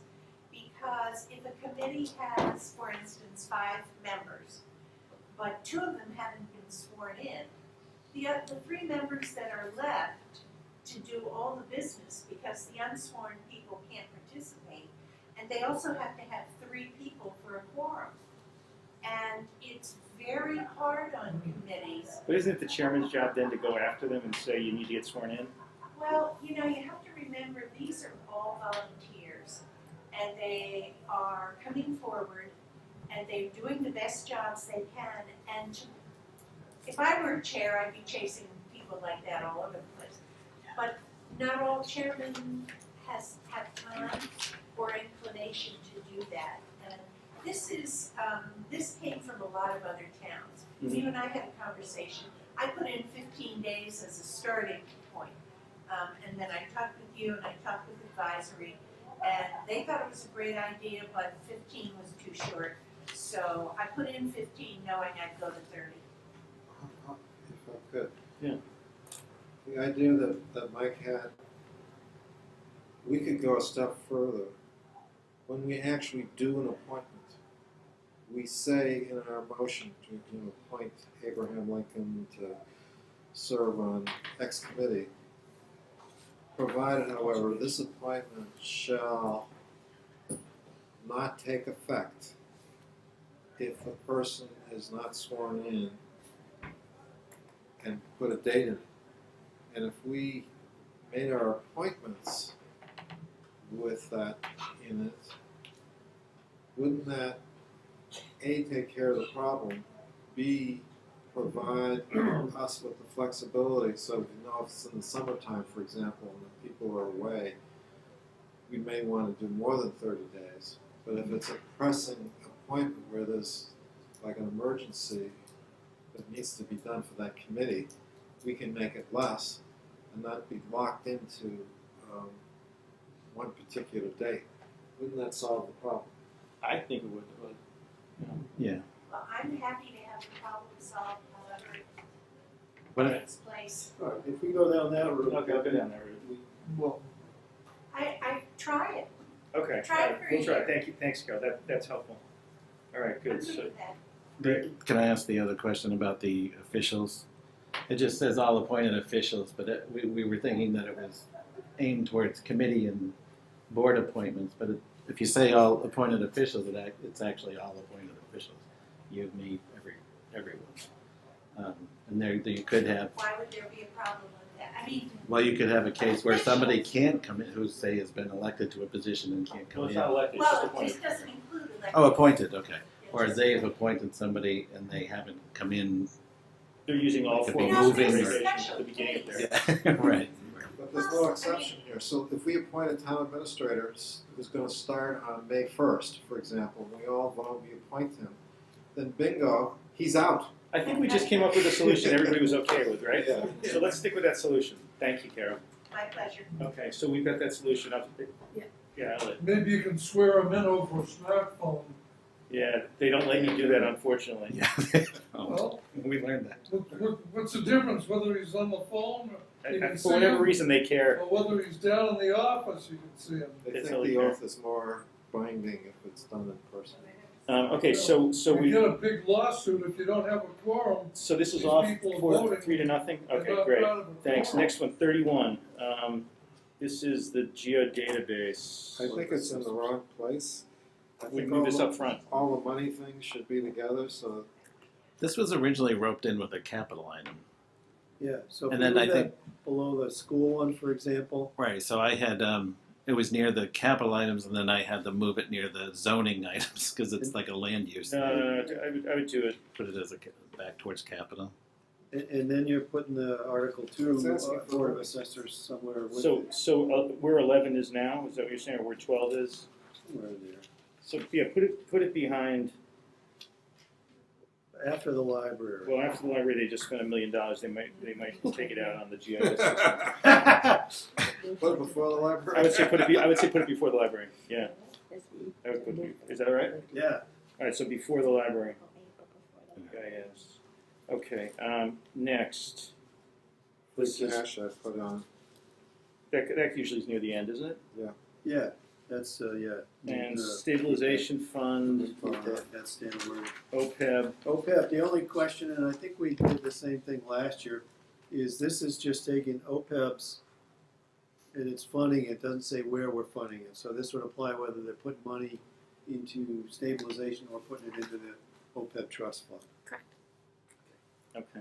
Good. Jeannie. Did you decide where you want to relocate the current Article 2? Oh, we didn't pick a place, did we? Yeah. That's a good question. Maybe put it ahead of these last free cash articles. What, just before free cash? Yeah, that's good. I think so, just before free interest cash. rate, Yeah. Peter, can you repeat your question about OPEB, what you just said? Sure. We're not specifying where the money's going, right? And so $100,000 is gonna be budgeted, is in the budget, right, is being appropriated for OPEB, which will go into the trust fund. And I think they had, the advisory is likely to also move money out of the stabilization fund and into the trust fund, Right, like happened last year. And I think it's all done in this one, It ends up Article in trust fund. 34. Right. Without having to specify, because that all comes out in how they do their motions, right? Okay. The next one is a zoning one. I think we should move it up, but it's a petition article. It's a petition. We always put petition articles at the end. Even if it's a zoning related one? Yeah. Okay. Yeah. All right. It's just to tradition in the town. That's fine. So we're good, right? That's fine. So 36 is a petition, 37 is a So petition. all the rest are And we can maybe next week start voting positions on some of these, but I don't want to do it tonight. Okay, but can I do a comprehensive motion then to adopt the warrant in accordance with the votes that we took today? And to set it up so that we can come in and sign it? Perfect. Yeah. And if there need to be more changes, we can come back on the 12th. Yeah. But I mean, it'll take us. our next we'll meeting have is it the by 12th, tomorrow. right? So Yes. this, whatever we're signing will reflect all the editing changes that governance task force is gonna do It's and going to so happen. forth? Yeah. We should have everything Well, done by it's not- tomorrow, right? At the end of the day. And what if we don't like what they've done? Well, they're waiting to hear from Barbara on a couple things. Well, so yeah, it might but take you- she's been back and forth. So we'll by the do it beginning of quick. next week, it should be Oh, yeah. completely clean, proved everything's If you vote the motion. okay. Second. Okay. Yeah. Okay. All in favor? All right. Good. Thanks, Paul. So as soon we as have it's- we have a warrant. We have content in the warrant that we, Right. It was We're only close 54 on. days before town meeting instead of 56. there you go. Although it's not signed yet. So you have a warrant and you have just a couple of budget things left Okay. that are Yeah. for the 12th. And so what else are we doing tonight? Next meeting is what, next Thursday? Is that what we're doing? Thursday the 12th, yeah. Thursday the 12th. It's 6 p.m. Everybody okay with that? Okay. Let's just make sure there isn't any town. There's several executive sessions we were proposing for that night. Do you think I should Yeah, that's good. move them? No, I think we need to We need do to all deal with those. this stuff. Oh, right. They all need to Okay. be dealt with, and it's just a good thing to get Yeah. have council in, and we'll. But can we have like shorter agendas? I mean, we start at 6, I we know. go to 10. I think tonight was this should be the longest one. I mean, just because we had a lot of stuff and there was a lot of talking in particularly the Goulding Street one. Now that we're on the 12th, we're back on the warrant schedule. So we'll start every 2 weeks from the 12th. The next meeting would be the 26th. The financial warrant. Yeah, we'll be tied with the warrant, the bi-weekly warrants. Yeah, I mean, that makes sense, but there's also an advisory hearing on the 21st or something. 18th. The 18th, so. Oh, no, the hearing, I'm sorry. They're meeting on the 18th and then there's a hearing The on the Bloody 21st. Saturday is the 21st. Right. So we should schedule a Board of Selectmen's meeting for that day. Yes. And, but not only, Do we need one before that as well? well, I think like we should meet like a half an hour before advisory goes so that we can finalize our position on some of the articles at least. I don't think there's going to be much hanging out there, but I gotta tell you, the high school musical is the 21st, Saturday afternoon. I'm gonna be there, so I'm gonna miss some of that hearing. So I'm happy to get up and say, Mike Giamo supports this. Excellent. The rest of us don't. But Yeah, I'm not gonna be able to be at that whole. I mean, we spent a lot of time talking with advisory. When does that advisory hearing start? 8:45. Oh, that's nice. They'll be done, completely done. Yeah, completely done by 1, right? 5. All right. So you want me to post a slide with the 8:15 then? And we didn't have I any. guess so. And what about the Kobayashi thing? I think given Oh, what we're that's doing, we don't need anything there, wouldn't you say? I don't. Yeah, I put that off until after we get by the advisory hearing, if that's okay. If ever, I mean, that we're not, Okay. you know, It's just, if you try loading up the 12th with everything that we could do, it's gonna be a long meeting, because one of the things maybe we should do is talk about our position on some of these articles. I agree with that. And we have voted support of maybe half the warrant, but the other half we haven't. That's right. And that's like a whole meeting. Then you start throwing other things in there, the next thing you know, we got a 4-hour meeting. and we didn't have any schools come before us, and we never had resolution as to whether they would or wouldn't. I don't know what folks think about that. Historically, some members of school committee, both regional and Pine Hill, came and talked to us about their budgets. We and they did came. hear. I mean, we heard, you and I were at the regional thing. Well, I think we heard capital, didn't you talk to us, Frank, on the capital stuff? Yeah, I'm talking more school budgets. On Pine Hill, right. Yeah. When we made the request for the region. I'm less concerned with hearing about the school budget at our meeting, as long as we hear about it. I think we'll hear about it at advisory. We were at the DS, which was a pretty good Partly presentation. as a way, partly as a way just to give them camera time. The governor's giving us, in his budget, 980 million statewide on local aid, which is 34 million more than we have based our budget on. And that's a 3.6% increase over our number. That's good. Well, so that reminds me that still, the other question is, what, we got this, but we don't have the other big piece of it, which is the revenue side of the equation and the assumptions we're using, like the aid that's coming in from the state and so forth, which that does go into this. So I think we should have a brief discussion, because that is under our realm, We right? can have a piece on that next week, couldn't we? Yes, I actually reviewed the local revenue, which is the area that would be in flux. And what I just noticed is your handout tonight wasn't printed in landscape, so you could see all the years together. Yeah. So I was going to email it to you tomorrow. That's great. No, I'm not being critical. I just think that that's just one piece of the puzzle here, and it's an It's a important major piece, What because assumption? it gets to the number We're using for state aid. Stated, I think that was the prior town accountant's assumption, was that it would be level funded to FY15. But the one But- thing that I can assure you of, it's not going to be level funded. The governor's budget is going to set the floor, and that's a 3.6% increase. Right. And the House is going to top that, and then the Senate's going to top that. Do you think 3% would be conservative? 3% is, I would say we're looking at maybe 4 or 5%, but I don't think it's going to be less than Governor Baker's 3.6%. Okay. And that might provide a little extra comfort on bridging the gap on the numbers that you've been So- struggling with. Let's talk to Ben and Mary Sure, before. I can Yeah. I can update the local aid to 3.6% increase. The governor did release the first run of the local aid today, and one of the concerns that was coming forth previously from the schools is they had heard that Chapter 70 was going to be cut, Oh, no, that's and it's increasing actually increased Right. tremendously by over $20 a student. exactly.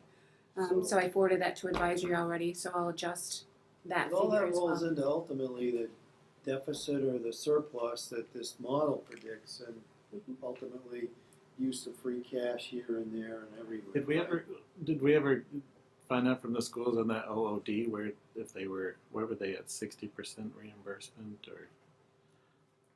Yeah, they were low. I mean, in terms of what they're using for expected Right. circuit breaker monies in this budget, Yeah. I don't know what the number is, Of the circuit breaker. but it's less than the full boat, so we'll see another surplus. We coming out of talked that about bit. Irene and I talked about funding out that percentage. Yeah. Okay, so what else do we have to get done tonight? My minutes. No, we're not doing. Yeah, no, these are the ones that came back, Paul hasn't added. Oh, some, okay.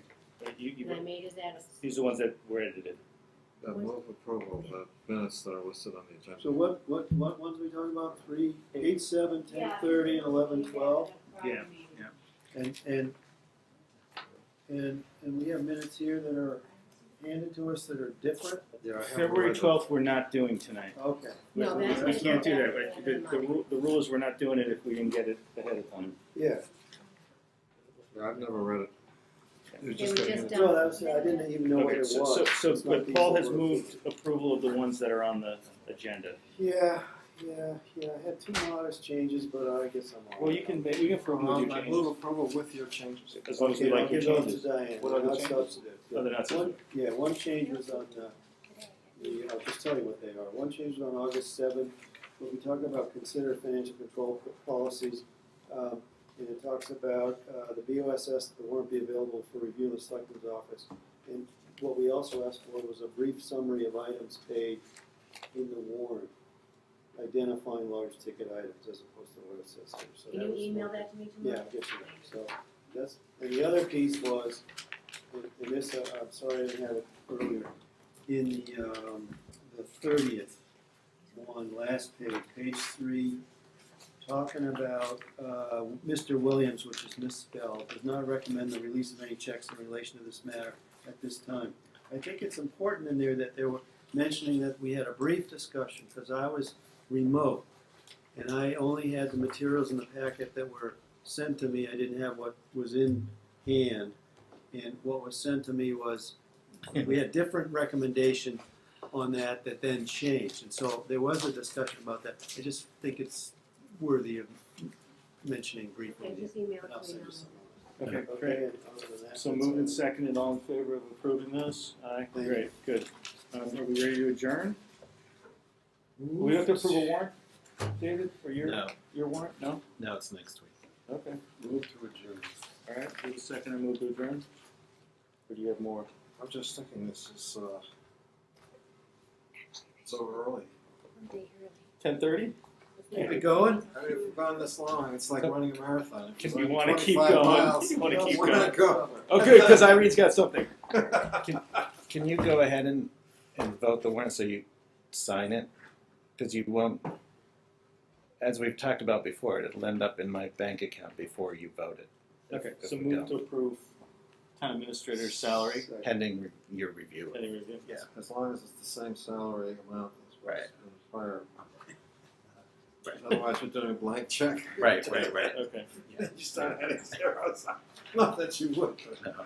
just a motion should be. Oh, okay, so that's the motion to approve in anticipation of the same amount as customary and subject to approval. I mean, subject to review. Second. All in favor? Thank you. Yeah, I don't think you can move to approve subject to approval. That makes no sense. It's late. All right. Okay. So move to adjourn? Anything else? What, potholes? What do we Got do 'em. about, there's a bajillion of them, we're on top of them, you think, in the right time to fill them, because Well, the good When news they're is getting there's nasty. another We're never getting snowstorm out of here. coming. It's gonna fill I'm the just doing a potholes. flow on it, you know? We have to Never have, getting out of here. All right. we'd have to have Ed and The potholes are gonna get filled with snow. There you go. Deb already bounced off the curb. Move to adjourn. Read a, It was seconded, we voted yes. Yeah, we're done. We're off. We're out of here.